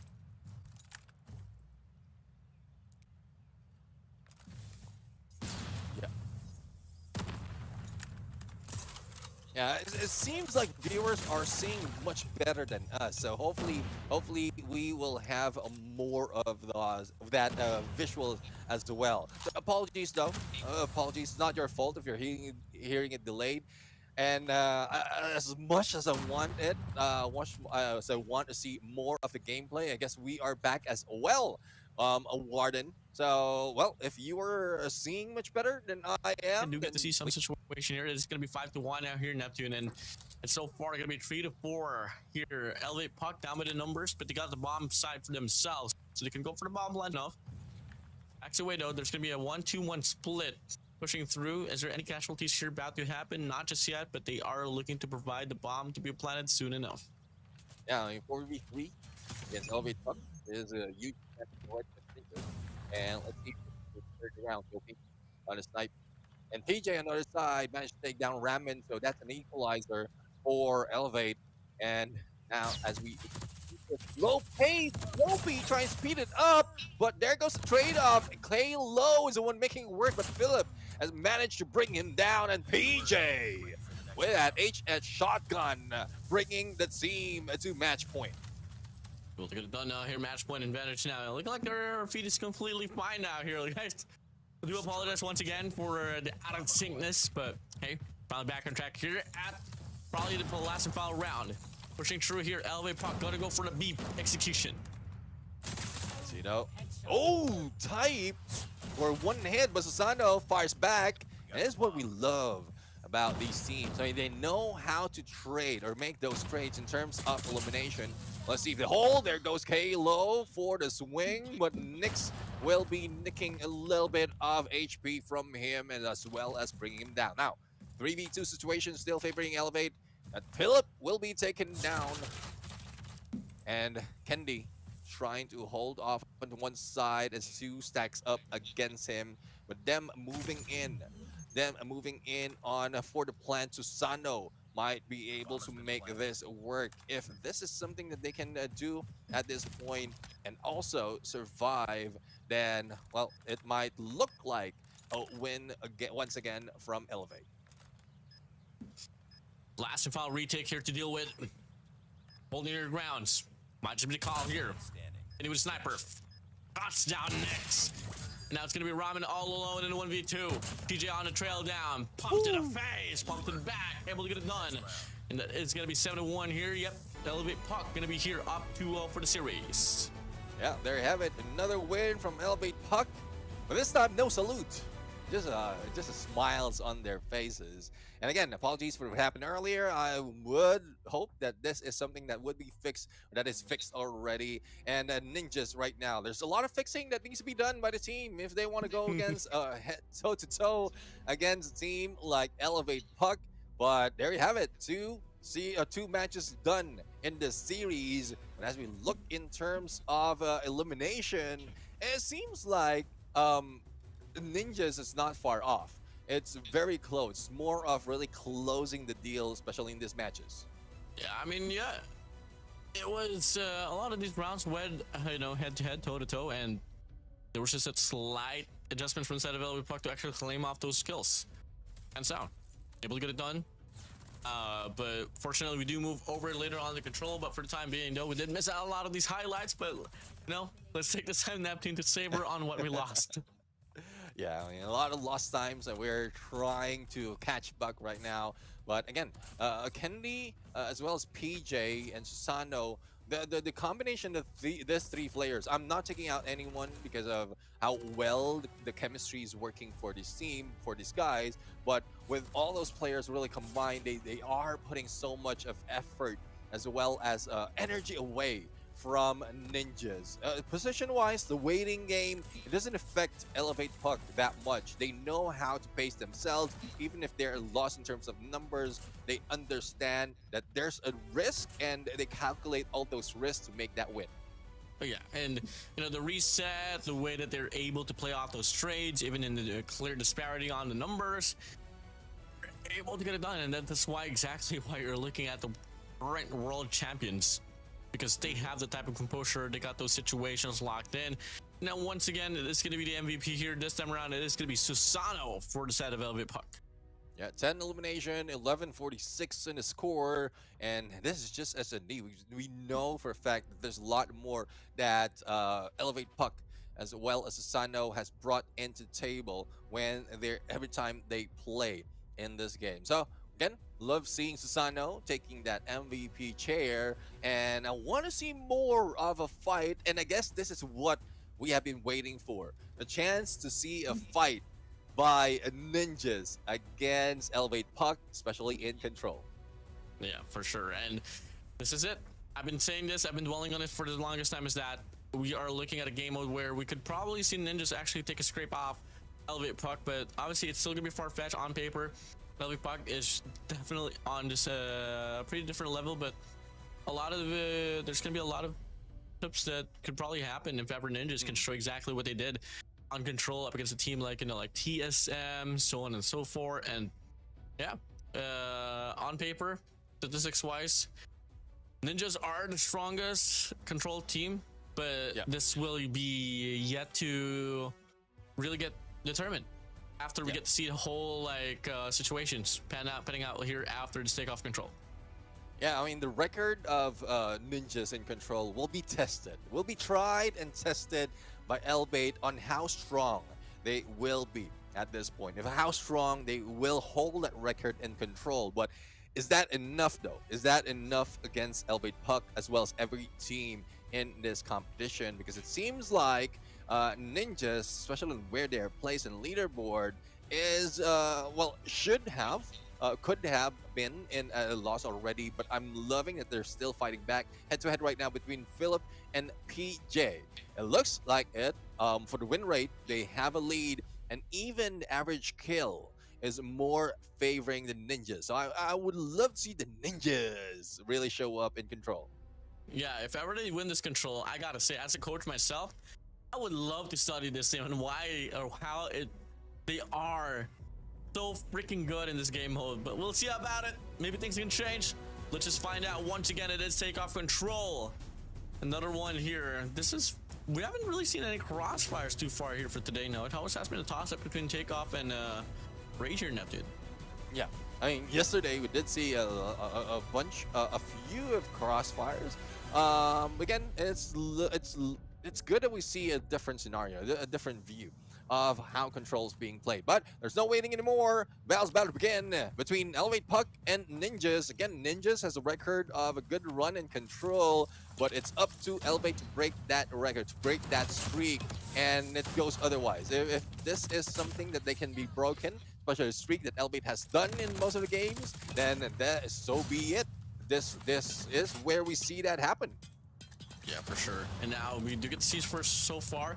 First initial kills lines up on the players of Velvet Puck. And they're going to be able to lane out the Aurora Lounge as well, giving them the free open capture here on this a control point. But they do get leashed away for a moment or so. But you got to up your pacing here. If you are the players of Ninjas, you got to move in quick. And soon enough, you get to see the start of progression here on a control point, and the live starts to get reaped away as well. Yeah, I mean, it seems like so much expectation has been set by Ninjas, but Elevate Puck doesn't want to give in, doesn't want to give that chance for them to continue on their role. Seems like Alpha will be captured right now, but I would say life is not that far though, and they're still putting a number against Elevate Puck. But slowly but surely, even a capture has been averted, and as well as elimination is gearing towards Elevate Puck at this point. So it would be tough to say if the Ninjas can be a ninja and pull out all those shurikens at this point, because seems like they are just hoping that sure they can.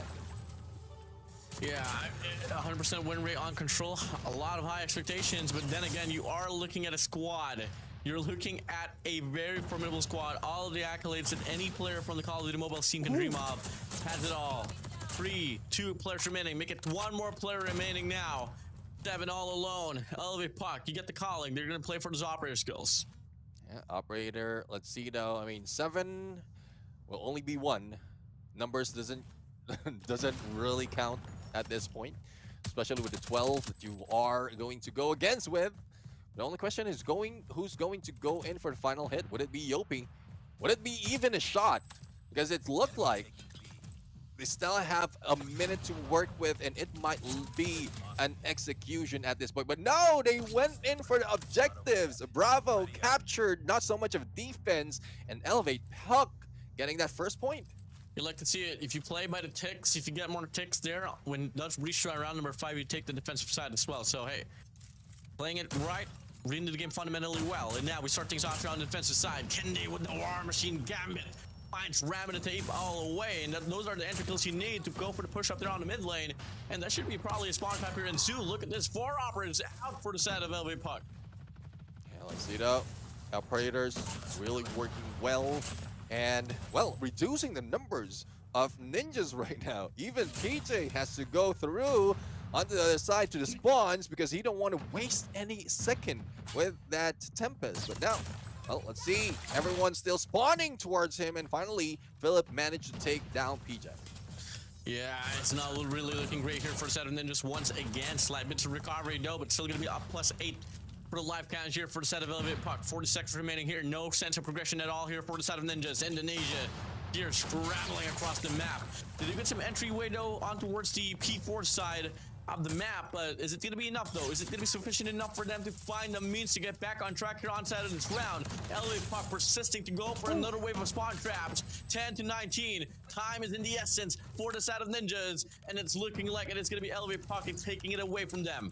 Yeah, time's the essence, but time's running out for Ninjas as well as the lives. Only 5 lives remain, and plenty of leeway for Elevate Puck. So Elevate just running on to guarding wherever Ninjas will be putting through, will be gunning through. But PJ right now going in for the hit, and only 3 remain. Susano missing some of the shots, even going down, but with 1 remaining, make that none remaining from Ninjas. It brings 2 more points, or another point to Elevate Puck.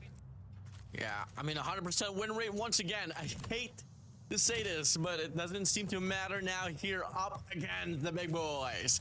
Elevate Puck, Red Rebellion on striking distance to come out with a clean slate once again here in the series.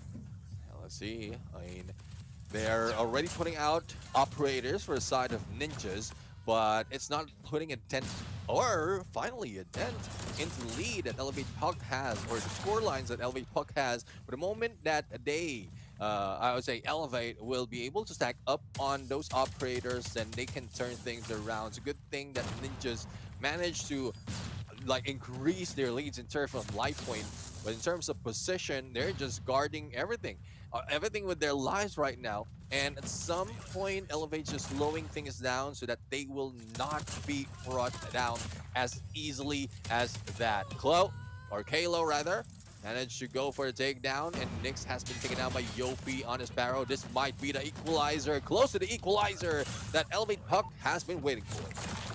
Elevate Puck on the prowl here to close out the game, but they do start to lose their lives now here in Neptune. Nate's gonna be flying on by, and so far, really, map control here for the side of Ninjas. Not too bad of a start here for them, and it might just be a turnaround at this point in time. +4 on the life count for the side of Ninjas. Elevate Puck, they try to go for the strike here on his B control point. You got the War Machine here to try to solidify it. Kendi finally finds the connection, and the first tick of progress starts to ensue here for the side of the Red Rebellion.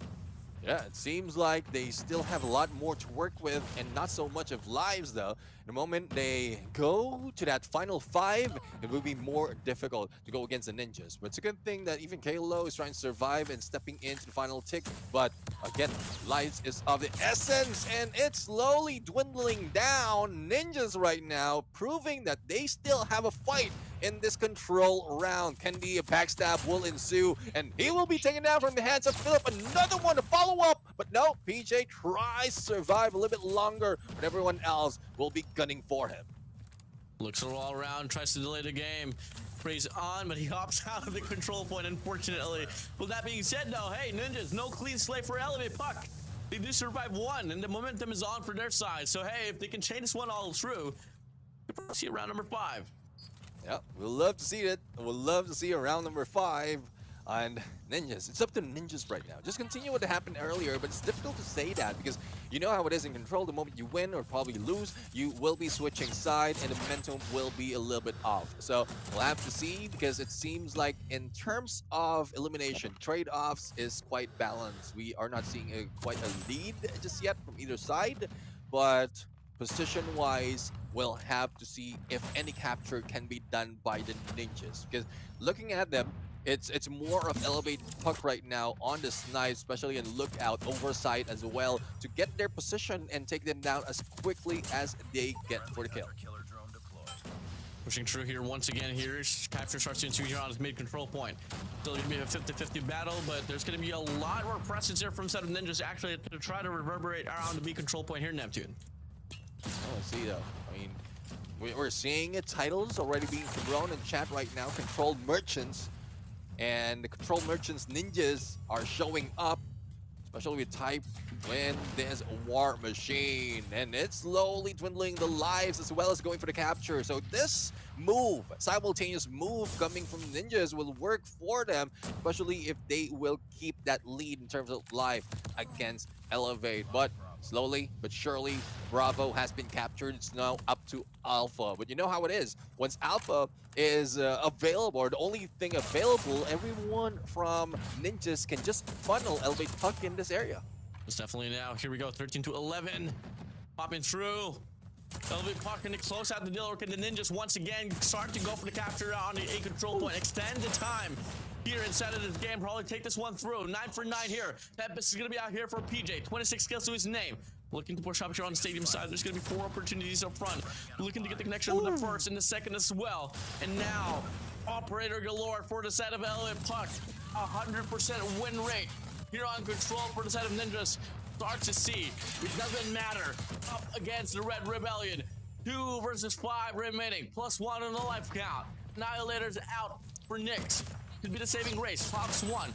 Now here, make it a double. No, never mind. He just shuts it all away. Takeoff gets taken down. And Elevate Puck, they win 3-1 here on map number 3. Yeah, definitely 3-1. But it seems like it's a huge lead in terms of rounds, but how they ended it's very close. Well, and that's because the Ninjas are quite well in control, but not so much from what we've seen them this time around. It's very difficult that a record will be stained with a loss, but not for Elevate Puck. They want to maintain their composure. They want to maintain that they will be number 1 from this grouping. But looking into the match result, a post-match result, Rather, we have PJ doing 28 elimination, and also 36-43 in his score, and well, prove that he's put in a lot of impact in this game. Yeah, really, really big impact there, especially the man with a Tempest. Able to get it done. Chains after chains, name it. And I'm still pretty proud here for the set of Ninjas. After all, this is their last and final series for today, and they were able to make the most out of it. Definitely was a lopsided run there on Search and Destroy. Same goes for a set of Hardpoint. Still a bit of a fight there on Control. And just a lot more things to grasp, but that marks their journey here for the Call of Duty Mobile World Championship overall. Thank you so much for being here, Ninjas. Yeah, definitely. I mean, we appreciate seeing a little bit of flavor in terms of how Garena will be doing, especially in the World Championship. But again, highlights still rolling, but I'm really anticipating the next match, because looking at the numbers right now between the next series, we have Ace Esports going against Thanatos. But before we go there, let's give salute to Elevate PJ, who will be our MVP. 28 kills and 36-43 on the score. This guy has proven, not only in this round, not only in this game, but plenty of times, that he can mix well with the team and bring Elevate Puck to a different level. Yeah, I mean, Elevate Park, PJ, especially in this map, has been pretty provisionary. He has been such a core factor in regards to clearing up and creating the space for the squad. I think that's the risk for over. Now we take a look at the tally here for the maps itself. Slums Hardpoint 250 to 77. Obviously, Elevate Puck claiming this one through. 71 on Search and Destroy firing range. 71 as well, and claim this one all through. It is going to be Elevate Puck once again. Control, you got to see it 3-1, and it was a clean slate overall for the Red Rebellion. Yeah, now another hat trick on the board right now in terms of mode. And well, this has been showing as a pattern, especially if you're number one in your group. But again, sorry, Elevate. I just want to get this through, because the next series, I'm always bringing this on. The next series would be the decider match of who's getting into the playoffs, whether it is Thanatos or whether it is Ace. Because when we look at it, like in terms of numbers, they're all tied right now, especially with some of the matches that has been over already. But well, day's not over. We just finished our third series for today, and a lot more will be happening at this point. I'm really excited. We're excited on what's going to be brought in by the teams. Yeah, I'm pretty excited myself. That is going to be Thanatos and Ace Gamers here. The battle for the number 3 spot. Who can claim it is the question. I'm pretty excited to see that one, and I can't wait to see it already. Neptune, let's call in for a break before we head straight to the blockbuster match of Thailand and the Philippines. We'll be right back, guys.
てくれ Great homies どんな時もサイドバイサイド止まるな止まるなグッドデイためらうなよ Face the light その手で今 Make it come Returnable Returnable to precious 止まるな止まるなグッドデイ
信じてくれ Great homies どんな時もサイドバイサイド止まるな止まるな Good day ためらうなよ Face the light その手で今 Make it come Returnable Returnable to precious 止まるな止まるな Good day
welcome back to the show. And again, day 6 of the group stages continues for the Call of Duty Mobile Garena Qualifiers for a Call of Duty Mobile World Championship 2025 to proceed as well. And for those of you who's wondering what the schedule is for the World Champs, it would be November 7th to 9th, and it will be happening in Katowice, Poland. So if you're ever near the area, and I hope so, you will be able to witness the legacy continue up front. But legacy continues right now for the final day. I am Neptune, the Gentleman Garcia, as uncle of Warden, and will be your caster for today for remaining 2 series of this match.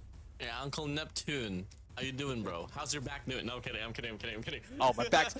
Bro, I am proud to be an uncle that is not having any therapeutical perfume on me. Well, I'm pretty honored to join you on the desk once again, and definitely we will be closing this group stage out together here, Uncle Neptune. But eyes on the prize here, THNTS up against Ace Gamers, the very pretty crucial match out there. TSM Elevate Puck, they're solidified, ready for number 1, number 2 spot. But this number 3 here is a toss-up between Ace Gamers, the number 1 of Thailand, and the number 4 in the Philippines. Uncle Neptune, I don't exactly know what to expect, but one thing for sure, one dream will remain: to stay alive, to probably have a striking chance in the playoffs, to stay in track, and probably have a striking chance to make it to Poland, Katowice, or one team will fall out behind and say bye-bye, goodbye. See you in the next year. Say good night. Well, let's see though. I mean, there's a lot of hope for both teams. And again, Ace Esports has shown up earlier already, and we've seen what prowess they have. But we'll have to find out though on what they can do against, or what THNTS can do against Ace Esports at this point, because again, as you did mention, there's a crucial match between these 2 teams, and this will decide, or probably decide, who will be heading into the playoffs. But the road is still not over. The road is not that short for everyone, as Ace Esports, Kato, Suga, C1, Sedek, as well as Anawin are all set, all prime to be the A's in the hole in this game. So Ace Esports right now, we'll see if THNTS can do anything against them, because we've seen a great showing from THNTS from some of the players that we've recognized so far putting in the show. But Ace Esports looks like there's something else to go against them. Yeah, they got a lot of prowess, they got a lot of promises. It's just all gonna come down to when are they gonna show it. And it has to come down to here where it matters the most. Up against a squad like THNTS, Risky, Rex, Aurora, Sanji, Kenobi, and Girk. We haven't seen Kenobi so far, and as much as I really like Kenobi as a player, I was able to work with him for a certain moment of time. The roster that they were able to put up here so far with Risky, Rex, Aurora, Sanji, and Girk has been so pretty darn good, Neptune. Oh yeah, definitely. I mean, other than pretty, it's also darn good. Anyways, it's quite well. It's quite refreshing as well that we're seeing Aurora into the mix, because it has been quite a long time I've seen a lady really rock on against the boys in these matches just like this. And again, she is doing quite well on Respawn, so that will be the game changer, I would say, out of THNTS lineup. But we've also seen so much of prowess from the other players, especially Rex. You also mentioned about Sanji in terms of how he can make those elimination in search and destroy. He is one of the, I would say, the leaders at this point. But for the map picks, Summit on Hardpoint, firing range once again in search and destroy, and back to raid and control. Yeah, L staple map here of Summit Hardpoint. I mean, probably one of the more rep maps as well here. So we're not going to be seeing Slums for the first time today. We went back to back Slums earlier, so I'm kind of refreshed to see Summit Hardpoint. And just judging from how it looks here, I mean, yes, it was exactly how it went down with Elevate Puck and Ninjas on the run there for fire range and raid. But now you take a look at Summit Hardpoint here. Let's try to decipher just a little bit. You know, THNTS, they haven't really played too much. I'm not mistaken, they haven't really played any Summit for this very tournament.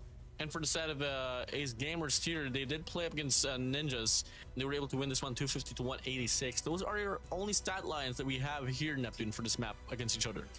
And that's one thing, though. I mean, that's one thing that probably AC Sports has an advantage of, because if they probably haven't seen much, or there's not so much of practice coming from Tornadoes, especially playing against teams in group stage, then that would be a one-up for them. But when we look into head-to-head, it seems like the numbers is gearing towards Tornadoes, especially with Rex in here in the mix, and we've seen him really deal so much of damage against opponents. Even on some cases wherein he pulls out an orthodox approach and to respawns, but well, we'll have to see though. We'll have to see if this is something that they can pave through in this match against Ace Esports, because it's about to begin. A lot of expectation, a lot of hopes that would be, I would say, that would live as well as die after this entire series.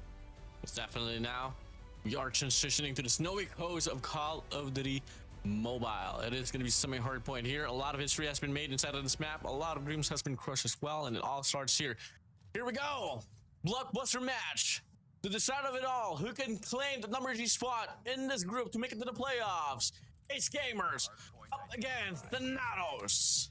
Yeah, setup is head straight to P1, but second floor would be crucial to take over. Sugus goes down, but Aurora also falls down. We are seeing Kirk on a 3 spree already, followed by Rex, but the battle doesn't stop just there. No capture just yet, or not so much of a capture from either side. It's more off elimination that's happening. Thanatos is putting in a much of a fight, but now it says no, it's gonna stop right here, and Ace would be going in for the takeover in that P1, and all bases covered that's being attempted to run through by the Natos is being cut by Ace Gamer. Yeah, I mean, this map here is going to be relying upon the shotguns, and so far attacking the Nowan has been slaying it all down, tied up for 5 eliminations. Pushing through here, latter part of the hill, so being fought over by the team of Thailand. Ace Gamers here, last 10 points to claim, and they're taking this one here up the notch, leaving the Natos with only 1 point.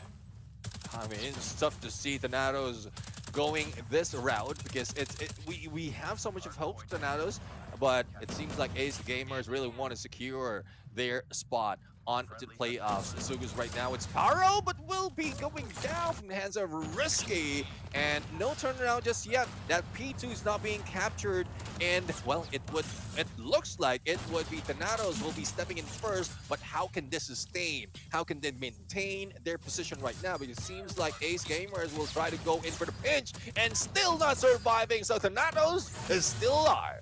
Yeah, a lot of mix-ups here, no, on speed 2, no sense of definition whatsoever. It's always going to be a back-and-forth trade. And now one good for 2. Aurora and Rex is out. As the Nowan goes on a 4 spree, still looking to get some more. Gurk here on the top side with a shotgun. Here, killing down. Tempest is out for a Nowan, looking to be the leader in the pack of the players of Ace Gamers. 52 to 60 now. The Natos only settling down for the scrap time. And if you take a look at the map as well, Ace Gamers, they're going to have the better formation towards the rotation there towards P3.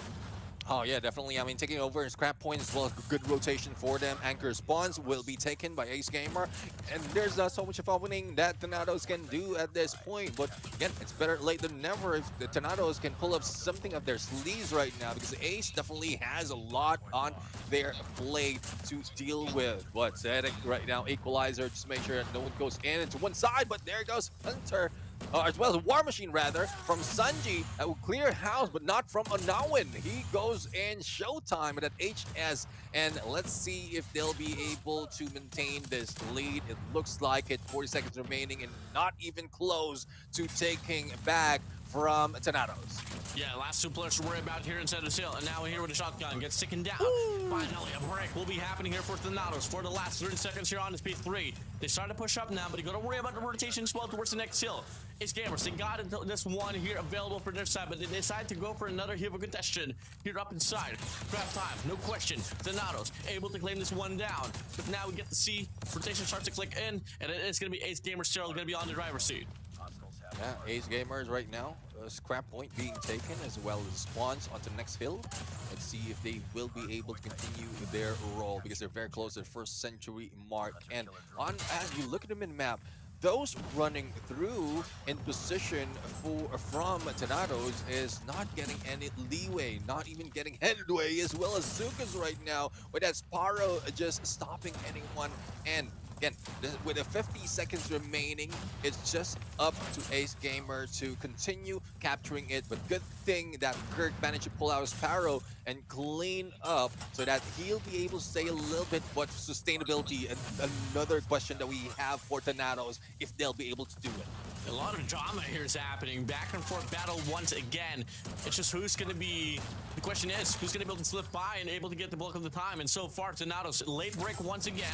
Rex here building up the heat. Has an EMP system for himself. I was able to go on a mad spree, but should it be sufficient enough for them to actually bounce back into this game? Ace Gamers, they deny it. Claiming the last 10 seconds of the scrap time as we enter the Q1 once again. It's going to be right around a 50-point lead here by the side of Ace Gamers. Yeah, we were looking at the all blue before the time opens up into the P1. It seems like there's a good chance for Thanatos to take over, but not so much of coverage, especially on the second floor. That is one of the crucial part of Summit Hardpoint. If you control that second floor, you will be able to control this hill, and it's only Rex in the one corner who's still going down. And the moment that it opens up, Ace Gamer will be starting to count up and bring the numbers close to 150. It's a good thing that the numbers has increased from the past from 150 to 250, because if this is the case, if the past will be happening, a pass score will be happening, it's about to close. But there's more chances for Thanatos right now, but Zedek says no, we will not give you any chance, and we'll take over this P1.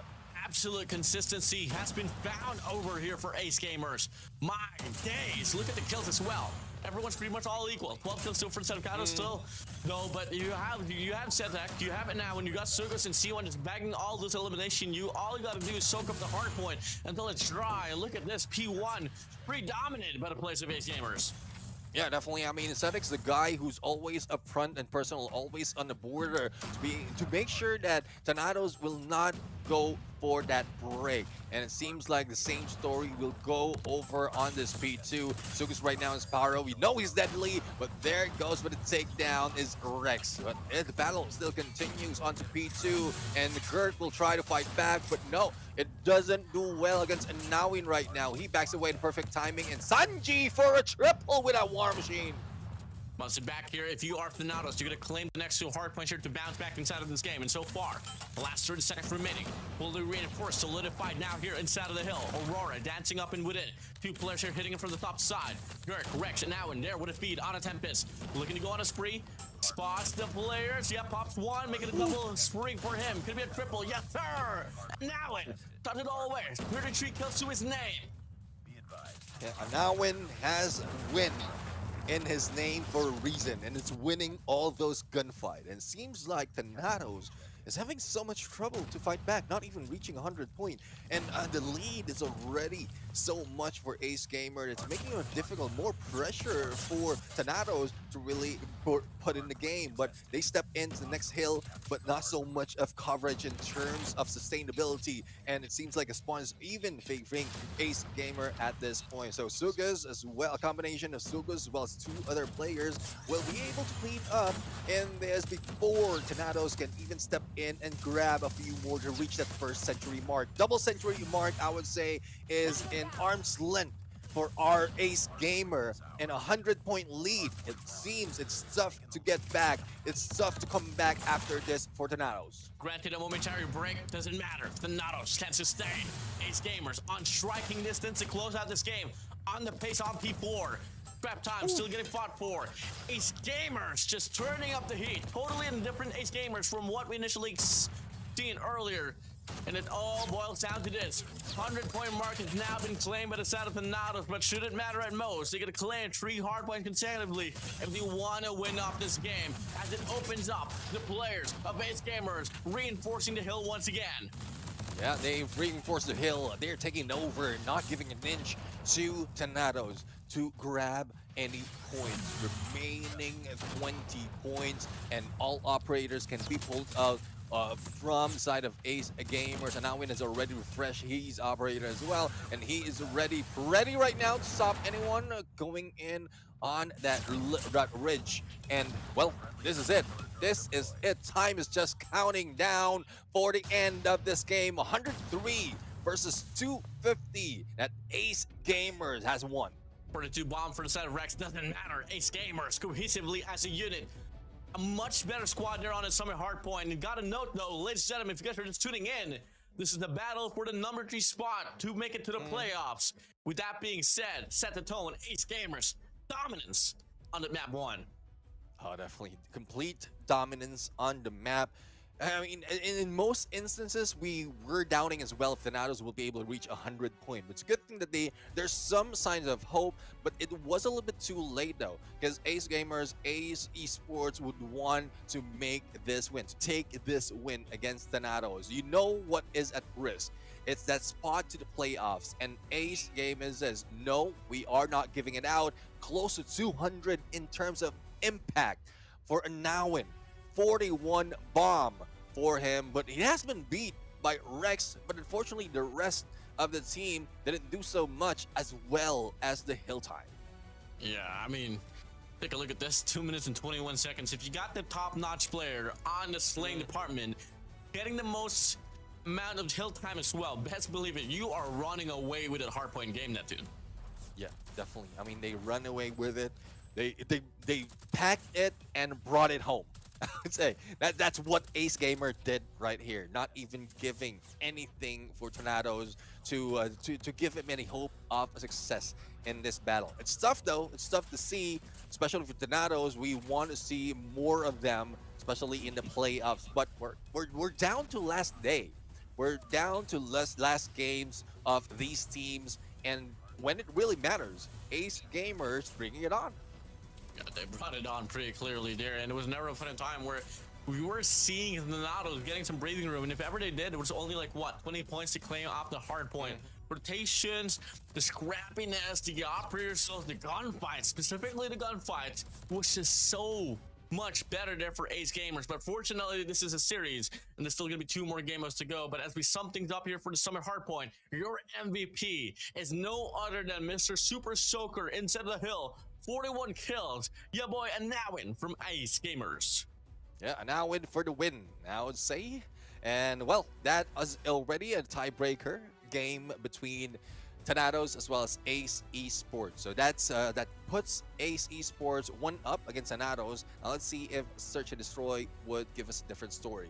Otherwise, if they lose Search and Destroy as well, that would make Ace Esports secure their spot into the playoffs. So hopefully that table or that storyline will change. That table will be turned against Ace Esports, but hope is only a few percentage of what we can do for these teams, because the Nados will need to put in grit and grind to fight against Ace Esports in firing range, Search and Destroy.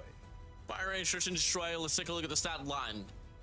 Tornadoes went up against Team Star Magic there in the last one, 5-7, and on the contrary, for the set of Ace Gamers, they did play Fire Range as well, but this one was up against Ninja's, NIP, so it was 7-3 there, so they were able to get that, slight better incremental, better stat line, but still, I think it truly happened here. We take a look at the comparison. On Hardpoint, they were 50-50. On Search and Destroy, it's definitely going to be 50-50 as well, and it's going to be a Nawin and Risky here on the stage for the head-to-head comparison. Yeah, let's see though if Risky will not risk anything at all, because it's deadly already that they're here pressured with a 1-point loss against Ace Esports, but it's just up to their stamina as well as a mental fortitude for Tornadoes at this point. I would say losing is not an option, but if you manage to lose, at least you pick yourself up, prepare and reset. Especially this Search and Destroy is a map and mode that they will definitely need a huge reset to forget about what happened in Hardpoint. Reset. Gotta reset. Every momentum matters. Your mental is at stake. And we've talked about this, Neptune, on a coaching standpoint. Mental is truly one thing that really drives you to being the better team out here. You got to reset here if you're at the Natos as we open things up. Going to be the toughest to order here, as we all know, Ace Gamers, one of the best S&D teams to be offered here in this Garena region. The Natos, do they have what it takes to sustain and force game number 3 later on to have a still chance to make it to the playoffs? As we start things off here, first kill here going to go to the side of the Natos, but Ace Gamers, they triple it down. I don't know what's happening right now. They're going a little bit fast to my expectation, because most of the time, like, buying your time gives you an opening to make sure that you have a good position, as well as a good communication to fight against a team like Ace Esports. But seems like Ace Esports is not slowing down. They don't want to drop a beat at this point, and they just want to end the game as quickly as that. Like shock and awe against the Natos right now for that first game. Are they going to change up the tempo here? Looking like they want to play for the pickoffs. So far, Ace Gamers going to be leading the way, but Garek finds attack here with a God Nade. That's going to be one lesser player to worry about. And if you're at the Natos, you got one pick off already. The stack up now here, probably go for an entry regardless of which way to go. Especially on the B side. Going to be pretty much out in the open. Only going to be C1 there with a sniper. But still, though, Ace Gamers still controlling the map pretty well. But it's all going to come down to Natos here to pave the way and go for the entry. Let's see, though, if they will be able to make the entry. It seems like Alpha is tough to go through with. Even Sanji can find anything. Sees one, but will be backstabbed by Sugas. Unfortunate for them. Equalizer in terms of numbers, wherein they could have the advantage. But seems like they are being forced to go in for Bravo at this point. And who's waiting for them? It would be C1. The moment that C1 sees one, then he might be able to take one down. Ooh. C1 holding the angle down. Risky and Roar is going to be there on the other side, but Rex finds it now. And C1, oh, draws back away the timing. Oh no, be able to find Aurora as well. Never mind, doesn't see any visuals whatsoever. Little does he know, 1 point has crossed by. Dribble to the face. Rex finds Sugas as well. Now it's 2v3 here. Bomb should be out in the open there with the B side. But a lot of hesitation. They want to wrap around towards the A side instead. Talk about hit and run. Hit and run from C1. He ran away as quickly as that. Hightailed it. And now switcheroo. The gameplay coming from the Natos. They head over to Alpha. Now, they will reset the time to 40. But Kato knows. He knows when no one would. Still, let's see now if Rex will survive. And no. There you have it. Time run out for them. The same goes with points. 2-0 already. Wrap it up now. The Natos put the sail. Had the perfect read, but didn't matter. Snipers just prevailing from the side of Ace Gamers. And now they switch it to tempo here. They want to go for a full-blown push here onto the Ace side. Portion for side of Ace Gamers to back away. They could be playing for the pick-off or the retake. See though. Let's see if they'll be able to go for retake right here. But it's clear enough that Ace knows how to go for the shot, especially if the bomb has been planted, or even before the bomb has been planted. No takedown just yet. Smokes covering where Sugus would be in. But that utility, though, can give out information. There goes Kirk for the takedown. Now for the follow-up, but Sanji goes for the takedown against 2. And trade-off after trade-off, bringing the Natos in the lead. And only C1 remains. Back and forth we go. 2-1 the score. And this could be a comeback that the Natos has been waiting for. Finally, the first here for the side of the Natos. And this continues to burn on.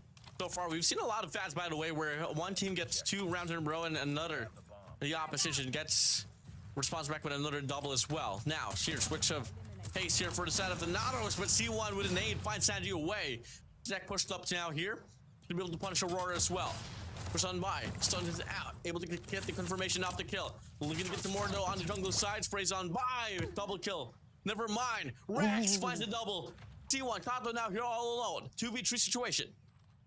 Hanging back in showers, Rex is doing well. Great deception coming from the Natos, but risky! Up close and personal. A C1 will be taken down, and the equalizer. This is what the Natos has been waiting for, a chance to come back with momentum favoring them. Now, I want to see Ace Gamer, Ace Esports come back from this, because they don't want to slow down as well. Not at all. Keeping it tight, close. What you want to do for your ends. S&D Masterclass performance for each end so far. On first split to be offered to Super Steps, and now it's going to be a free side there. Gotta watch out for the crosshair from side of player 3 and player 4. That is going to be C1 alongside Sugas, making the play here on the B side. And C1 finds Kirk already. Bomb Scrap going to get picked up though by the side of Risky. Do they go for the commitment or do they wrap around towards the A side?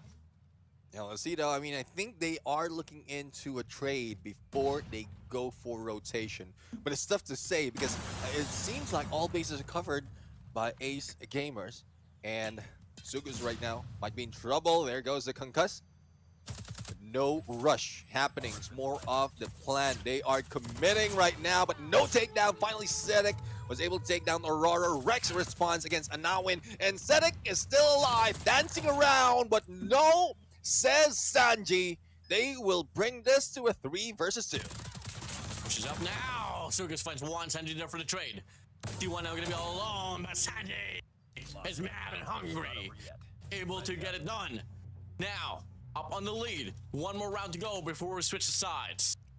I love how it's turning up right now. I mean, this back and forth in terms of points, well, it has taken 2 before Tornadoes managed to grab a 3 against Ace. But it seems like I'm loving how it's turning up right now. Ace will need to move a little bit faster, similar to what we've seen in that game number 1, to be able to have a 1-up. But speaking of 1-up, one more against Rex. And there you have it. Trade after trade.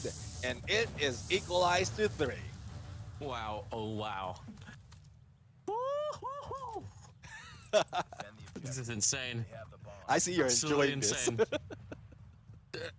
On a coaching standpoint, this game is just being played so perfectly by either end. Now here, big stack on the trailer side. Oh my days, shotguns overlord.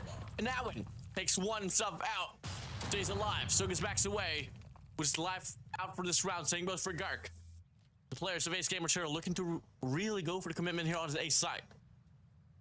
Let's see though, commitment will follow through. Everyone's on prone. No one wants to move. And I think this is this one gameplay from Tornadoes that would be very risky. But Sanji, well, not taking that risk. The moment he spots one, even slides in for a second time, unable to make that shot.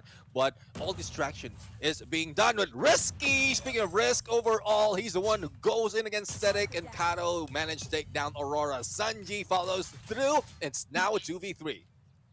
Pushes up now, C1 lurking. Oh, the nade. You should know Rex is gonna be there. Now in pops the shotgun as well. C1 takes away Rex. And now Splitter 5 Risky gonna be all alone. Springs on by, finds one. Off the rip. Expects a punch down. Ring the bell. The total knockout by Risky. Ding, ding, ding, ding. There you have it. I mean, he knows he'll have trouble to swing that MG40.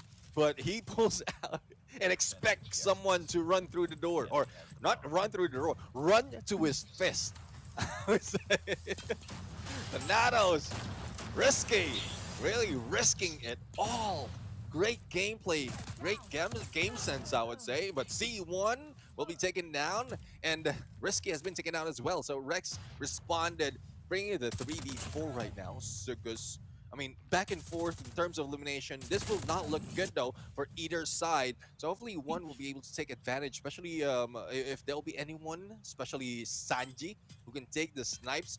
Probably get more of information from Oversight. Aurora might be in trouble, especially the moment she steps out in front of Anawin. A bait and switch might be happening, and there goes the miss!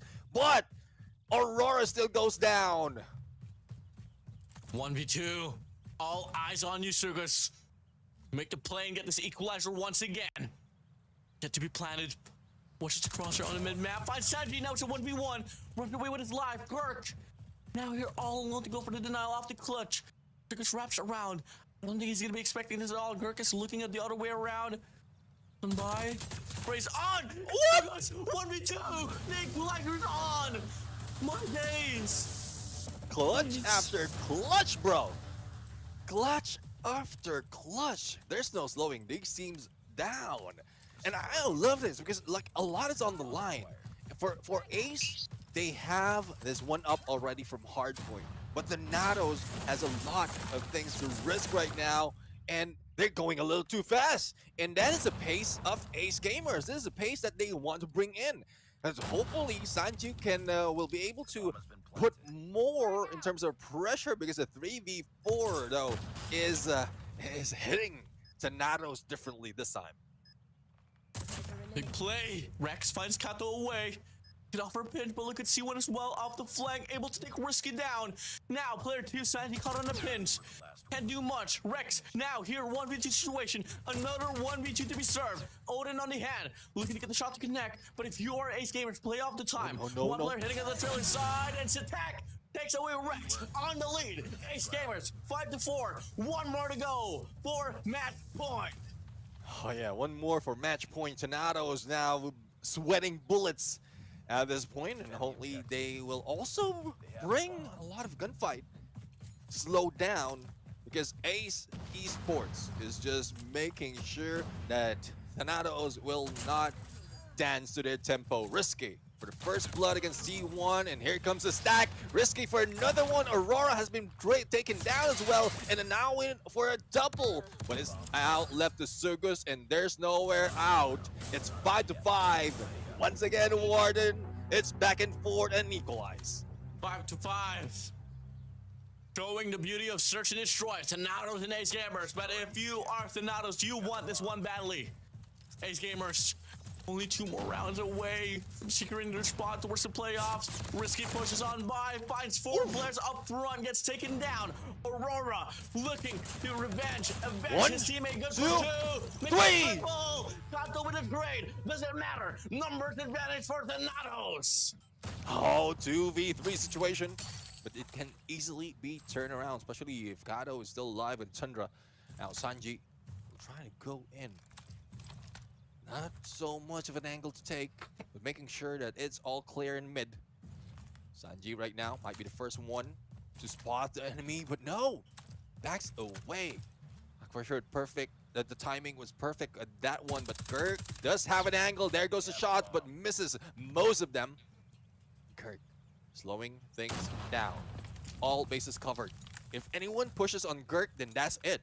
That's it. But, well, Ace says, no, we don't want to deal with you. We can rotate on Alpha, but as quick as that, Thanatos might head there as well. Playing this one disciplinedly here, Thanatos perfectly. Ace Gamers, you are the offensive team. Gotta get the bomb planted. And they want to double it down towards the beast. That's a big mistake. No. Oh no. Rex playing on triple. Player 3, Gurk watching the cross as well. Player 2, Sanji watching the flank. No information at all. 25 seconds left, and Rex takes in Kato. No 1v2. It doesn't matter. It doesn't matter. Rex shut it down. Match point for Thanatos. A chance to force this one to a map number 3 to decide it all. Who makes it to the playoffs? Definitely close. I'm getting goosebumps right now. Rex for that double and a finisher. Match point. Thanatos can make this work if they can stay with the pace that they're doing, that working right now. But Ace still has a chance to change it. Kato will need to go in for the first blood just to make sure that they can equalize this and bring this in overtime. But everyone else from Thanatos is at a standstill. They don't want to risk going down just yet, and that's putting Ace Gamers scratching their head as to where to go. Oh, C1 gets the first blood, takes away Rex, the strongest player on the team. 4v5 now. Ace Gamers make the decision. One player already pushed up on the B side. What are you waiting for? Get the bomb planted. Double man push by the side of Thanatos. You're on A lane. Kato doesn't have any information. Should be the easy kill. Risky 6 takes away Kato. And now he takes down Gark. Could it be it? Big 1v1s for a lot of these players. Soga takes out Risky. Now, 2v4 situation. Thanatos had that auto up in their hands. They start to trample and lose their gunfights. 2v3, still alive. Bomb is gonna be planted here. It's Gamers on the advantage. Advantage 3v2 situation and have the bomb on the ground. Sugus right now firing on Sanji with a sliver of health. He managed to survive and not peek out, but C1 could be the game changer right here. If Sugas can spot Sanji, he's already down, and there you have it, backstab! It is now left to the Queen Aurora. Will she be No able way. to make this work? Sugas spot on, but not so much being No way. hit, and there goes the slide! Fine. 1v1, time is running out. Will this be enough for her to make it work? I don't think so. It's very difficult to spot Overtime. on, especially if C1 is moving this way, but there goes Aurora being taken down, and we're going to overtime. Overtime. Let's get it on. The fight for the ticket to the playoffs. To stay alive in the World Championship qualifiers. Back on the defense. Ace Gamers. The Natos had it all. Dropped the ball. Now we move on. The first set of the overtime. So far, a battle for picks. Leaving the ace side out in the open there for the Ace Gamers. They want to play it off the retake. And it's all going to come down to the initial pickoffs here in Neptune. Yeah, definitely. I mean, Thanatos has a bomb, but they are not moving an inch. Not even going in for the alpha. They know that they failed that miserably earlier when the bomb plant has been denied, and that's where they have been slowed down. So they're not risking and making sure that no one is waiting for them. A two already on point. Just buying time. 1 minute and 19 seconds on the clock. And even, bro, Thanatos is not moving at all. Not quite sure what the plan is, if they'll be able to find a pick-off, because even for Ace, they're not giving them that leeway, so it might just go down to time. High-low position there from player 4 and player 2. There should be an elimination there for the set of Ace Gamers. Looking like they want to go for the commitment now. Sprays on by. Oh. 1-for-1 trade. No, never mind. Risky. Able to get the most out of it. Now it's a 4v3 here. Ace Gamers scrambling. No, not just yet. They don't bite it. The bomb's still going to be headed there towards the direction of the worst Ace side. Pops one ace. Sugas can try to go for the commitment there on towards the side. Setek knows exactly what's up. Player 5 back the whiz while Kato has to need to hit the shots here to find the means to get this round for themselves. Snipers out, back through. They know it's at 8 execution already here for the side of Thanatos. Risky, missing that final shot. But Zedek a little too close, and Kirk also going down. Time is running out. Bomb is on the ground. Aurora slids through. Zedek didn't get that elimination, but this might be it. Only 4 seconds or 44 seconds remaining as we look in. 3 or 2 versus 1. And Sugas might not be that sweet in this game. It goes in slowly, Away. but not so much of an angle to take. He might have seen Sanji already, but Aurora is the one who will finish this game. 1 up against Ace and close to ending it on match point. On distance to close out the game and force a map number 3 to stay alive. And they do it. Ace Gamers back on the defensive side. Did they make a blitz play? Did they take the risk? Looking like they want to play for the pickoffs once again. Same similar situation here. Leaving that Ace head out in the open, just play for the retake. A battle for pickoffs once again. Let's see if they can go for the pickup. Again, it's a little bit more animated this time around compared to the previous round. Earlier, no one is moving. In a moment that when it really matters, it was Ace who lost a lot of players. Now Sanji will try to spot them, and everyone's stuck from spawns. So all they have to do right now is probably replicate what Thanatos did earlier on the final minute or the final few seconds. That's where they make the move, but Sanji gets a hit, but not for a takedown. But at least they know position, so that's great already information. Oh, this is it. Pushes across Sanji. They get the shots. Finds one. Finds a double. No, never mind. Oh no. Ace Gamers, they put up a mistake. Entering the mid-map dry. No utilities.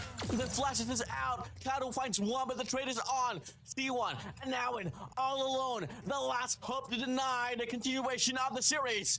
2v4 situation. Swings on by. Good for 1. It doesn't matter. Off the rip from the flag. The pitch will be offered. It's gonna be a map number 3 to decide who makes it to the playoffs.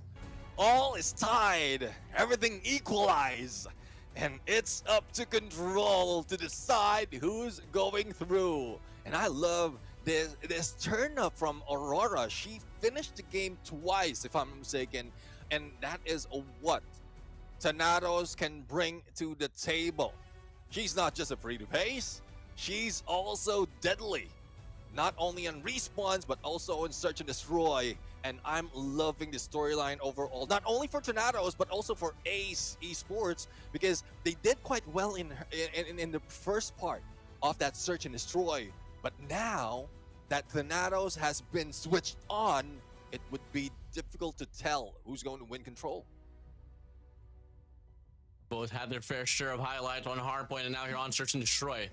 Definitely Hardpoint was definitely one-sided there, but on this S&D, went down to an overtime, they stay alive. Move over to Control. I don't even know what to expect here, Neptune. It all really had to go down to this. Definitely. It has gone down to this. And still, anticipation is well for both sides. We still don't know who's going to win it, whether it's Ace Esports or Ace Gamers, as well as Thanatos. But clutch after clutch, game after game, both teams are showing that they're not going down that easily. It's just unfortunate that for the final moment, even when the sides has been switched on that overtime, Thanatos found their way, and they found that win. And still, the guy with the Riz as our MVP, Thanatos Risky with 14 elimination as well as 1687.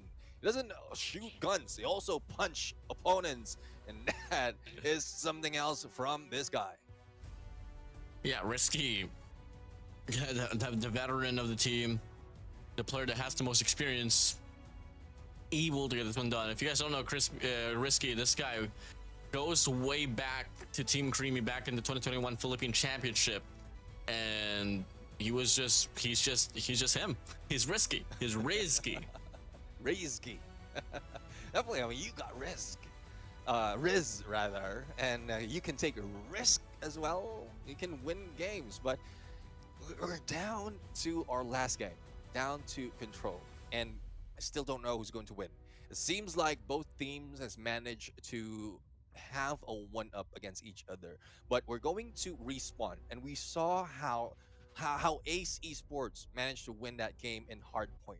In Control, though, it's a mix of both, but it's tough to call right now, especially in Raid. So I love the storyline between these two teams. I love the storyline, and whoever would be losing this game, the disappointment, hopefully they don't carry it on. There's more in the future, but they have to take it now. They do have to take this one down. That's no matter at this point here. You know for a fact, one thing that does matter is morality. You know the stakes is up high, you know what is up ahead. And now, at this point in time, safe to say, one team will fall and one team will make it to the next stage of the competition. Neptune, let's get this show started. Head-to-head matchup here, 25% win rate, tied up for the Control series as well. They were tied up in Hardpoint, tied up in S&D, tied up in Control. It goes to show on paper how close and how on par these two teams are up against each other. No matter how they're tied up, hopefully they can move an inch, because you don't want to be tied up that much. But here we go, Control starting, and for those, it is Ace who is an attacker right now, and we know how they pace their game. They want to go full blown on one side, and that's what that's what's happening right now. Going to Alpha, already managed to take one down, make that two down already. And C1 would be taken out, but Alpha is being captured. So not quite sure if the play for Thanatos would be to give up Alpha and save up on the lives, and then just funnel them in on Bravo. But there's a lot of risk involving that. A bit of a capture now here for the set of Ace Gamers, and this is going to be pretty good.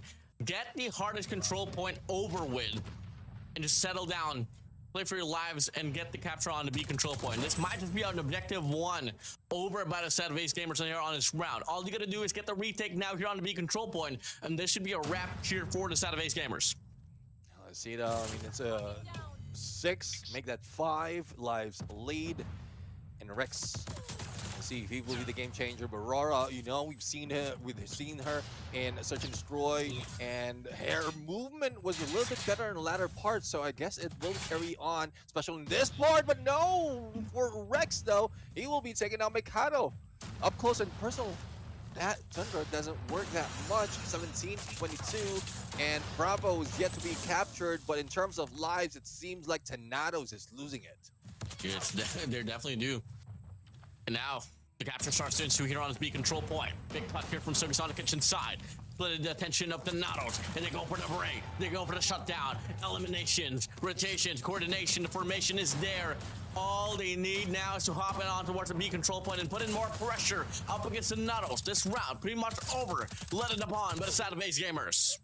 Yeah, definitely. I mean, the lead is already 10 in terms of lives, as well as the capture being done, and second making it to the third. Now, Ace, C1 covers one angle, and another player covers the other. But there you go. The time is done. Not even dealing with the lives, and the first point goes to Ace Gamers. First point, and that was pretty much dominated as well by them. Get the capture on the A control point, left to Nados. Trying to scramble for the spawn trap. Didn't happen. Ace Gamers had the proper read. Now we start things off here with a War Machine Gambit there on towards the mid-map. But if you take a look at the map as well, it is going to be Thanatos there. Going to be going for a big, heavy strike here on the B control point. Yeah, definitely. I mean, this is what they're doing right now. Turning things around, understanding that they will be able to control the pace. But Zanji not going down after multiple shots with a War Machine, but Kata responds. Breaks off through. But it's only first stick of Bravo that has been taken. Now, Risky will be going on the other side. Good flank preparation to head into Alpha. But Sedek says no on the other side and wants to clear that up. All utilities being thrown by C1 to spot any information on the three players that's rushing through the Alpha. And here comes Cavalry. It's a 2v3, 2v4 situation, but seems like the Natos is fighting quite well, but no, not so much into Alpha against a C1 as well as an Aoyan. A C1 Death Machine bringing death to Thanatos' door. Yeah, capture's not really the most spontaneous here for the side of the Nados. They gotta find a means to ensure and they get this B control point. And look like on paper they might be able to get this one done. Question is though, does Ace Gamer still try to go for the contention, push them back away? Nope, it's already over. Take mid control alongside Laundry side. They want to play off the defense here instead for the side of Ace Gamers. Let's see though if they can turn things around. It's quite tight in terms of lives. Alpha yet to be captured. And now would have a good spot.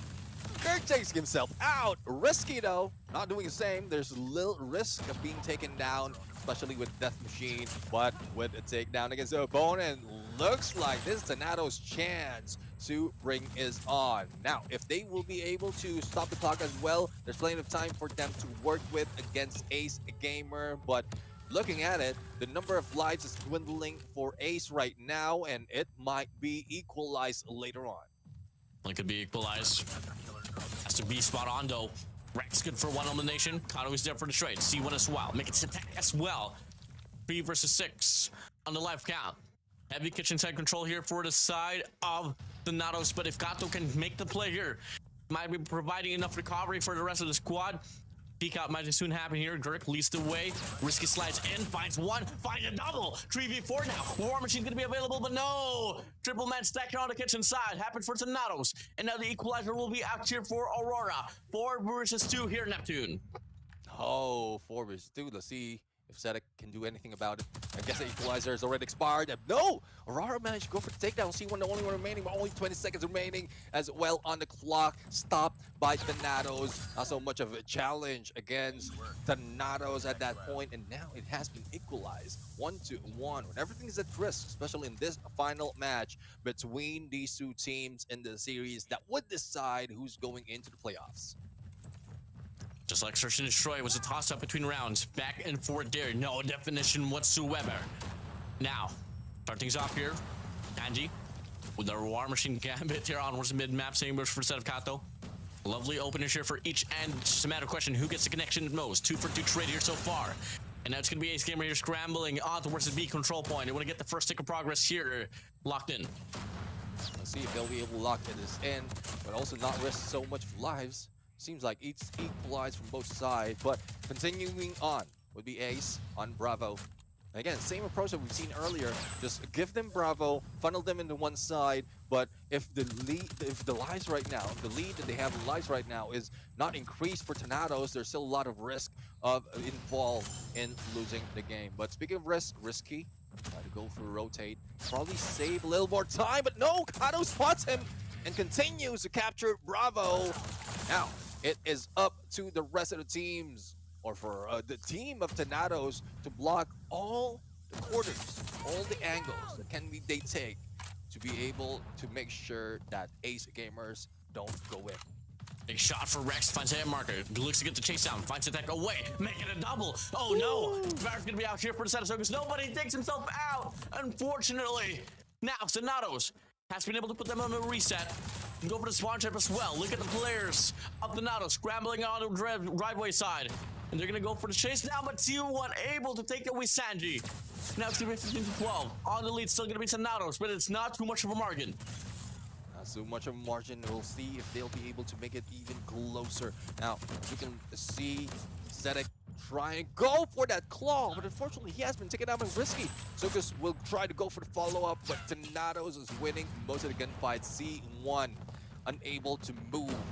Against Sanji, he will not be spotting him, but against two players from Tornadoes, a good chance that a shot can be made. Zedek goes for a takedown, equalizing the lives, and only a minute remaining. But they know the position, they know that they are on there, on the capture, but not a lot of movement being done. But Risky says, I say hello to my little friend, Death Machine is in hand. Now here we go. That's 4 lives remaining. We're at this point of time where there is no point of return at all. Big shots to Tech. Now and finds one here on the mid-map. Aurora holding this one down. Looks to commit to this as well. There's going to be a trade as well there, probably from set of Risky. Timing doesn't fit to their favor. They back away. Oh, they meet Aurora at the end. 6-4, so doable here for a set of Ace Gamers. They find another. Triple chow, double chow to be offered. That's one. Risky gets taken down. War Machine's going to be out here for Sanji. Big rep around here for a set of Ace Gamers. And now when Sogus, the last glimmer of hope for the set of Ace Gamers. Yep, final 2 lives. Make that 1 live. Only now one remains against 3 and 9 seconds to spare. Not so much. Every angle is being covered. Aurora might be taken down, but the backstab will not work. Kirk made it win for the Tornadoes. 2-1 in score right now. 1 more to go for them to secure not only the series, but also a chance to go for the playoffs. Could this be the last dance for Ace Gamers, or can we see a round number 5? Here we go. Kato!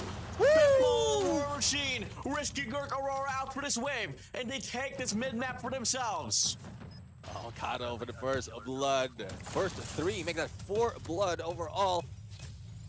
And it's just a runaway being done by Ace Gamer right now. They know, they expect where everyone from Tornadoes is coming from. And 9.9 lives lead is already detrimental for Ace Gamer to take 1 point back. But let's see if something can happen right now. Someone can break through from the spawn trap that's being done. Tornadoes Sanji finally elimination as well as a breakthrough. And now when it's just waiting on the other side, Tempest in hand, and there goes another 10 lives in differential with only 36 seconds remaining. It's not looking good for Tornadoes. Not looking so good. Have to book a ticket for this round number 5. Tempest is out for an hour. 25 seconds over the clock. If you are Ace Gamers, you are on striking chance. You're ready for one to round number 5. Delay and build up your operators once again. That's exactly what you need. But for the side of Tornadoes, try as you must. This round's pretty much over. No more respawns anymore. Push back towards the spawn side. The scramble across the A to the B lane, it doesn't matter. It is going to be Ace Gamers taking this one here up the notch. 3 lives remaining. Could this be it? Round number 5 up in the making. Last player alive, and here we go. The decider of it all. Gamers, Tornadoes, round number 5, map number 3, no overtime. This is the last and final round to decide it all. Who makes it to the playoffs? Definitely the last and final round. Now let's see if Tornadoes manage to stack up a lot of operators, a lot of score streak as well. They can use later on because that would be crucial. Moment to get an advantage, and Greg is starting it off. I guess it's true, but no. Here comes Sukus as well, trying to fade back, but no. Sukus has been taken out by Sanji. Back and forth they go. Bravo is being captured slowly but surely. Only Aurora doing the deed, and Rex just putting a number against Ace Gamers. But it's not that far though in terms of elimination, in terms of lives. But Bravo, sure enough, will be captured in a few seconds. Flat breakthrough here for the set of Thanatos, able to get a Conqueror. They're on towards the B control point, and now they slither and they're on towards the A control point. Aurora's gonna be out with an equalizer. On the spree they go. Burn up the heat. They feel it now. They want it more. But Thanatos so far, they do get put a stop into it. Ace Gamer slides with the recovery. Only 3 lives up here for the set of Thanatos. Make it 2 as they're able to stop the capture on the B control point. Make it the same way as well towards the A control point. It's a 50-50 battle, but Thanatos is on the momentum.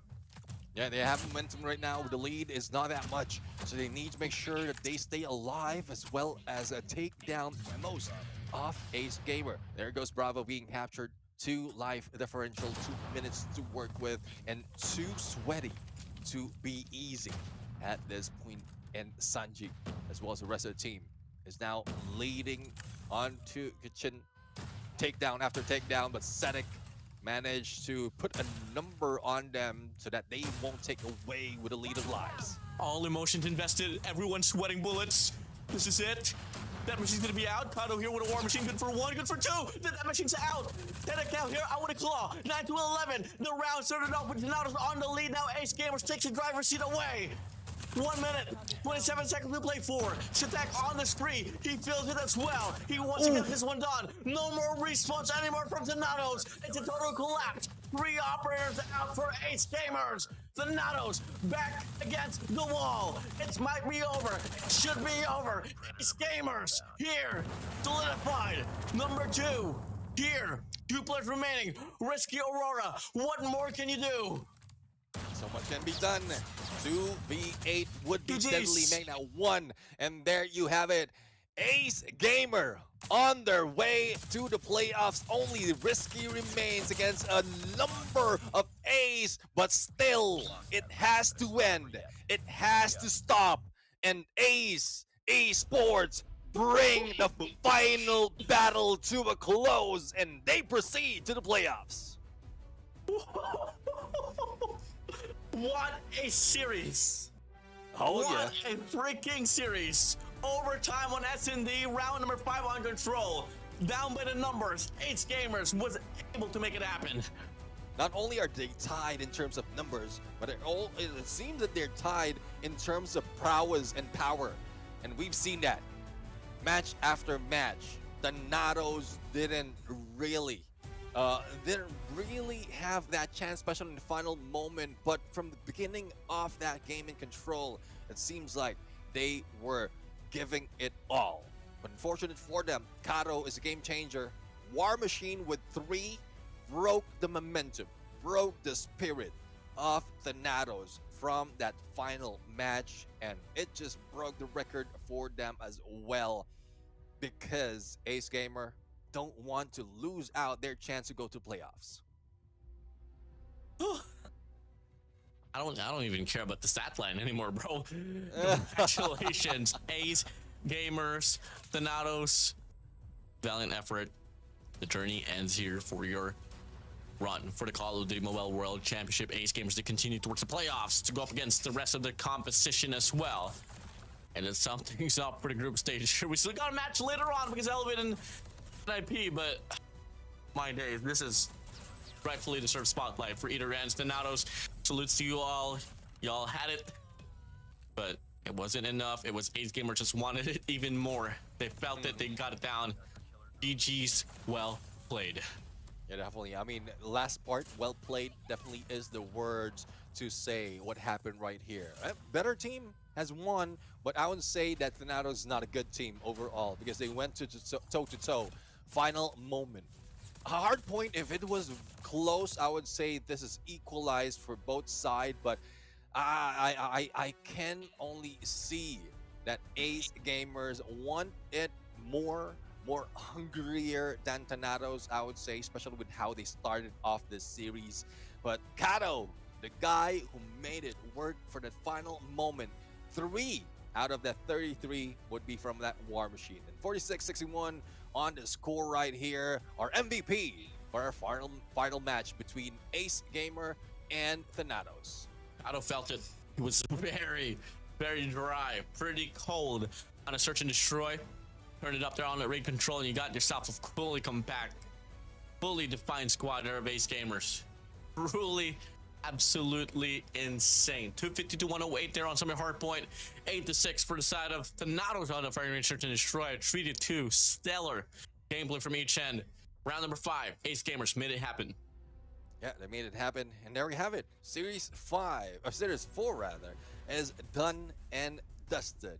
I would say that's one of the highlights that we have for today. We'll still have another match that will be happening later on. It will be Elevate going against NAP is Priority. I know we've seen not so much of a challenge, especially from a team like NAP is Priority. But we'll have to find out though. This might be a saving grace for them. This might be the chance for them to redeem themselves, especially as this is the final match of the day. It's the final match as well for these teams on the group stage. But I would love to see more of that happening, but I'm pretty sure after a match, we're going to go for a quick break. When we return, more of the battle continues. So for those of you watching right now, excited to what happened between Thanatos and Ace Gamer, don't go away. There's a lot more that will be offered by these teams, especially Elevate Puck will be back into the scene. So, Warden, for sure, we're all hyped, but we still need a little bit of rest though.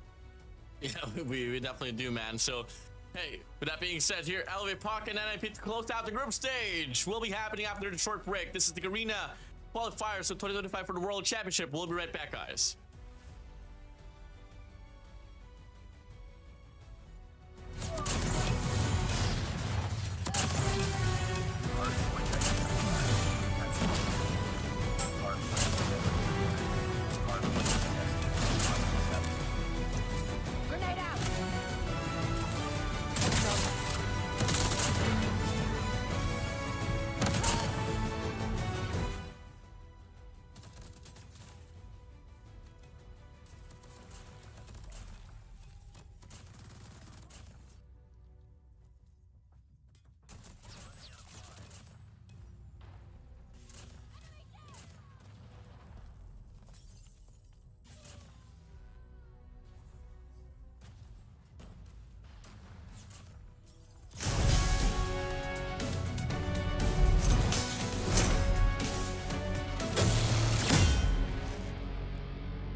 we go back to the last and final series here. Something's up here for the group stage. It is going to be Elevated Puck up against Nap is Priority. Once again, joining on the desk is Warden. Alongside with me is your Uncle Neptune. And we'll be closing this, group stage off here. Neptune, NIP, Elevated Puck. We all know how we feel. And, hey, I just want to see NIP end off with a banger before we wrap things off here for the group stage. Yeah, definitely. I mean, still have hopes for NIP at this point. I mean, I don't lose hope on anyone. I don't give up on anyone, I would say, despite of the opposition being threatening, like Elevate Puck that we have right here. But let's see if they can give that Elevate salute as well. We've seen that earlier from Hardpoint. But again, it's more of respect coming from the 24 world champs. And I would love to see them really bring it on once they get in the grand finals. But we have to deal with this final match. I know a lot of teams, a lot of expectation out there from the viewers that this would be one-sided. Hopefully, it would be a great fight as well from Nap's Priority. We've seen them try their best earlier, but the record shows. In paper, it shows already that the team still needs a lot of work. Not a lot of Nap, definitely, but they need to wake up this time around. Yeah, I mean, I'm expecting Elevate Puck to run away with this series, but at the same time, I just hope that NIP is going to be able to put up a fight in some way, And unfortunately, in regards to, you know what, Gordon, push away the data. It doesn't matter.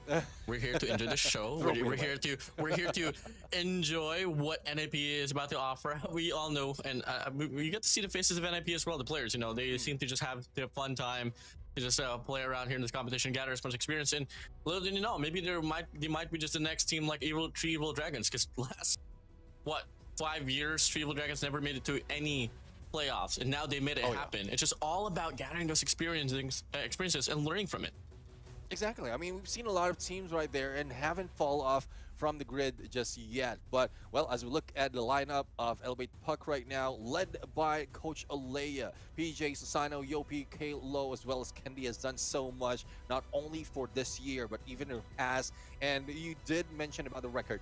They've done back-to-back in most cases. And let's see, this is their way as well to go back-to-back into the world champs. For those wondering how and when it's happening, or where and when it's happening, it will be happening in Katowice, Poland on November 7 to 9. But introducing Nap's Priority, they're still having that energy. All smiles, all thumbs up right now, showing up there that they haven't given up in this game. So I love the spirit. I love the spirit from NIP right now, and hopefully they can carry this over up until the last game.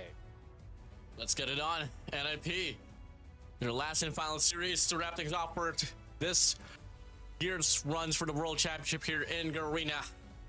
NIP, I mean, I got a few favorite players in my part. I mean, I really like Lee Jian, especially in regards to the Type 63. Oliveira shows a lot of promises as well. But now we look at the map here. Finally, we get to see something different as well. Hashina Hardpoint and Garena Metropolis. Let's go. Yep. I mean, Garena Metropolis is something that we would love to see, especially with top dogs playing into the mix like Elevate Puck right now. But Hacienda Hardpoint, there's so much happening, or that could be happen in this map, especially in Priority, similar to what we've seen in Summit on that P1. So I guess for everyone who has been playing, especially in esports tournament just like this, Summit was just a starter that carried over to Hacienda. Different map, different view, different points, but still the tactics are the same. Yeah, pretty much the same. Garena Metropolis, shockingly, is one of the least rep maps in this season for this tournament. But funny enough, on Grandmasters 9, it was definitely taking the most repetitions. We were able to see like 14, but Garena Metropolis overall, I mean, just by looking at before today, it has only been played twice. Make a third time now here for today. Yeah, definitely. I mean, Garena Metropolis is something that could be an ace of the sleeves of those coming in, especially in the MSP region, because you did mention about Green Masters, and that is where I would say not only qualifier grounds, but also a testing ground on most or some of their tactics. So I would love a lot of those to show up this time around. Final map, final match, and the group stages. And well, I can't wait. I can't wait for this game to start off. Excited to what NIP is going to bring to the table against the Kings themselves, Elevate Puck. And I would love to see a little bit, I would say no slowdown even from Elevate Puck, because they don't want to consider NIP to be a lesser team than them. They want, like, I'm pretty sure Elevate Puck has much respect for each and every opponent that they have, that they will bring it on in every game. 100% win rate for a set of Elevate Puck, 0% for a set of Olivera. And there's a saying, you know, the 0% from NIP is the 0 from the 100 of Elevate Puck. They contribute. Let's take out 10. And only a 10 difference, I would say. A 10 difference between that rate. So let's see now. We are about to start Hacienda. And I would say this looks much better on you. If you going to live in this mansion, this looks better on you. It Callie's matches house. your vibe. But let's go. We're going to bring it on. Now, first, or the beginning of the end for this day in terms of Call of Duty Mobile madness. So let's bring it on. Let's get it on. Hacienda Hardpoint, probably the best map that Elevate has on the bag. As we start things off here, kills after kills they go. First initial kill though does go for the side of NIP, but Elevate Puck, they do wash them away already, and they flip the spawns, and every player from the side of NIP is going to be hitting it from the right side of the map. Yeah, I mean, it seems like position-wise, they are also, NIP's trying to do their best to clear up the second floor, but priority is the same for Elevate Puck right now. But elimination is going more onto Elevate Puck at this point, and capture, only 2 points has been given. PJ doing a number on 2 against NIP. Now another one might lead to a spree, but no, he will be denied, and there you have it. Still, the numbers is heading towards Elevate Puck right now, but NIP is trying to give them a good fight. Yeah, pushing through here. 5 points remaining here on towards the P1, and now rotation starts to come through. Triple man stacker on the rock side. Elevate Puck playing the numbers pretty well, and now they clear out every single bit of lane. Pushes through now. The Predator flies in as well. Triple man push on the front side. Should it matter at most? No, definitely not. Elevate Puck still going to be on the driver's seat. Yeah, driver's seat instead. No putting in the brakes at this point, and this is what we love about this team. They are not giving an inch for NIP right now. It's just up to NIP to bring in the numbers, bring in the fire, so that they can fight against Elevate Puck as well as Susano and this hard point. But it's not so much of a showing right now. And seems like as we go in halfway through in this hill, there's so much more that NIP needs to do, especially as operators being pulled out by Elevate already. Yeah, 78-2 here. 2 points. Neptune, I'm the one for you. No, what? 85 to 82 now here in NIP so far. I mean, they're trying to rotate. Definitely valid efforts from them, and so far, just like how Elevate does it late on the rotation, but they're just able to make the break regardless at the end of it. EMP already going to be available as well here for the side of not just Chopi, but also Kalo as well. The Predator flies in, double kill on the feed. Elevate Puck reigning supreme. Yeah, I mean, it is NIP right now starting it off on that next hill, but the retake is being done quite pristine by Elevate Puck at this point. Even on the response, in spite of them spawning a little bit close, it's more of anticipation of where Elevate Puck will be aiming. And this is what they're doing right now. Kalo a little bit too close, in spite of NIP not moving an inch. But finally, it's a good thing that Kalo has been taken down, so they can move a little bit closer onto the next hill. And it's more of a spawn trap right now. They will be blocking them on any movement, any approach, any rotation that NIP will be doing, and the Elevate Puck right now is giving them a good fight. Yeah, coming through now here. 132-4 now. NIP so far still trying to fight for the scrap time. It doesn't matter at all. Kendi on a trade spree. Talk about precision at its finest. My good lord. Oh my days. Kendi, Wildenham, Yopi takes it all as well. And other rotations will be found over here. Much more dominated by the side of Elevate Puck, but no, NIP, they do get the spawns, but they don't really win their gunfights once again. 142-4. This is pretty chaotic here for on such a hard point. Oh yeah, definitely. I mean, it is chaotic right now, especially as if with the respect that Elevate Puck is giving to NIP, not really giving them so much of breathing, leeway as well as breathing to go in for any hard point. But as we look into NIP right now, they're sticking together, making sure that then there will be a follow-up in case one goes down. But we are seeing the aggression. We're seeing how well Elevate Puck is utilizing all those operators, everything that they have in their arsenal right now, getting it closer to an end, getting closer to 200 mark before this hard point ends. Yeah, we've seen 20-point club. We haven't seen a 10-point club, not just yet. Elevate Puck on the run of getting the record now. We go back to P1 here once again. 182-4. Neptune, this can't get more dominating than this. Oh yeah, definitely. I mean, Elevate showing their dominance, showing their prowess, showing that they will not be going down that easily regardless of who they're against. And there we have it. Multiple slays, multiple elimination. If this might not be the end in this P1, but Elevate Puck is trying to make it even closer. Second floor, ground floor, into the hill, out of the hill. They're just beating NIP one at a time. And I would love to see more from them. And finally, NIP showing signs of life, but only a few seconds though. Double century mark being attained by Elevate Puck right now, and they might end it as quickly as this. Yeah, if I was Alea here from the set of Elevate Puck, I'd probably try to decipher how the hell did we lose 8 points here? This is unacceptable. Come on, Elevate. Run it down. Just kidding. Hopping in now here. Wrapped off P1. P2 might just be the ender of it all here on a Shishenda hard point here, Neptune. Yeah, let's see though. I mean, it's preparation overall on where the teams will be heading. And this is NIP right now, putting in number 3 seconds, 2 seconds remaining for them to put on a few more. But no, they have been cleaned out. But as we can see, we're seeing a purifier into the mix as well. Now, I want to see more of engagement where an NIP would be winning. But it seems like PJ as well as the rest of the teams just want to block any movement, any approach, and breathing room for NIP right now, and they will introduce them to the 10-point club. Even Kendi pulling out the war machine to put the more of the bleeding against NIP, and there we have it, 250-8. Elevate Puck showing dominance. 10-point club, 10-point club, 10-point club. Congratulations for entering the 10-point club. Woo! Yep, exactly. Yep, you know that. 8 points. Yep, that's good.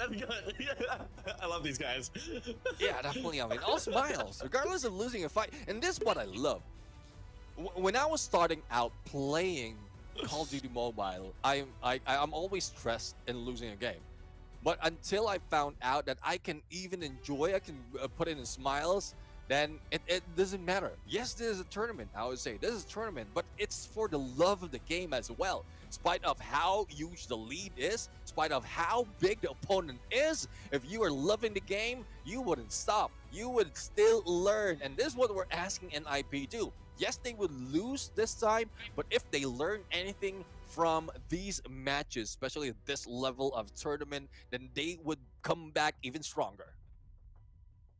Ay. Yep, that is it. Sum it up. I mean, they're just vibing, bro. They're enjoying the time. Yeah. It's the end. It doesn't change anything. Elevate still stays on top. They still go away, but they end off with a banger. Oh, definitely. Ending it with a banger. I mean, Elevate Puck, I love these guys not really showing that they're slowing down.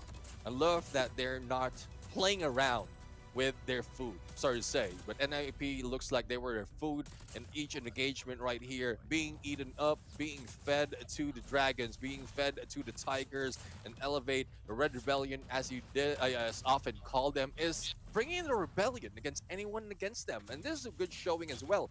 The respect of not slowing down, what makes them a champion. And Sano would be taking lead, especially on the Hardpoint, 32 on elimination, 4,529 on the score. This guy, in most cases than not, he is taking lead in those sprays. Always taking the charge. That's the boy Susano. able to make it happen. Ladies and gentlemen, if you guys are tuning in, this is the last and final series for the group stage. Elevate Puck, NIP on a roll, and got to see it. Hardpoint there went down to a 250 to 240, 250 to 28. But it's okay. But NIP got to see our faces. We're just enjoying. The captain was like, "Yeah, we got 8. We got 8. This is 8. 1, 2, 3. Yeah, we got 8 points. That's enough, bro. That's the world championship we're talking about." Bro, counting your fingers there. That's something else. Neptune. You know, Neptune. When they say like, "Oh, to your left," I always look at my fingers like, "Oh, wait, left? Oh, okay, this is left. All right." You do the L thing, right, with your fingers. Whatever looks like an L, that would be the left. You don't know that? I didn't know that. Bro, you do the L thing. Whatever looks like an L, that will be your left. And the other one is wrong. No, I mean, the other one's right. Anyways, we are done with Hardpoint Hacienda. We're now heading to Corhana Metropolis and search and destroy. And again, I'm still hoping for more fire coming from NIP, despite of how the lead is, despite of how the team is really not winning their game. I would love to show more, or for them to show more smiles and more fire into this battle. Let's get it on. Get it on. Elevate Puck, showing us how it's done in Corhana Metropolis. I mean, let's just see how this one's gonna play through here for the side of NIP. Nap is priority. When is it gonna be the time for you all to wake up? It doesn't matter. Enjoy the show, ladies and gentlemen. Once again, second game for the last series of the group stage. Elevate Puck leads this one through. Yeah, they are leading it on a hard point, and even in the entire group. Again, it's not over till it's over. So let's see what NIP has on the table right here against Elevate Puck. Looking at Elevate Puck right now, spread on 2-1-2. Spread across the board, slowly inching into where the spawns of NIP is. Mid is still open for the taking, but here comes Chloe being taken down by Lucia, but Yopi responds against Oliveira, as well as Black, and there goes 3 for Yopi before he goes down. Beautiful shot, beautiful showcase there, but the game still continues. Two players alive here for the set of NIP. Chaotic off the rip. Bono with a shot. Oh, missing the first. Gets the second, and not the third, but the trade is going to be there. Yep, inspect. Beautiful machine pistol. Pistol out. PJ in. And that is going to be 1-0 here. Elevate Puck, making it all happen. Yeah, this is making it all happen. It's not as quick as I expected, and I'm loving it for NIP right now. I mean, they are showing that they have what it takes to hold on a little bit more longer against the Kings themselves. But PJ right now taking the lead a little bit too close with that shotgun, and it wouldn't work against Lucia and the rest of the team as well. Kendi making 1 shot, 2 shot, 3 shot, no!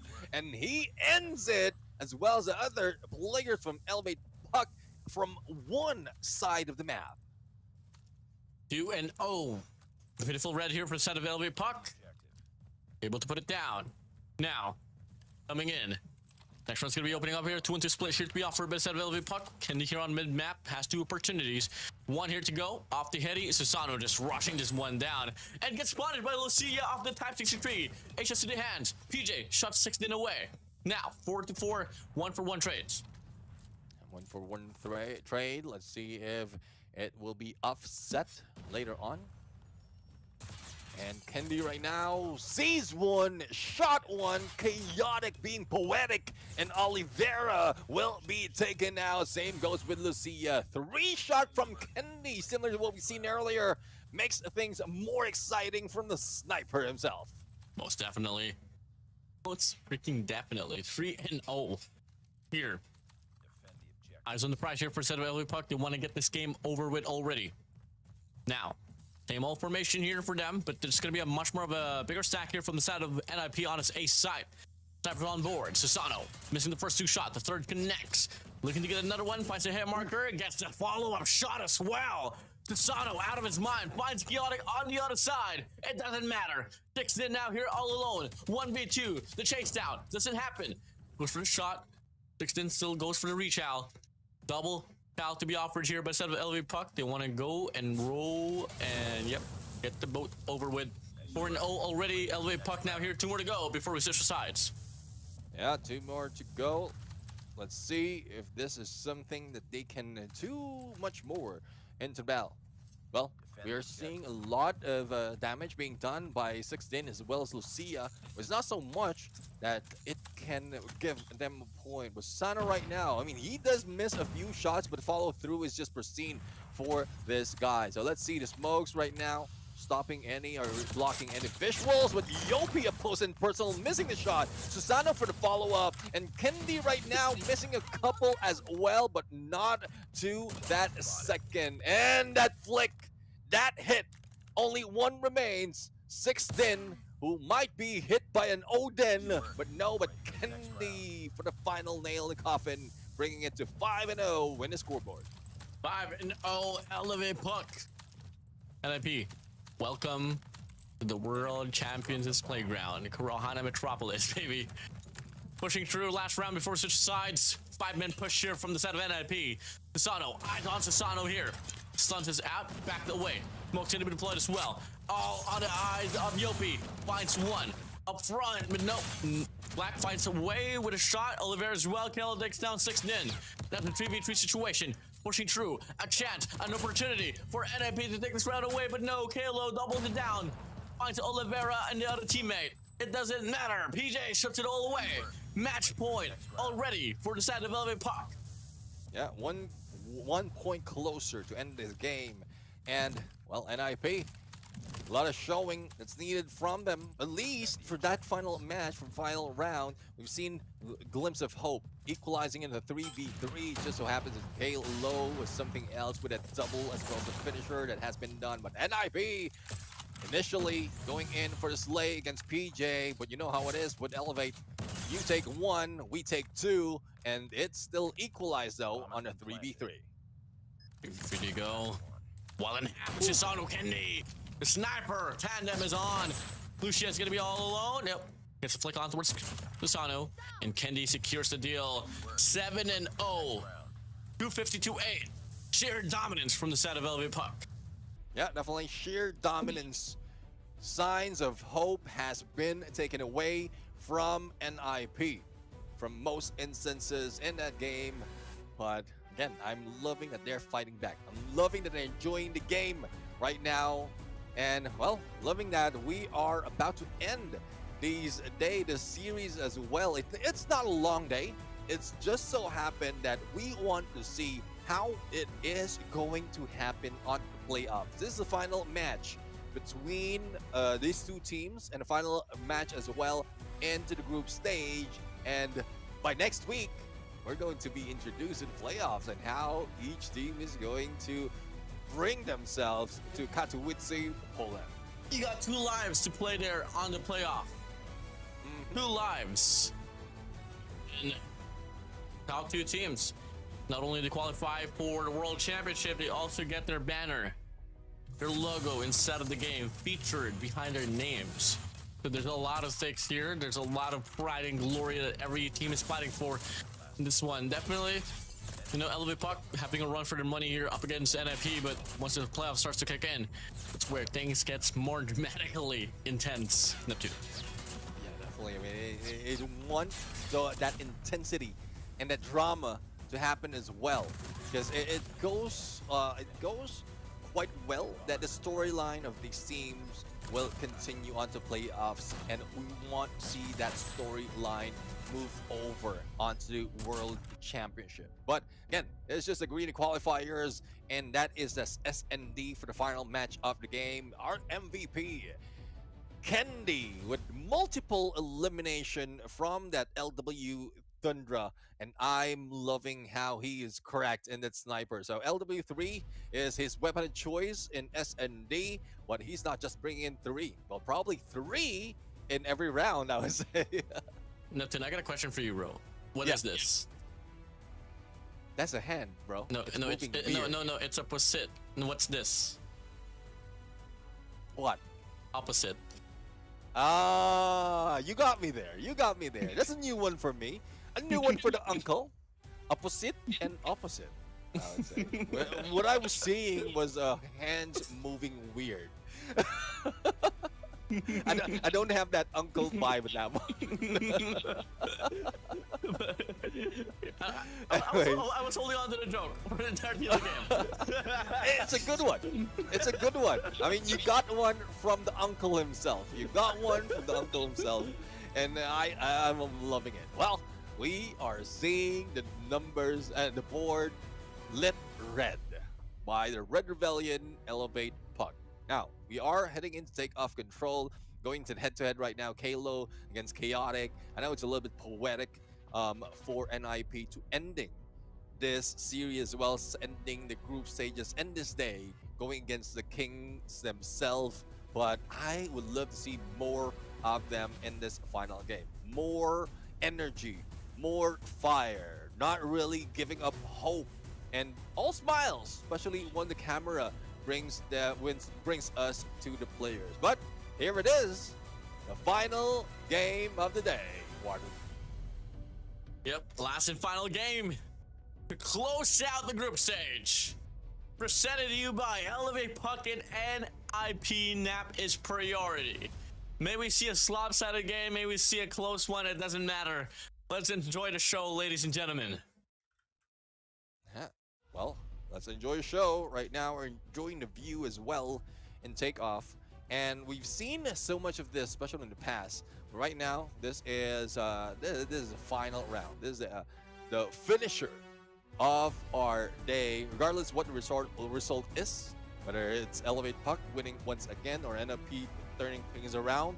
It doesn't change our scoreboard. It doesn't change how it is going to be in our leaderboard right now, because it seems like Elevate Puck has cemented their spot onto the playoffs even before this day has started. So, well, this is, I would say, a good finisher to a long run for all these teams. Imagine you are going 6 days on the group stages, and the battle might have stopped for one day for those in different groups, but it continues every day for us, for the viewers, and for Call of Duty Mobile fans. Yep, here we go. It all leads up to this moment. It all comes down to this. Not particularly in this series, but definitely what you reiterated. We're sure here, waiting for the game to start off. NIP Elevate Puck. Just having the times of their lives here. Make the most out of it. And off with a banger. And we see it NIP. Let's see. I mean, we want to see it from NIP. I want to see that energy. I want to see that hope. A glimmer of hope coming from the eyes of these players, in spite of them losing. There's still hope as long as you're alive. So I want to see more of that from NIP right now. And sure hope they're not napping. It's taking a while before we start off the game. But Wake up! we're seeing more of a Takeoff right now. It's pretty much the same. It's on a loop. So I can't wait. I can't wait for the battle to end in control. I can't wait for battle to end in this group stage as well. Excited to what the playoffs has to offer, as well as how it's going to be later on in the brackets, I would say, once we jump into the playoffs. Yeah, I mean, there's going to be, fortunately, and quite unfortunately, I do want to go straight to it already. There's going to be a 4 days break right after today, guys. We're going to be continuing our action at Friday, Saturday, and Sunday. Something's up on who's going to be representing Garena for the World Championship. Last year around, it was Tower Esports and Elevate Puck. And guess what? It was Elevate Puck winning the World Championship. Able to shut down every region out there in the Call of Duty Mobile scene. We see something different. Something for us to find out in November 7 to 9, because that is where and when Call of Duty Mobile World Championship will be happening. It will be at the Poland at 2 weeks. So, hey, better make sure you guys are marking your calendars, because you guys don't want to miss out the show. Yeah, definitely. You want to make sure that you find out who would be our 2025 World Champions for Call of Duty Mobile. Couldn't say who it is, but there's still a lot of showing from a lot of teams. And you would notice, preparation-wise, they had a whole year to prepare, and I don't think they slowed down any time in preparation. The battle, every tournament that they jump into, whether it's this region or other region, there's a lot that they have put up in terms of practice, in terms of motivation, motivating themselves as well, and like just finishing every game, every tournament at a high note, so that they would be on peak once they step into the World Championship. Yeah, there was a lot of conversations whether Elevate Puck is now washed. No, bro. It's just them being them. And if people would like to mention about the fact that Stalwart Esports did take down Elevate Puck, it was a well-deserved win from the side of Stalwart Esports on Garena Masters 9.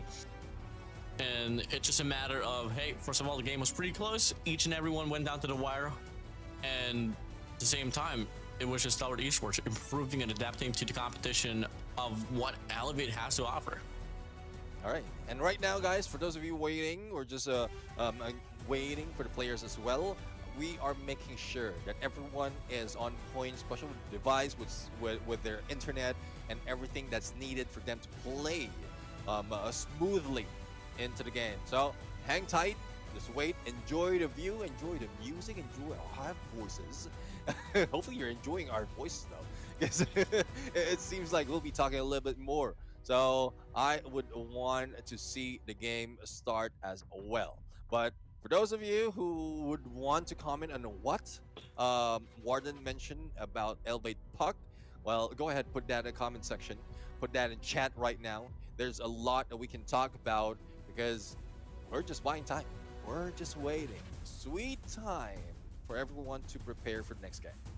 Yeah, okay, if you guys want to know the situation, we started off on the wrong side of the map, and the players doesn't realize and they're playing the game already.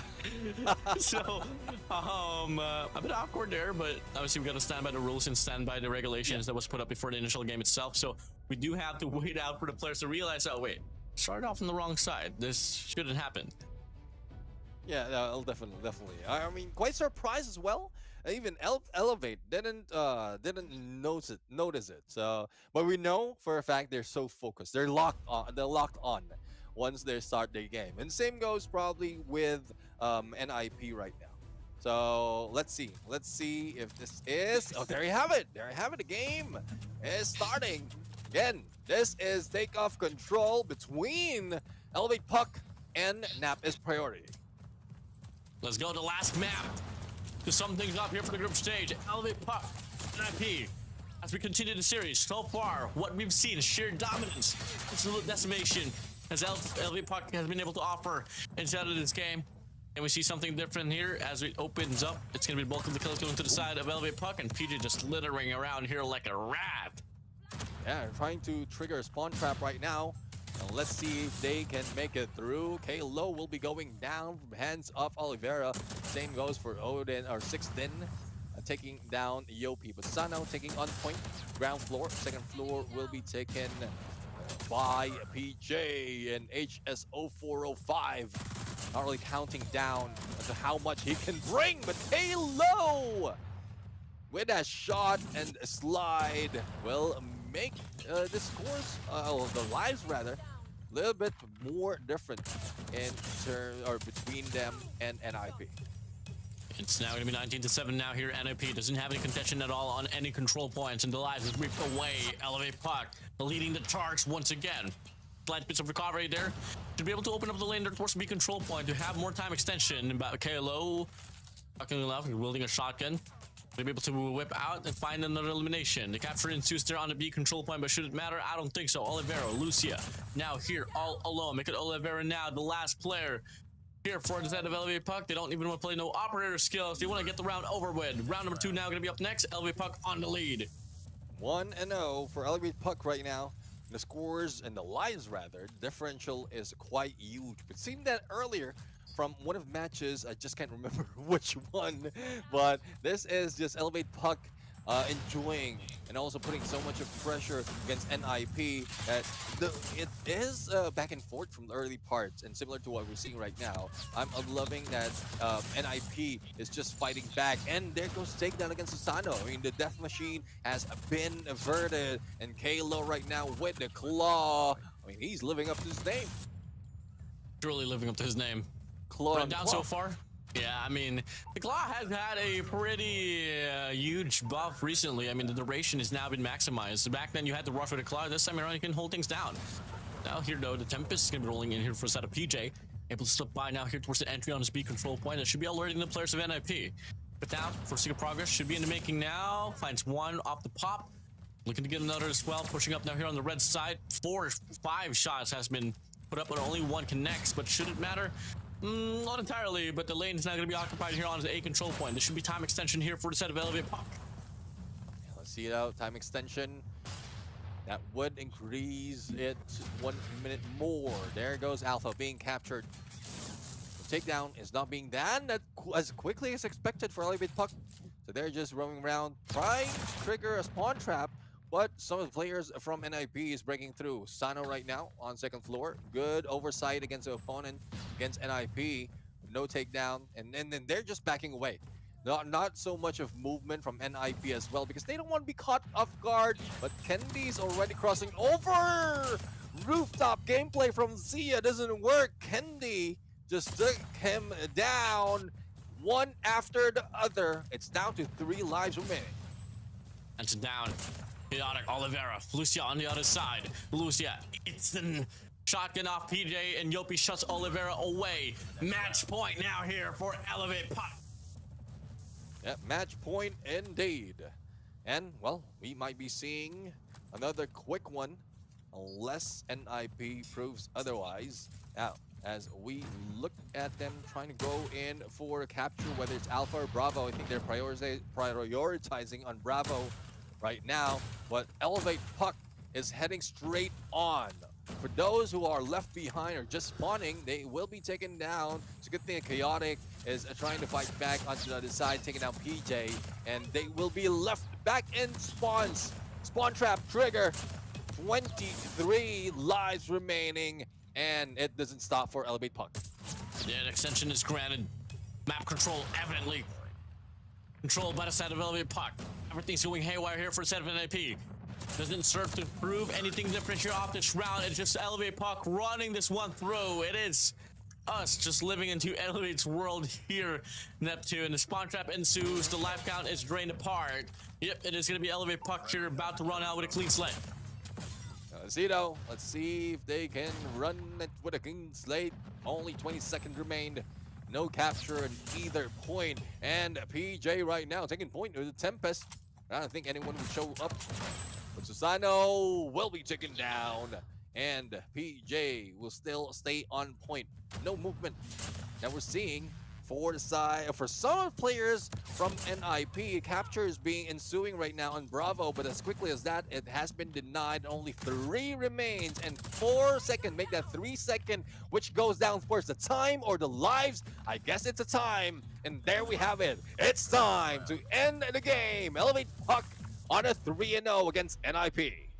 Yeah, GG's well played. Radical performance from the side of Elevate Puck. They've done it, and that sums things up for our run for the group stage. Ladies and gentlemen, congratulations to Elevate Puck, TSM, and Ace Gamers for making it to the next stage of the competition. To NIP, NAP is priority. Salutes to you all for committing and showing up for your schedules here, putting up a great show inside of this tournament. Yeah, not only a great show, not giving up, not really not really giving up, and also still fighting on despite of how odds are against them. This is what I love about a team. I know it might not be a strong team to go against Elevate Puck at this point, but at least they gave us a little bit of showing that they can pull through towards the end. But there you have it.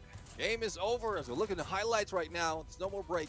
The break will not just be for minutes, but it will be for days. But when we return later on, it would be the playoffs. And I would love how it's going to turn up on the playoffs, especially in the brackets, and how teams are going to climb up just to make sure that they're part of the top 2 that heads to the World Champs.